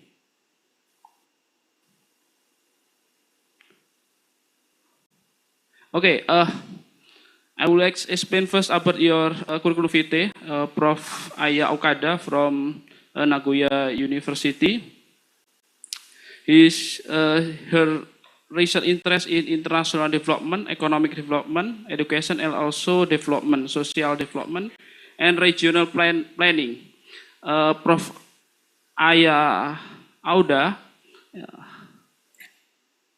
have current research projects on skill development for the emerging new dynamics in Asia developing countries under globalization, and also focus on the globalization and changing pattern of skill development, a comparative study of China, India, and the US. Prof. Aya Auda will be explain about the topic, the strengthening foundation, strategic FDI in Asia capital intensive sector, balancing dual economy, threats, and technological spillover benefits. Yeah. Prof. Aya, your time to present in 30 minutes, Prof. Okay, thank you very much for your kind introduction. I'm Aya Okada, Professor of International Development from the Graduate School of International Development, Nagoya University. I would like to thank the organizer for inviting me to this very important international conference. The title of my presentation was given by the organizer, and I accepted it as it is. I assume that the topic may be of interest to you. I used to do research on the automobile industry in Asia and in particular in India, which has grown so remarkably in recent decades. So I like to introduce what has happened to India in the context of current FDI involvement. I believe perhaps this is the reason why I was given this topic, considering a recent rapid growth of foreign direct investment, FDI, in the ASEAN region and in Indonesia in particular. So I hope my presentation will be useful for soliciting policy and academic discussions for promoting strategic FDI. Michael Porter, a leading scholar in management studies from Harvard Business School, has identified 4 stages of competitiveness development. As you see, investment is an important driver for economic development, particularly in its early stages. Given the shortage of domestic investment in the context of developing countries, foreign direct investment, FDI, has played an important role in promoting economic development in many developing countries through, though some caution is necessary. We require strategic management and good economic governance over FDIs to avoid the risks of creating economic enclaves where economic benefits of FDI are brought back to home countries and not really shared much with host countries, as argued in the early decades. I'd like to give you a snapshot. Let me show the world map, which shows the medium and high-tech manufacturing value added. The darker shades has higher share of manufacturing value, higher share of medium and high-tech manufacturing value added as in the manufacturing value added. As you see, you find that a relatively high proportion of medium and high technology manufacturing value added in the Asia and Pacific region, including Indonesia. It shows that this shows that a significant economic progress over the last 2 to 3 decades in the region as industrial deepening and technological capability development has been taking place. The figure shows FDI inflows by region since 1980. The red line indicates FDI inflows worldwide, followed by that for high-income countries, shown in green. As for Asia, East Asia, and the Pacific, which is indicated in blue line, and other regions, although it has had a considerable growth, but in the total FDI inflows worldwide, the proportion still remains smaller. This figure shows FDI inflows as percent of GDP by region. Once again, it shows fluctuations. As you see, they have been particularly since around 2008. in all regions, including East Asia and the Pacific, East and Central Asia, and South Asia, there have been fluctuations. So in terms of the global trends in FDI, you can say since around 2010, FDI and global value chains have both started experiencing a gradual slowdown, a global shift toward more services-centric, asset-light investment, most notably BPO, business process outsourcing, and ICT, information communication technology, have been more sort of shifting towards these sectors, while FDI in manufacturing lags worldwide. But I will mention that that's not really the case in Asia shortly.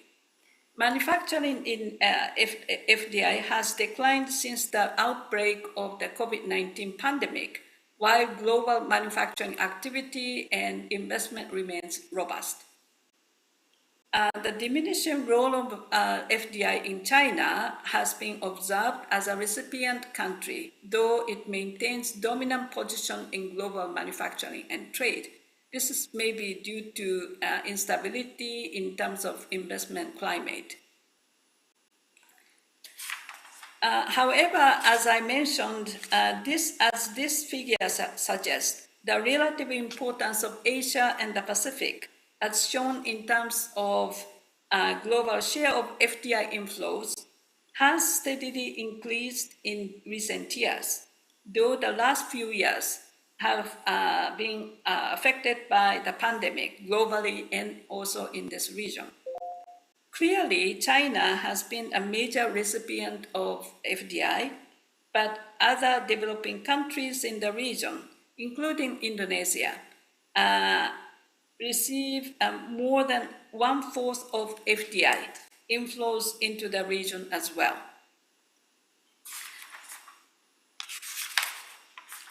FDI inflows into ASEAN have grown steadily, albeit a temporary decline due to the pandemic, as I mentioned earlier. Recent rapid growth of FDI in manufacturing, particularly in electronics, electric vehicles, EV, and EV batteries, have been observed.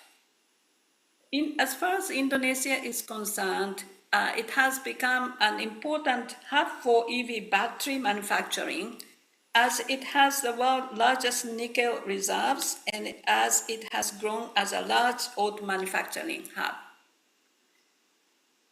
For other ASEAN countries such as Singapore, Malaysia, Thailand, and Vietnam, and the Philippines, attracting FDI into the electronics sector has been seen as multinational companies are trying to expand their production capacity because of the rapid growth of global electronics demand. And as the lower figure indicates, in 2022, ASEAN overtook China as a destination of greenfield FDI in manufacturing, which is quite interesting. So further zooming into 4 major players in the region, these figures are the FDI inflows to 4 Asian emerging economies, China, India, Korea, and Indonesia. As you can see, as far as these economies have, although Korea has had fluctuating performance in terms of inflows of FDI, as the light blue lines shows, these countries have grown. The FDI inflows into these countries have grown considerably, supporting the economic development of these economies, these countries. So this is showing particularly the performance of machinery and transport equipment largely the automotive sector, as a percentage of value added in manufacturing. Once again, Asian countries have higher proportions of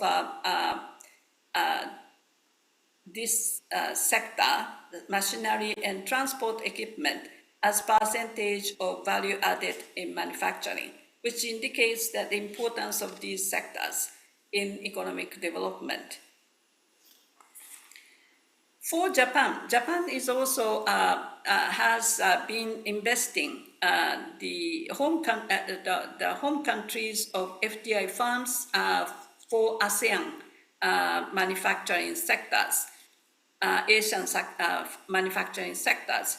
So the left, the figure shows that it has grown the outflow of Japanese FDI in manufacturing has grown overall, and it has a very high proportion to Asia. And also the right figure shows the share of Japanese firms' overseas operation, production operation in manufacturing by subsector. The left bar indicates transport equipment, which mainly includes the automotive industry, shows the highest share, as high as nearly 50%. So you can see the importance of this sector in the region. In fact, this world map indicates the location and number of Japanese overseas operations of Japanese automotive manufacturers. And the table shows the number of operations in the car industry, automotive industries. So as you can see, including Indonesia, in fact, Indonesia has 13 plants for car production and auto parts production. So you can see the extensive production networks. This extensive production networks has been facilitated by regional economic and trade agreements across regions, facilitating the development of global value chains, making it possible for auto manufacturers to take advantage of intra-regional cross-border sourcing of components and materials, as well as the development of production base for export platform close to the targeted overseas market, as well as serving as the base for export platform. This figure, this table indicates the top 20 countries in ASEAN in terms of the number of car production and their shares of global car production. As you can see, many Asian countries, not only East Asian countries, but ASEAN countries such as Thailand and Indonesia are ranked here, suggesting their prominent role in the global car production.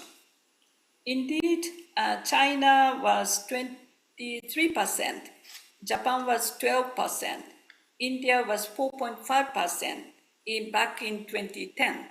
So you can see that the share of Asia in global car production has grown, partly because of the growth of China and India. In fact, this is the historical evolution of Indian automobile industry by type of vehicles.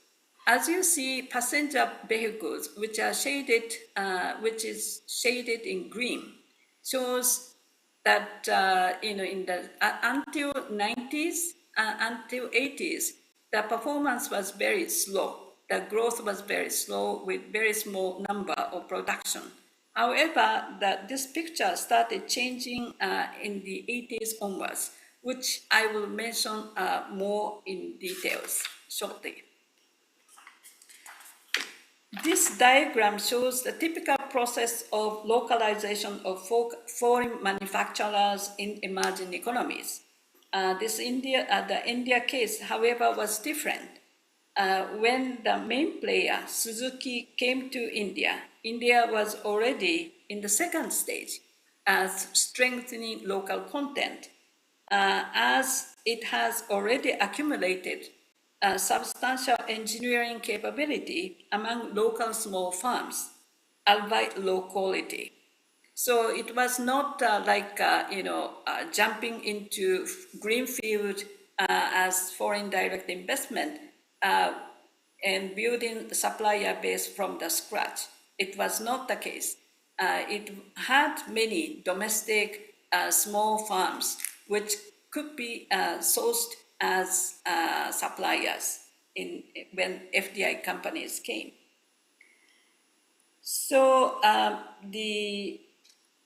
by the time almost all major car manufacturers from Europe, US, and Japan came to India, India was already in the third stage, export platform development. Today, both India and China in the fifth stage, like Japan and Korea. So I will explain how the Indian automobile industry evolved and development shortly. It's a long story, so I will make it quick. It started in the 50s, but the country was almost closed. The market was almost closed, and the government wasn't really keen to promote passenger car production. So it was actually faced many difficulties in terms of product development and expanding markets. Evolution really started in 1982 when Suzuki came to India and formed a joint venture with the Indian government to create a establish a company called MUL, Multi Udyog Limited.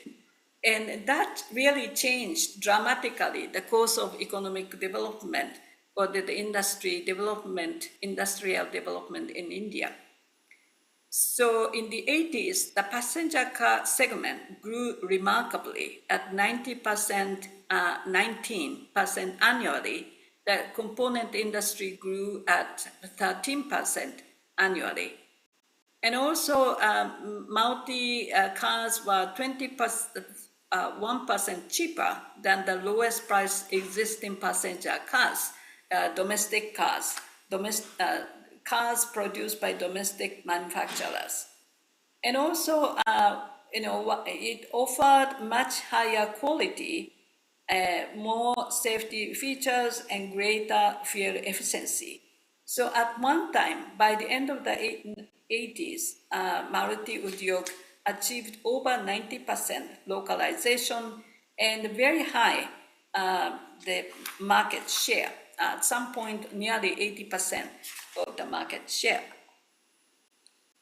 In 1991, government announced and introduced new economic policy and new industrial policy to promote liberalization.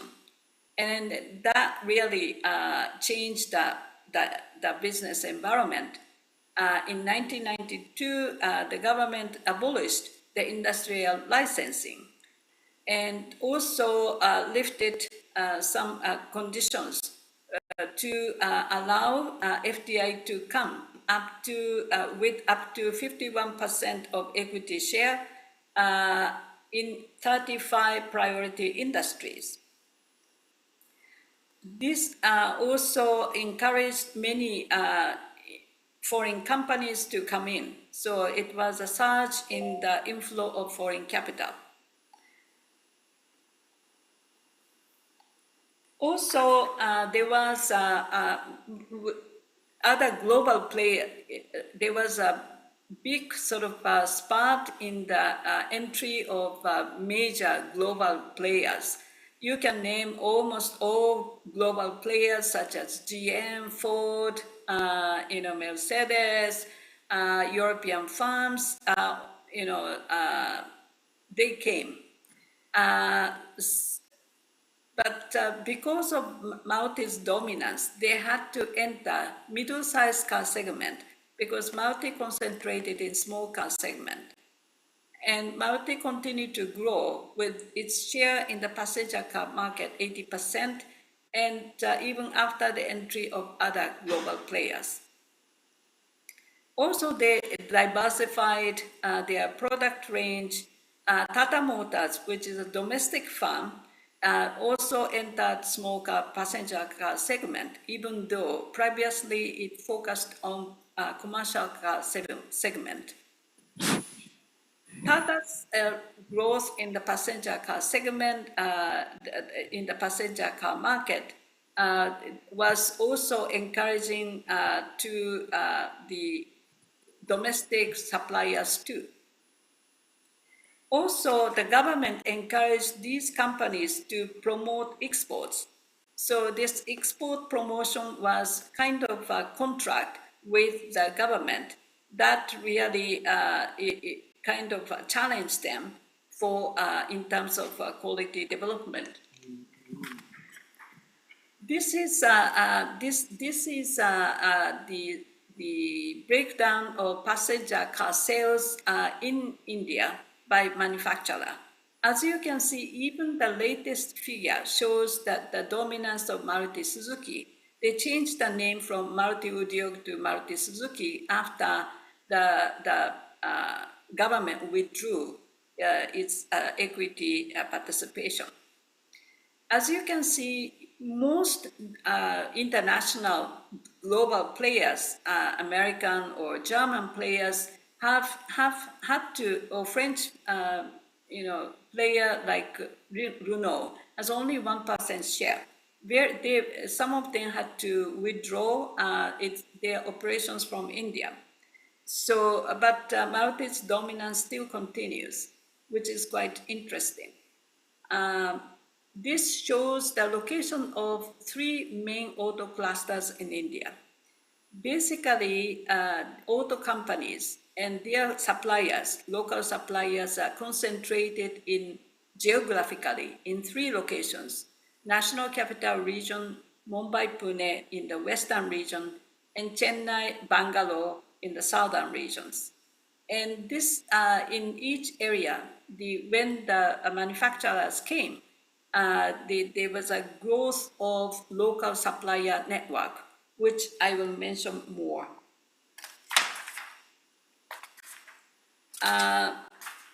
One of the reasons why global players, major players, are not so successful, maybe due to the difficulty in adapting to local conditions.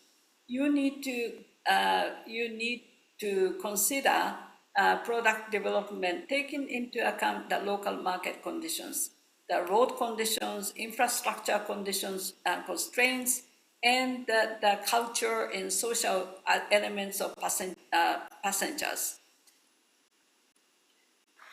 The auto cluster, in terms of auto clusters, as I said, in the National Capital Region, including Gurgaon, where the Maruti Suzuki is headquartered, the Maruti played a very important role in developing not only the farm itself, but also the local region as one of the leading regions, not only in automotive sector, but later on, it also attracted many IT industries. So today it has grown as one of the hubs for IT industries too.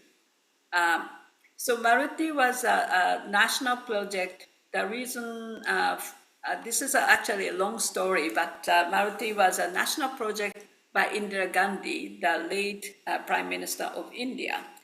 And originally it focused on small segment, which was untapped in India prior to Maruti's entry. It has significantly contributed to the motorization in India and modernization of the automobile industry. Prior to their entry, the model was not changed over 2 decades. So it was old-fashioned type of production operations. Marutis played a critical role in supplier development. When Maruti came, it was a greenfield, it was middle of nowhere, but government forced Suzuki to engage local small farms because of the backward linkages, expecting backward linkages. Of course, Suzuki also brought Japanese suppliers, but they were made kind of arranged marriage with local manufacturing firms to form joint ventures. Suzuki encouraged its suppliers to form a joint venture with Maruti's Indian suppliers. So there was a kind of mushrooming effect to have joint ventures of cascaded, tiered supplier network. There was a high degree of localization. More than 90% local content was achieved, but due to the Indian government's phased manufacturing programs. So Suzuki basically had no choice to develop local suppliers to achieve this 90% local content. This diagram shows the features of manufacturing. Like the automotive sector, you have pyramidal structure of production networks. At the top, you have automotive final product maker, followed by tiered structure of suppliers. First tier, second tier, third tier, depending on the volume of production in the given country. And as the tier goes on, it goes lower, you engage SMEs, small and medium enterprises, largely local firms. When I visited those small firms, some of them were even in the informal sector, in the third tier or fourth tier of supplier firms. So local content of components and materials among Japanese manufacturing firms are commonly seen. This data is from Ministry of Economy and Trade of the Japanese government. As you can see on the left side, local sourcing, which means sourcing from domestic firms, Japanese subsidiaries and local plants of other firms, and other local firms of other countries' origin account for 66% of sourcing of components and materials.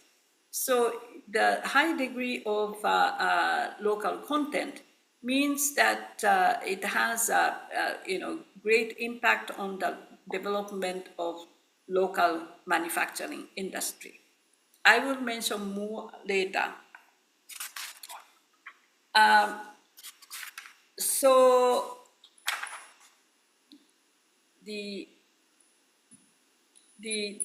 another aspect of Maruti's is that it has heavily emphasized skills upgrading, not only its own employees, but also employees of suppliers.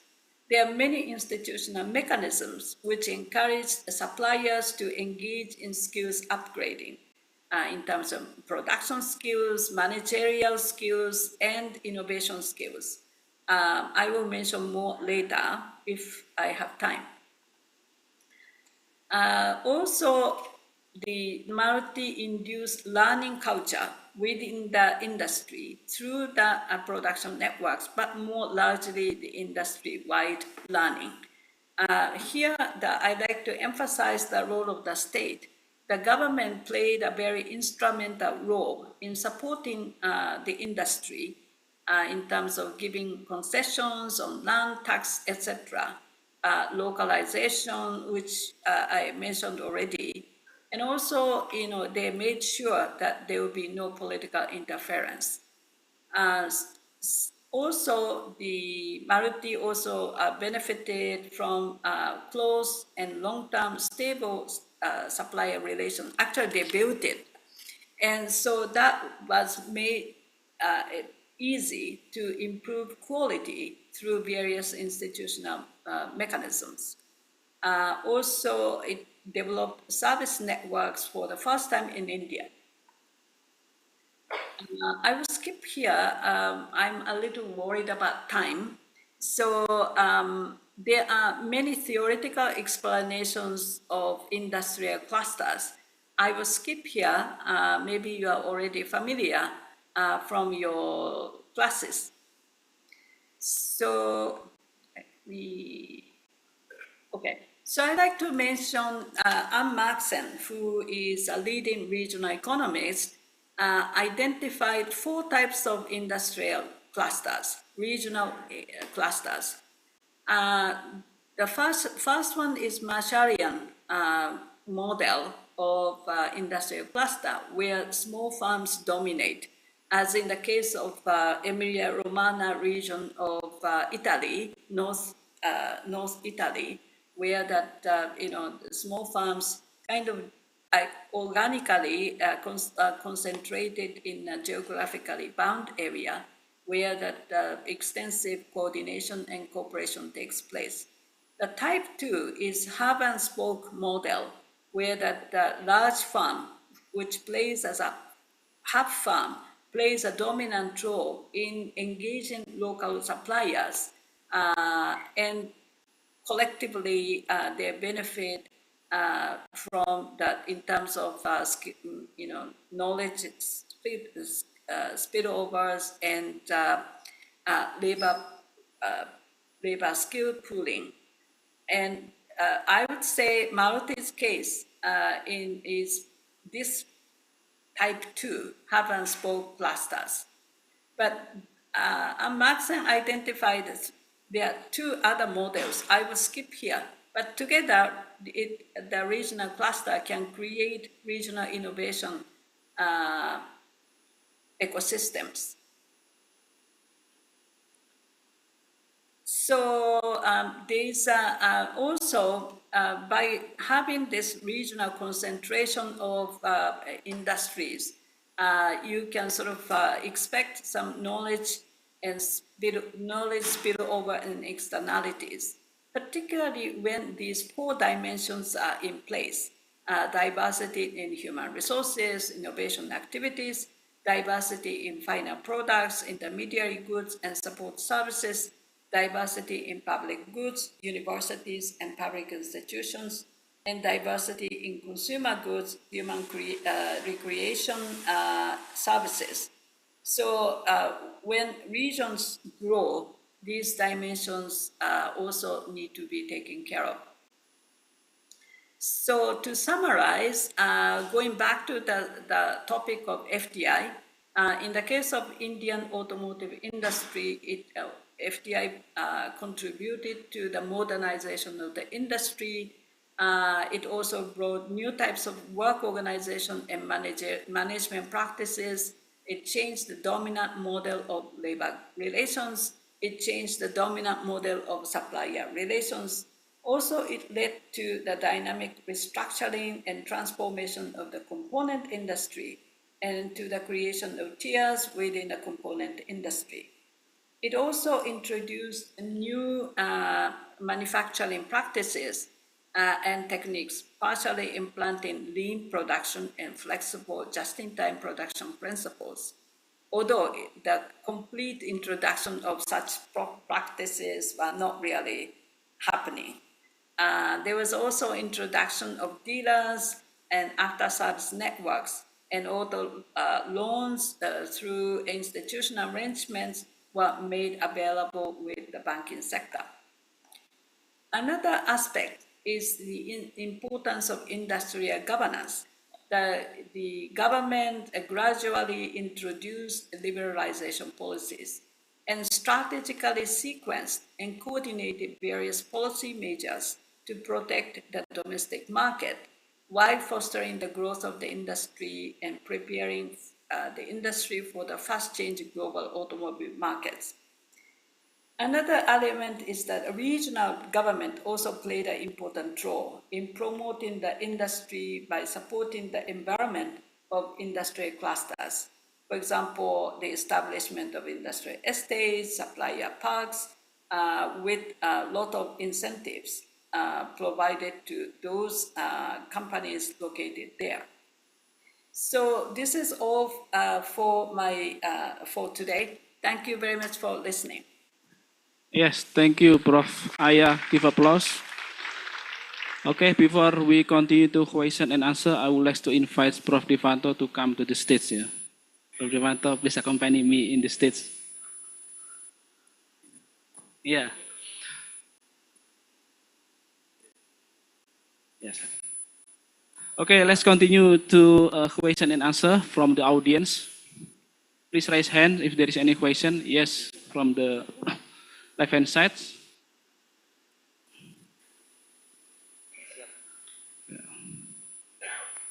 Please introduce your name and your department.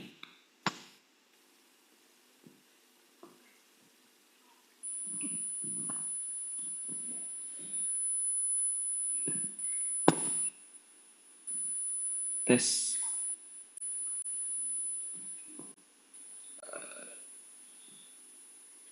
Konnichiwa, Professor Aya Okada. My name is Hafiz Ahmad Mausul from Department Economic Development. At this moment, I will ask a question about FDI. How can Asia countries collaborate to design policies that maximize the benefits of FDI and minimize economic and social risk? That's all from me. Thank you very much for your question. I think it is a very important question, and for the ASEAN as a whole, or Asian countries as a whole, I think coordination is very important. As I mentioned, as India case suggests, the role of the government is very important in terms of creating enabling conditions for developing countries benefit from FDIs. For example, in today's WTO regime, it may be difficult to set high the requirement of local content, but in terms of ensuring technology transfer and skills development by those FDI firms may be important. And also, as I showed in one of the maps, still, cross-border sourcing may not be fully utilized, despite AFTA and other regional agreements. So, more sort of such kind of, cross-border value chains development can be promoted, which will benefit not only one country, but region as a whole. Did I answer your question? Yes. Thank you very much. Another issue is that, in order to benefit, in order to attract FDI, one of the important issues is the skills development. So, there might be some kind of regional coordination in terms of, creating skilled workers, the upgrading the skill levels of the workforce ready to attract FDI. Such kind of regional cooperation can be promoted. Thank you. Yeah, thank you, Prof. Aya. Now let's continue with the second question. Maybe from the middle or from the right-hand side. We still have 1 minute more. Yeah. Okay, I think the girl in the front.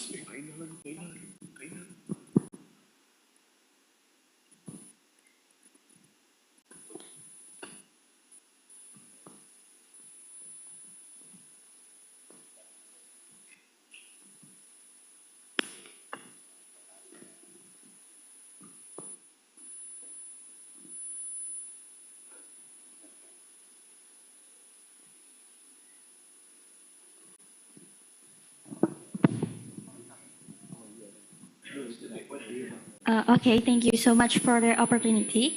Let me introduce myself. My name is Laras from Department of Economics.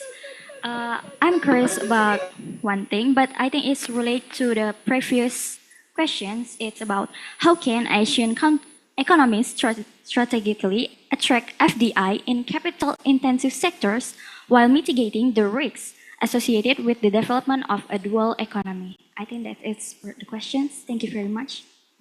Thank you for your question. I couldn't catch which sector did you mention? The capital-intensive sectors. Chemical. Capital Capital-intensive sectors. Yeah. Okay. So actually, as I showed in in my presentation, it's been already happening. In order to attract capital-intensive industries such as automotive, other sectors, creating such enabling conditions, development of engineering base, availability of skilled workforce would be very, very important. And also macroeconomic stability and the good incentive policies by the government can be effective also. Okay, thank you so much for the answer. Thank you. Yeah, thank you. Thank you, Prof. Aya Auda. We have a limited time for the discussion, so we need to finish now for this session. Thank you for Prof. Aya Auda for your excellent presentation and also the answer. Give applause to Prof. Aya Auda. Yeah, thank you very much, Prof. See you. See you. Okay, now let's continue with the last presenter. The last presenter is our professor from Department of Economics. He is Prof. Devanto Sastapratomo. Will explain about the topics Indonesian's industrial downstreaming policy, prospect of labor formalization. I think all of you is already know Prof. Devanto is very busy people in our department. And thank you for your coming, Prof, in this conference here. Your time is 30 minutes, Prof, to present. After that, we continue with question and answer from audience. Time is yours, Prof. Okay, thank you very much, Prof. Setio. Selamat siang, Assalamualaikum warahmatullahi wabarakatuh. Good afternoon. Speak English or bahasa Indonesia, Pak Setio? Mix. Yeah.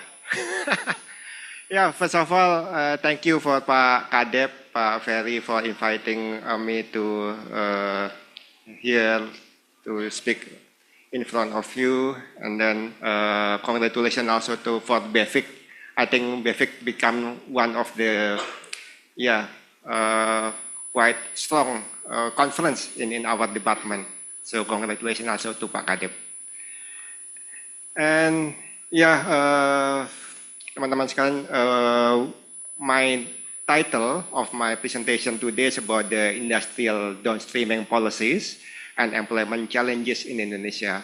I think you already understand or already hear about this policy. In Indonesia, we call it the hilirisasi. So I will try to make association between the hilirisasi of the downstreaming policies and the employment challenges that we face in case of Indonesia. Okay, next.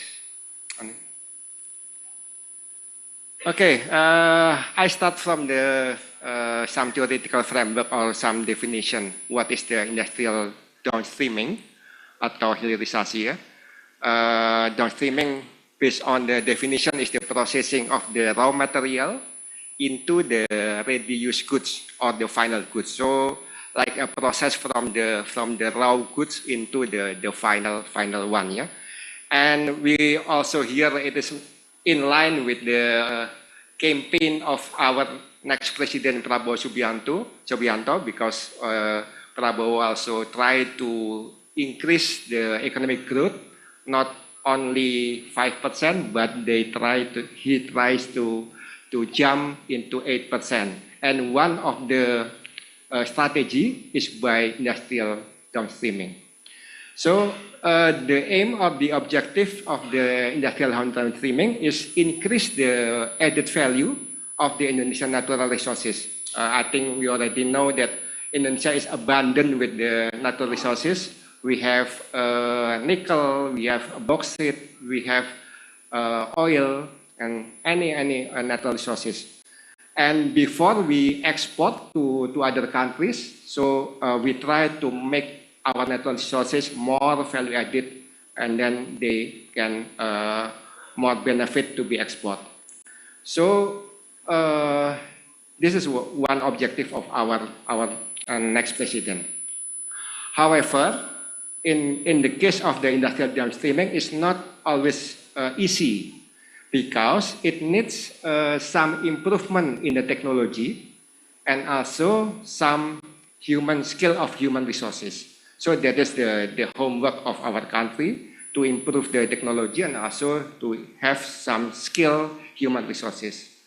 If it is successful, so industrial downstreaming are expected to contribute to have a higher GDP.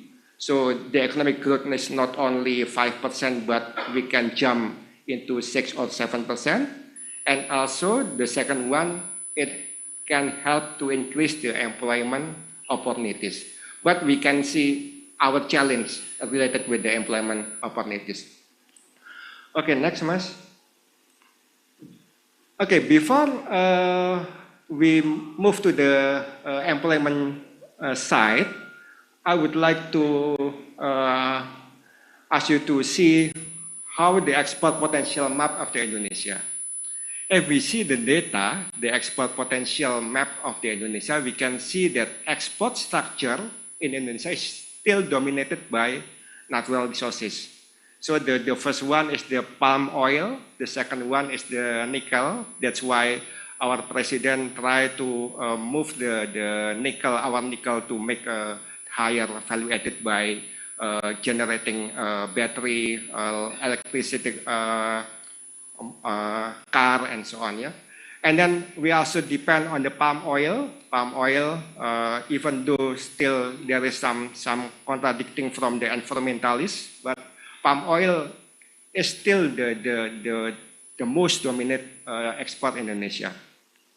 And then the expansion of the potential Indonesia export value product will be optimized through the industrial downstreaming, supported by investment in this sector, both the nickel and also the palm oil.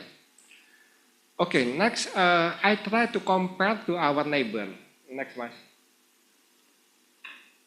Hello? Mas Nayaka ya? Okay, I try to compare to our neighbor. Yeah, what happened in Vietnam, for example. If we see from the previous data, the Indonesia is dominated by natural resources, palm oil, and also the nickel. And we see the Vietnam. What is the map, the potential map of the export of the Vietnam?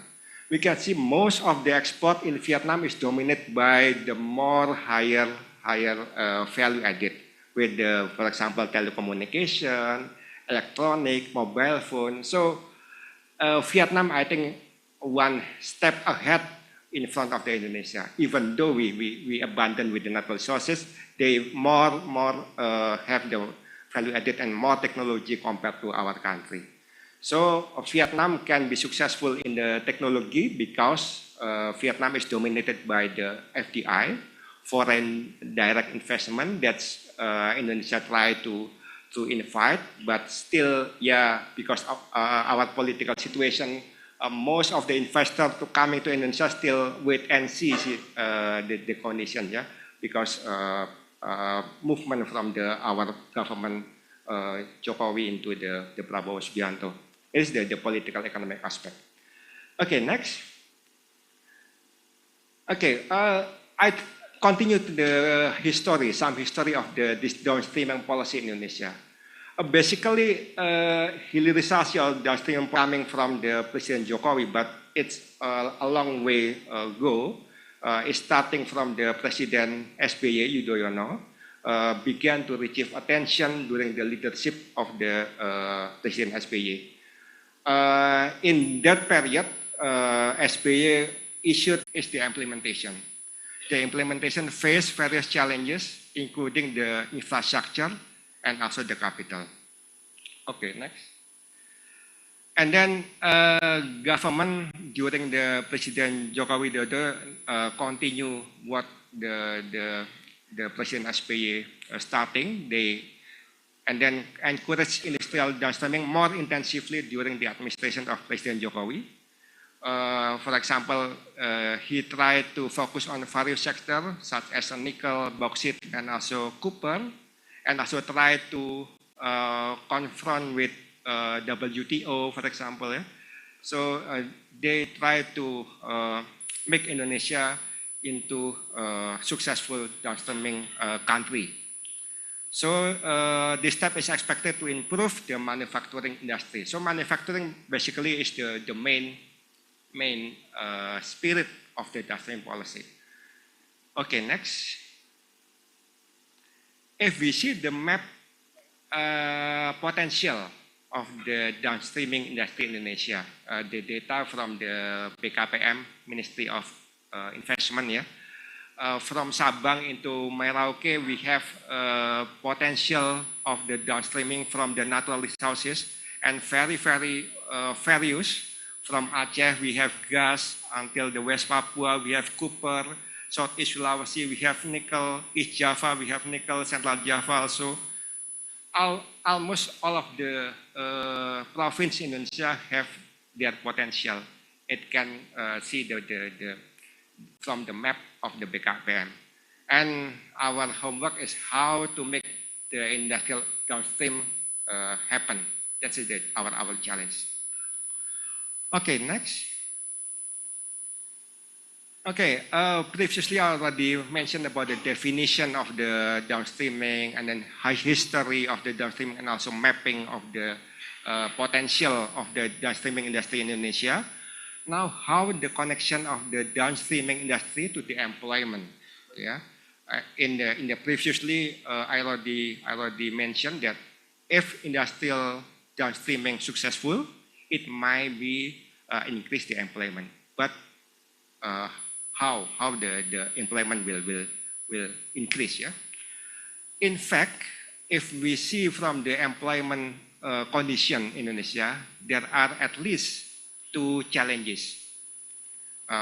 In the economics, we always see the challenges from the supply and demand. Yeah? In the first semester of the student already study about the supply and demand. This is from the demand side. From the demand side, as I mentioned before, manufacturing is an engine for the downstream industry. But in the case of the employment, what is the condition of the manufacturing? Manufacturing industry is increased, but relatively very slow. Yeah, compared to the services, for example. Services quite increase quite fast. Yeah, but on the line in the below, we can see the manufacturing increase, but very slow. That's our challenge from the demand side. Yeah.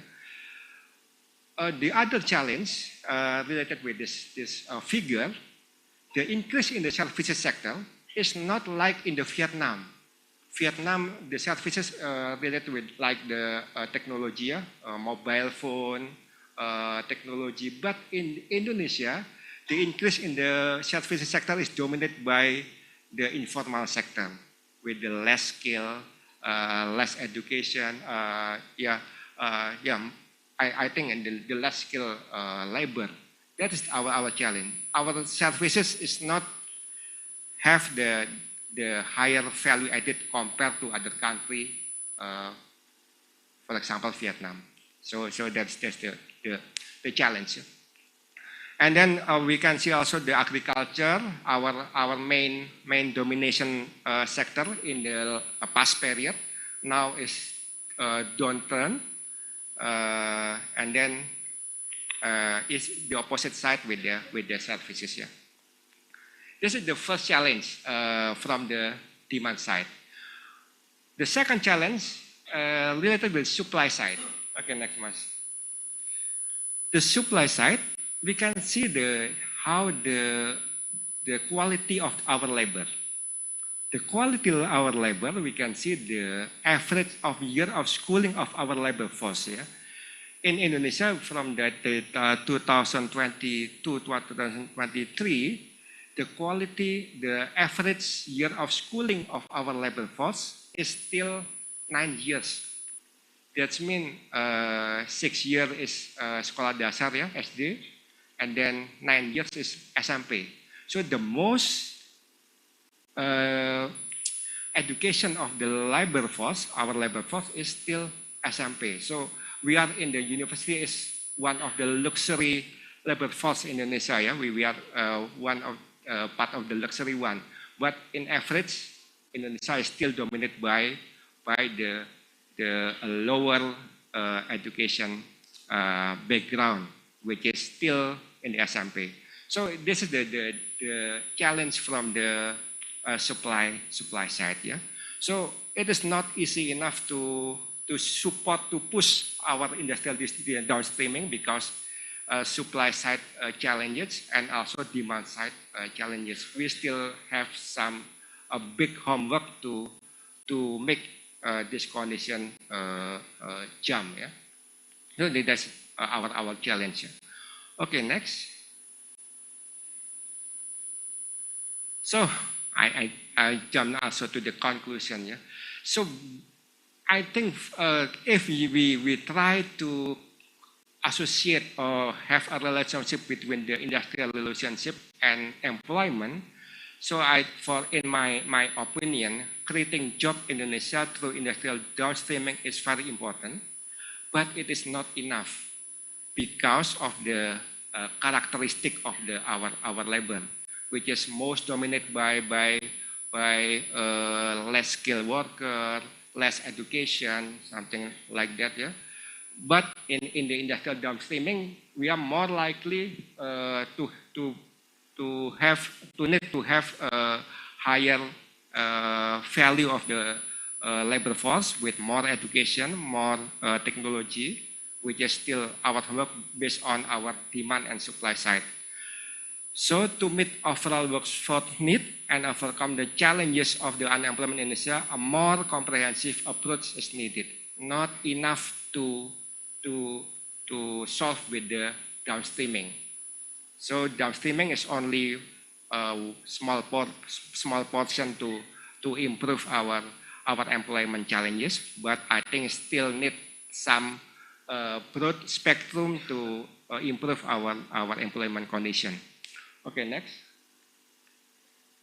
So this is some recommendation for this issue. Yeah, as I mentioned before, the industrial downstreaming is not enough to solve our unemployment or our issue of the employment condition. Yeah, you also maybe remember the media also showing that the unemployment in Indonesia is dominated by Gen Z. Yeah, after finish the university or SMA is dominating the number of unemployment. That's the reality.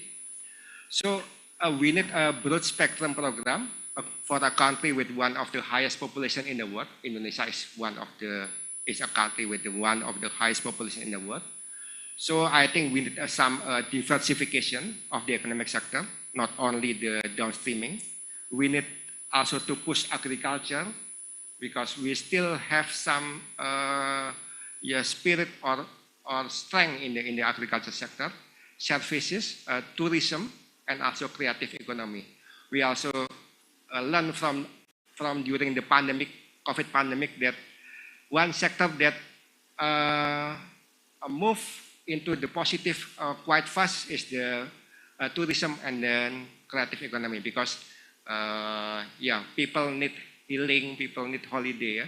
So tourism and creative economy, I think one of the sector that we need to push in terms of the employment condition. And then the second one, relating with our formal informal sector. So our SME, small and medium enterprises atau UKM ya, is the important sector in the Indonesian economy because we also learned from the COVID pandemic that SME is one of the sector that tahan banting ya during the COVID pandemic. So we need to support them by financing technology, giving more education for the technology to the user, and then give some market that can be creating broader and more inclusive employment opportunities. Okay, next one. Next one, I think following the trend of our employment, the future of work, I think we also see some trend of increase on the digital transformation and Industry 4.0. In the era of digital transformation, the information and communication technology, ICT sector is increasingly important in creating new job. We can see more new employment sector ya. Kalau dulu kita tidak mengenal influencer, pelaku-pelaku ICT dan sebagainya, but now it's easy around us. We can see this condition. So we need to support them because this is one of the alternative to give for the employment challenges. So the development of startup, fintech, e-commerce, and other technology can open up the new job opportunities, particularly for the young people, because young people I think is more friendly with the technology compared to our generation ya. Kita udah generasi tua, jadi the young generation is more friendly with technology. So startup, fintech, e-commerce, I think the word of the young people. So in conclusion, I think it's not enough to only depend on the downstreaming, but we need to have a broad spectrum to solve with our employment challenges or employment homework that we still have from the demand side and also supply side. Okay, I think that's my last slide, and hope still 10 minutes, but I give to Pak Setio ya. Okay, thank you very much. Wassalamualaikum warahmatullahi wabarakatuh. Waalaikumsalam warahmatullahi wabarakatuh. Yeah, thank you, Prof. Devanto. Good explanation about the downstreaming policy in industrial in Indonesia. Now we continue to question and answer from the audience here. Starting from the right hand side, yeah. Okay, and then continue with in the middle.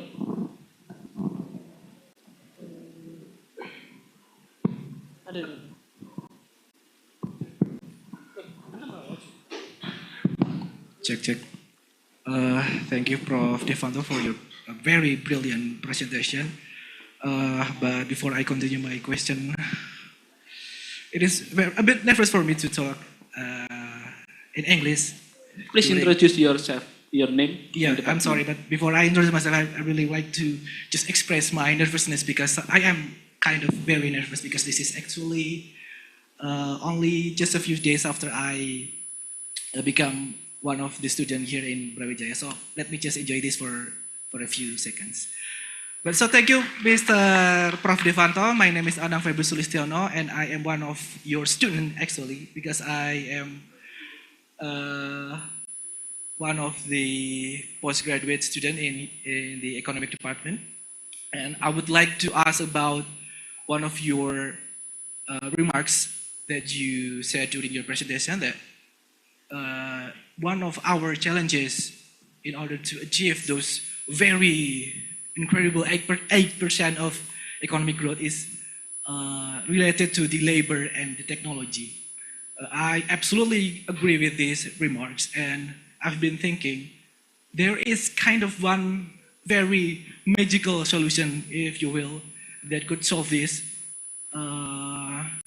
We could just import skilled workers from other countries. For example, we could just import workers from China or from Singapore or from any other country that we hope they would come to our country and teach us how to to manufacture goods in a very efficient way. But even I recognize that this solution have a lot of downside and a lot of potential problems, such as the social and political issues. I would like to know, sir, Professor Devanto, if there is a solution to this potential issue and if there is other potential problem to this very solution. I think that's my question. Thank you very much for your attention.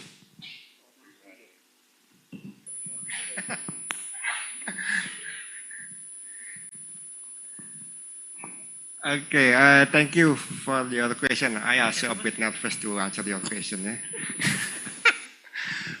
Yeah, because it's nyerempet to political economy. That's why I'm agree that 8% of the economic growth is not easy to gain. Yeah, and we are now in the 5%, but in stable condition. That means if we try to keep the economic growth is 5%, I think it's not quite difficult. Yeah, but our objective, our goal is not only 5%. We will try to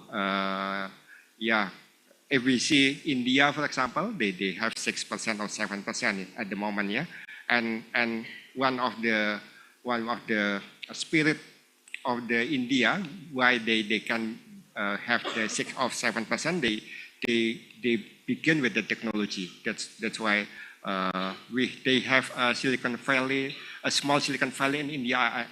I'm forget to about the place. Yeah, but they try to build the technology like that with the more technology. And also if we try to compare in Indonesia and India as well.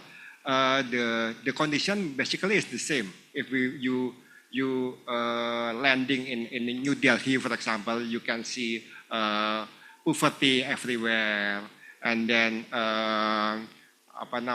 corruption juga everywhere juga in every level of the government. So it's very similar with Indonesia case here.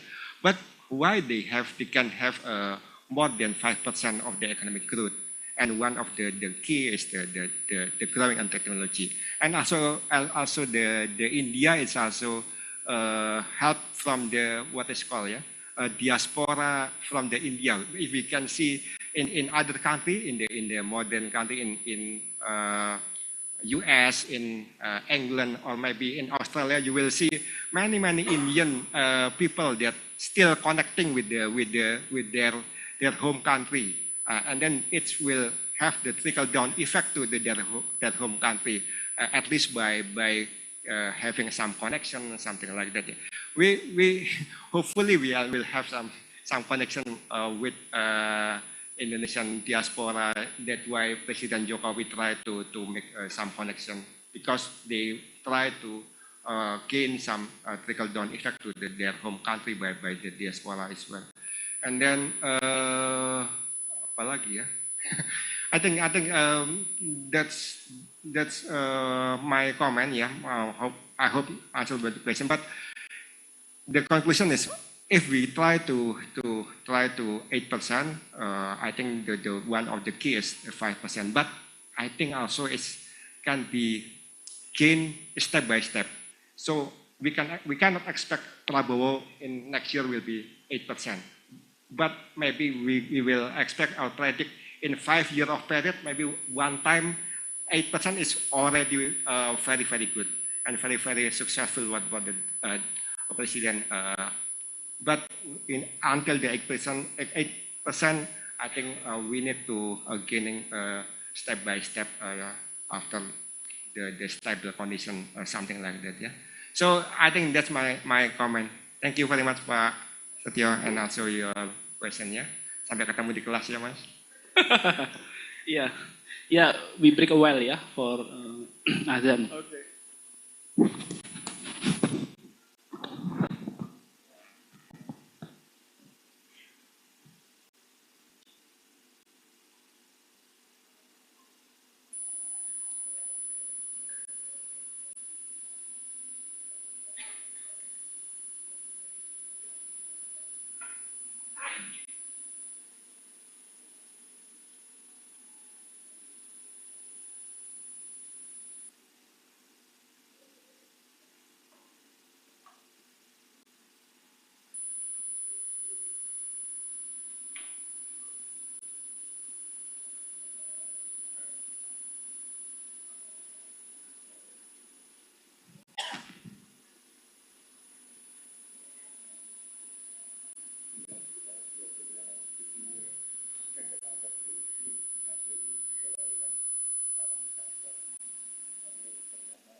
Okay, we still have time for question.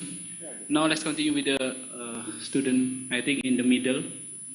Yes.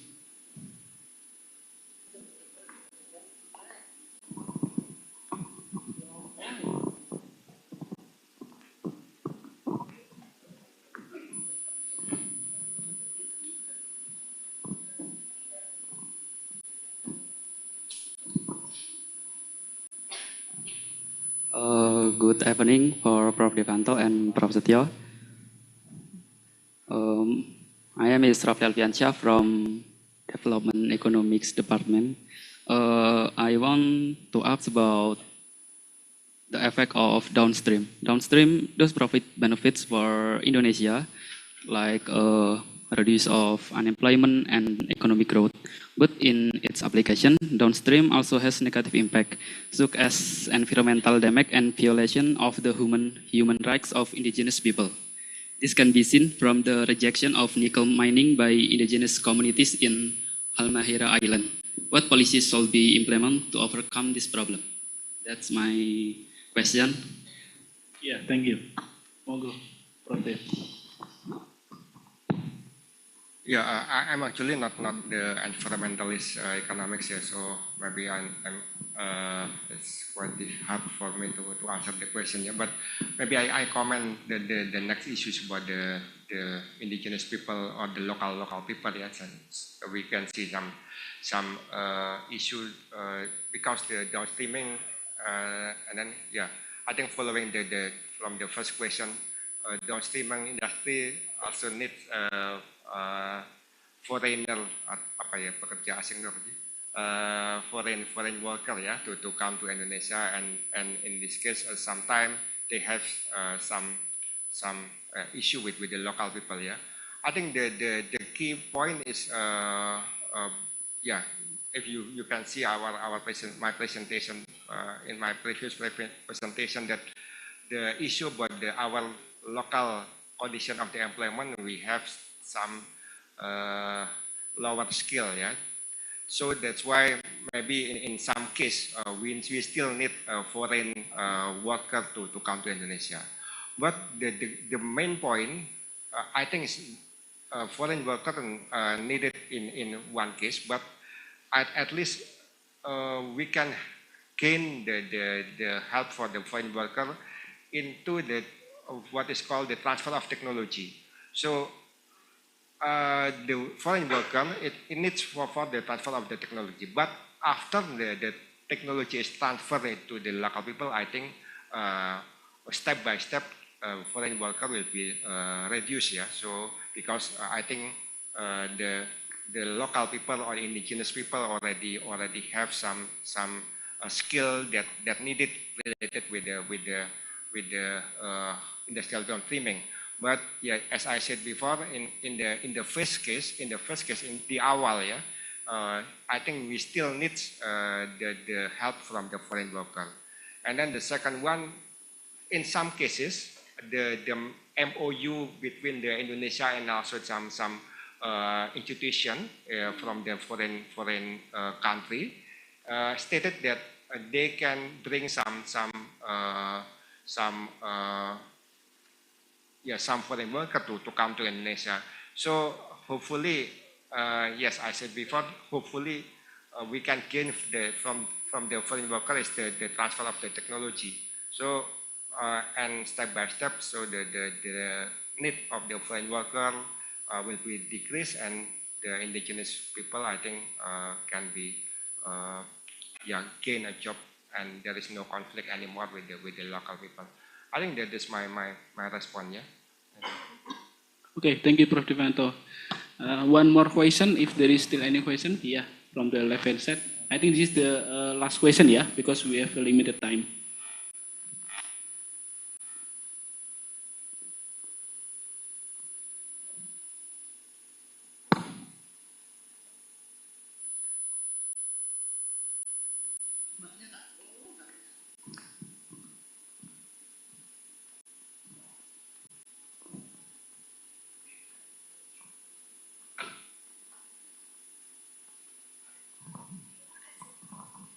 Okay, thank you for the opportunities. Prof. Devanto.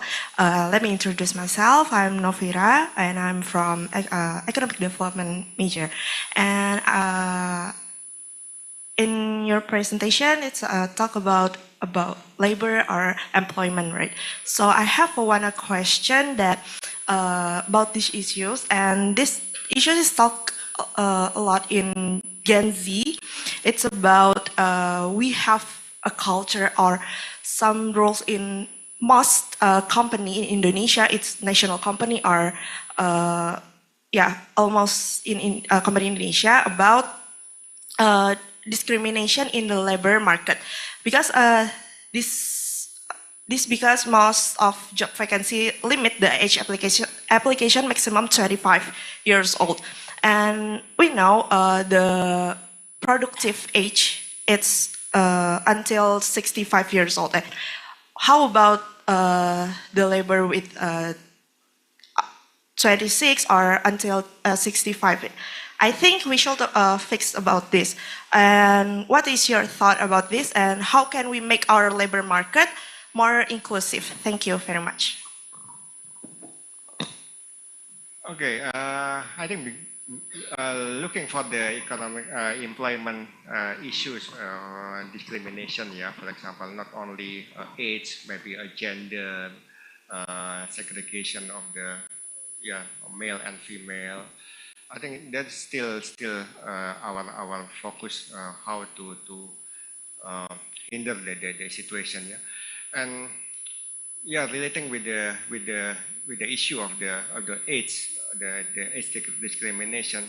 I think because in the labor market we see the supply and demand and government is cannot fully enter the market. That's why the market try to make the condition without the right spectrum by the government. So that's the homework that we still have some issues of, for example, the gender issues, the age issue, because the difficulties of the government to enter the market, because the market itself is forced by the supply and demand, which is sometimes it's not cannot handle fully by the government. So sometimes we can see some discrimination. It's only accept young people. In other case, only accept the mature people. In other case, only accept the male one, female not. I think because of the market. I think so. So the good one is the better one. I think the government try to like bridging the situation, being the situation, because the supply and demand can be met again, and equilibrium we see in the economic will be solved. So it needs the help or the assistance from the government as the third way from the market forces between the supply and demand itself. Yeah, I think that's from the theoretical framework. Okay, thank you. Yeah, before we close this session, I'm still curious actually, Prof. Dev, regarding these topics. Maybe I can asking one question here, Prof. Dev. Based on the data, manufacturing is going to stable, increasing compared to service. Is it possible that downstreaming policy is not for manufacturing but also to services sector? Services may be quite hard, because services in Indonesia is dominated by the informal sector, as I said before, we have less worker, less skill, less educated. Most of them enter the service sector, but I see some potential in the agricultural sector, because in the agricultural sector also have some potential for the industrial downstreaming. For example, not only palm oil. I think because we are agricultural country in the past, I think we still have potential in the agriculture sector. But our challenge is the young people. Agriculture sector is still not attract young people, because agriculture is in the GDP ranking is one of the lowest that support the value added. So that is the challenges. Yeah. So the potential of the realization or the downstreaming, I think, is still in the agriculture, yeah, in supporting the manufacturing, but in services, quite hard because most of the services, I think, still supported by the less skilled and also less educated worker. I think that's the problem. Yeah, thank you, Prof. Devanto. Please give applause to Prof. Devanto for the excellent presentation. Yeah. Okay, since we have a limited time, I think we need to close our discussion today for this second session, and we give back to our MC. And thank you for your coming, your appreciation in this session. And kita akhiri, wassalamualaikum warahmatullahi wabarakatuh.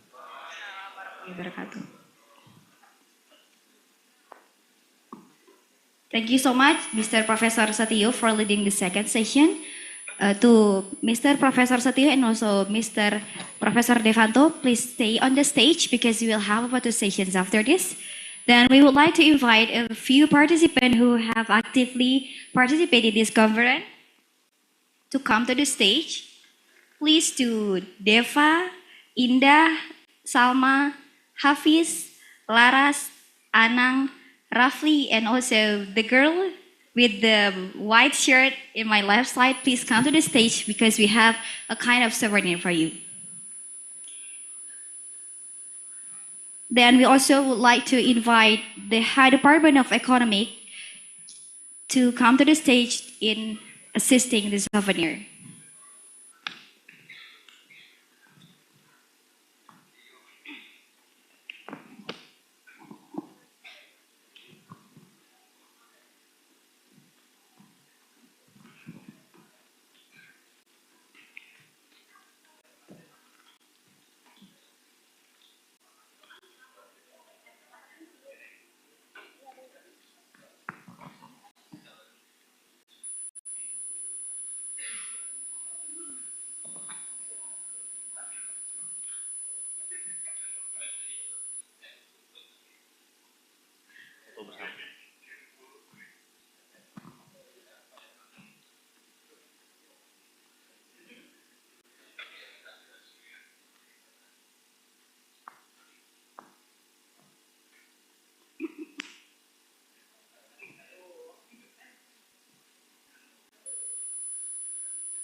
After this, we would like everyone to join in one big photo. Everyone, look at the camera, please.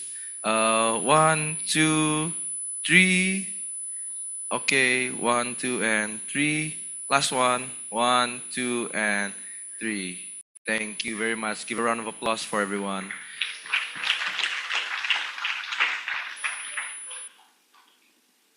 You may now be seated.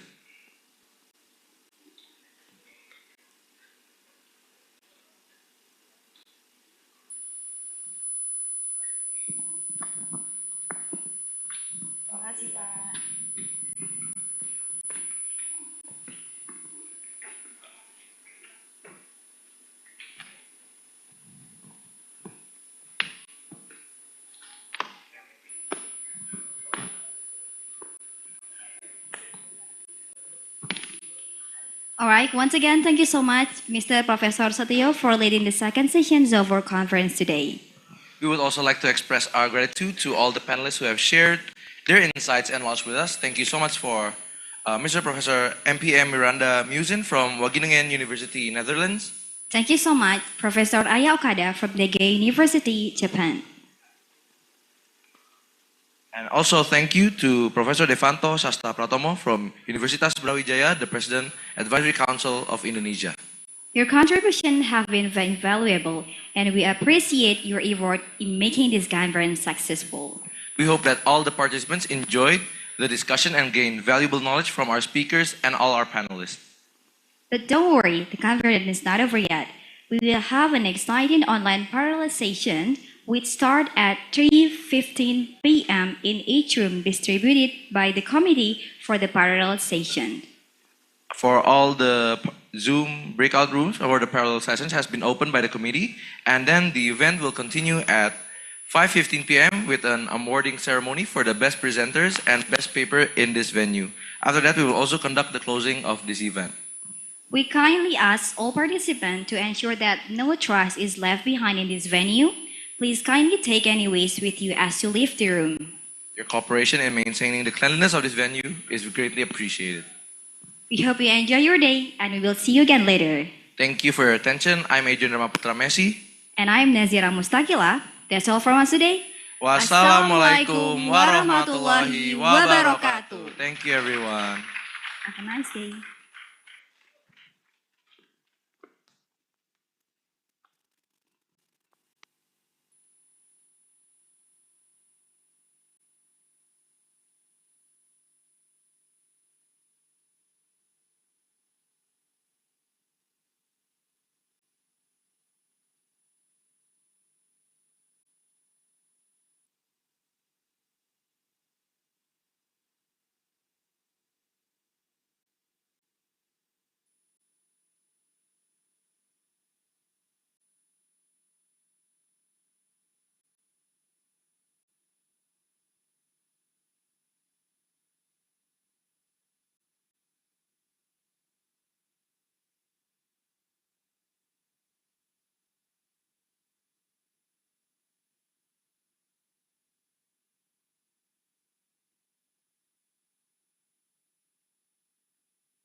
Tes satu.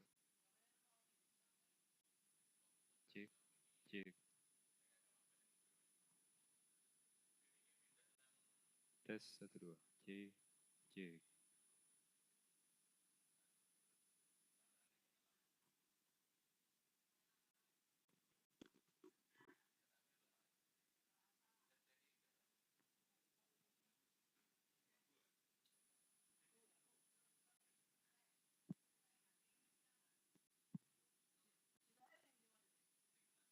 Tes satu dua. Cek, cek, cek satu dua.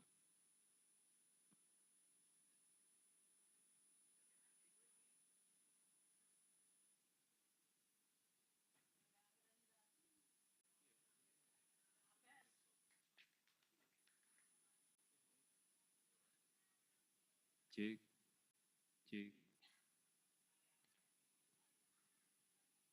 cek satu dua. Tes satu.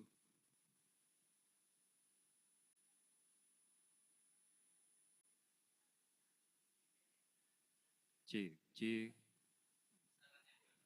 cek, cek, cek, cek, cek.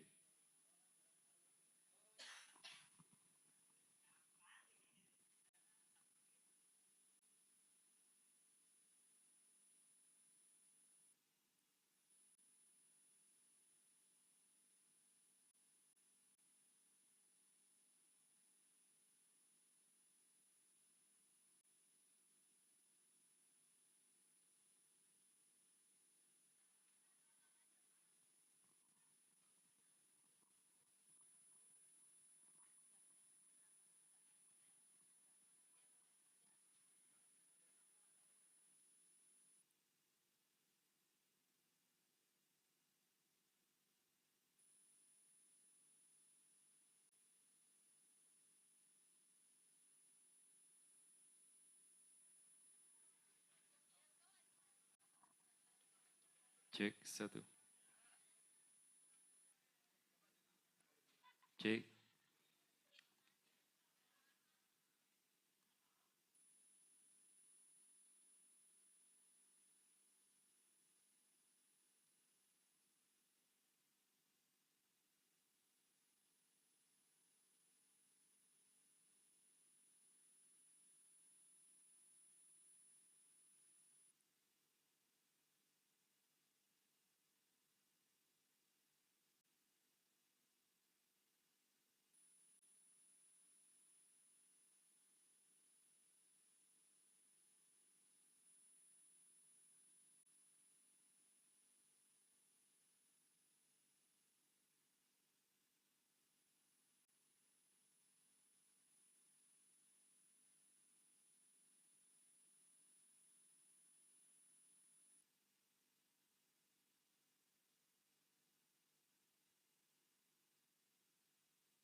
Assalamualaikum warahmatullahi wabarakatuh. Shalom. Shalom, Om Swastiastu, Namo Buddhaya, and warm regards to everyone. Good evening, greeting of goodness and prosperity to us all. Welcome back, ladies and gentlemen, to the third Brawijaya Economic and Finance International Conference 2024. Please allow us to be the master of ceremony for this final session. My name is Adrian Ramaputra Messi from the Faculty of Economics and Business 2021, and my partner, Nazira Mustakila from the Faculty of Economic and Business 2020. Thank you very much for all participants for coming on to BEFIC 2024. Today, we will hold the awards announcement of Brawijaya Economics and Finance International Conference. Welcome to the main hall and main room of Brawijaya Economic and International Conference 2024. Ladies and gentlemen, distinguished guests, and esteemed participants. The moment we have all been eagerly waiting has arrived. This event marked the recognition and celebrations of exceptional research and unwavering dedication. After a rigorous selection process, we are honored to present the winners of the Best Paper Awards, numerous outstanding works that have been surpassed expectations and emerged as the bright stars in a vast sea of research. These remarkable achievements continue to captivate and inspire with every page. And the winners of the Best Paper Awards are...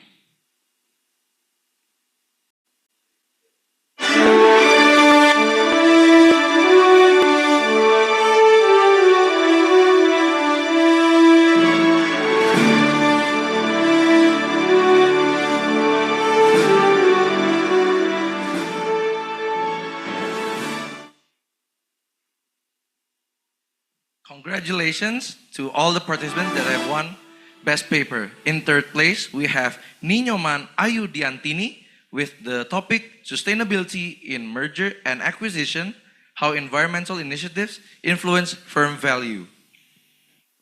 Congratulations to Marlina Ekawati as the second best paper under the title Wakaf-Based Endowment Fund as a Sustainable Financing Model to Enhance University Education Quality in Indonesia.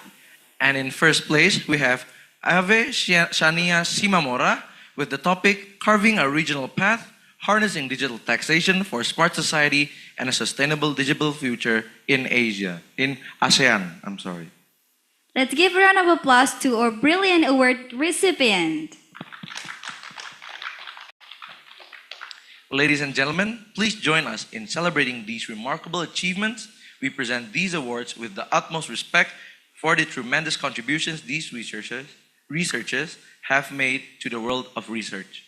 May this outstanding continue to inspire you all. Thank you for enlightening this conference with your brilliant insight. Ladies and gentlemen, esteemed colleagues and friends, this is the defining moment of an award that celebrates courage and charisma in public speaking. It is the occasion when the most exceptional storytellers among us are granted the highest distinction. the best presenters are those who captivated and enchanted us with their outstanding presentation, guiding us on a remarkable scholarly journey through their words and gesture. With great flair, we announce the atmosphere grows increasingly profound as the words are delivered with deep reverence. And the winner of the Best Presenter Award are...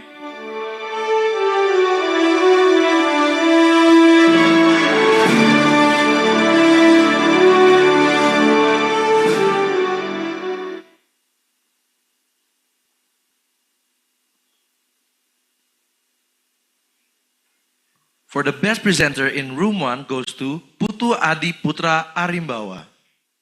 The best presenter in room 2 is Ninyoman Ayu Diantini. For the best presenter in room 3 goes to Sri Hardianti Sartika. The best presenter in room 4 is P. Dian Yaniarta Sukarta. The best presenter in room 5 goes to David Kaluge. The best presenter in room 6 goes to Baby Candida Hasibuan. The best presenter in room 7 goes to Farhat Haki. The best presenter in room 8 goes to Abdul Gofar. And the best presenter in room 9 goes to Michael Hans. Let's give a round of applause to our brilliant recipients. These awards are the testament of your greatness as compelling speakers. May success continue to accompany your steps in the world of research and presentation. Our sincere thanks to all participants who participate in this event. Ladies and gentlemen, esteemed colleagues and friends, as we come to the end of the 3rd Brawijaya Economics and Finance International Conference, it is our pleasure to invite the co-chairman of BEFIC 2024, Mr. Nugroho Suryo Bintoro, PhD, to deliver the closing star mark. to Mr. Nugroho Suryo Bintoro, please join us on the stage.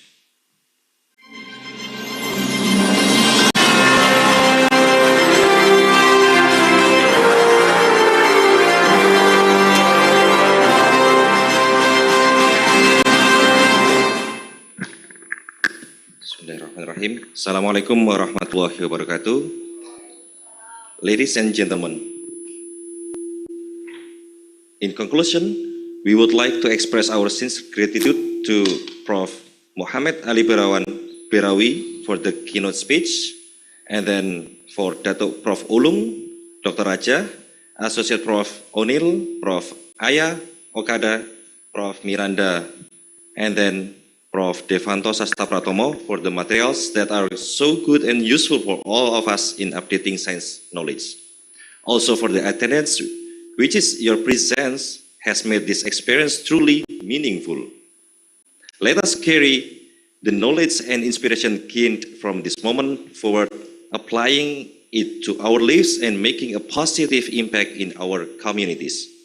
Together we can create a better future. Thank you and see you in the next BEFIC in 2025, and wassalamualaikum warahmatullahi wabarakatuh. Thank you.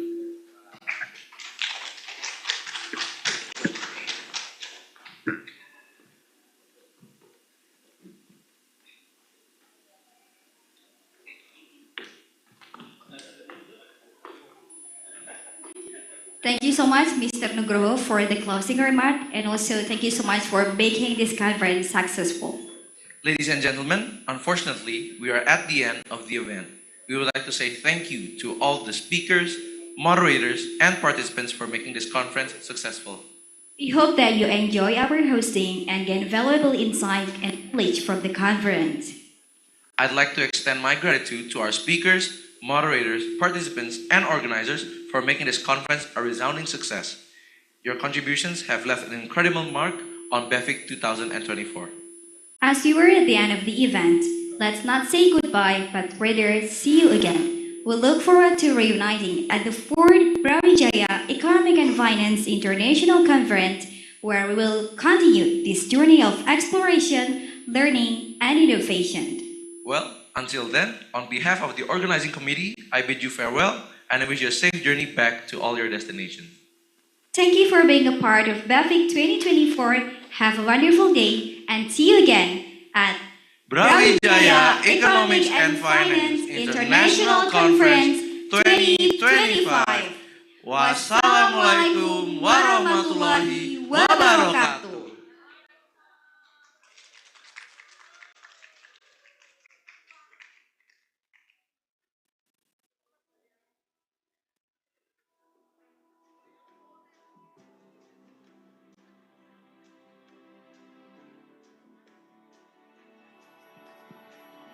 Untuk seluruh bapak-bapak, ibu-ibu, dimohon dari Pak Ferry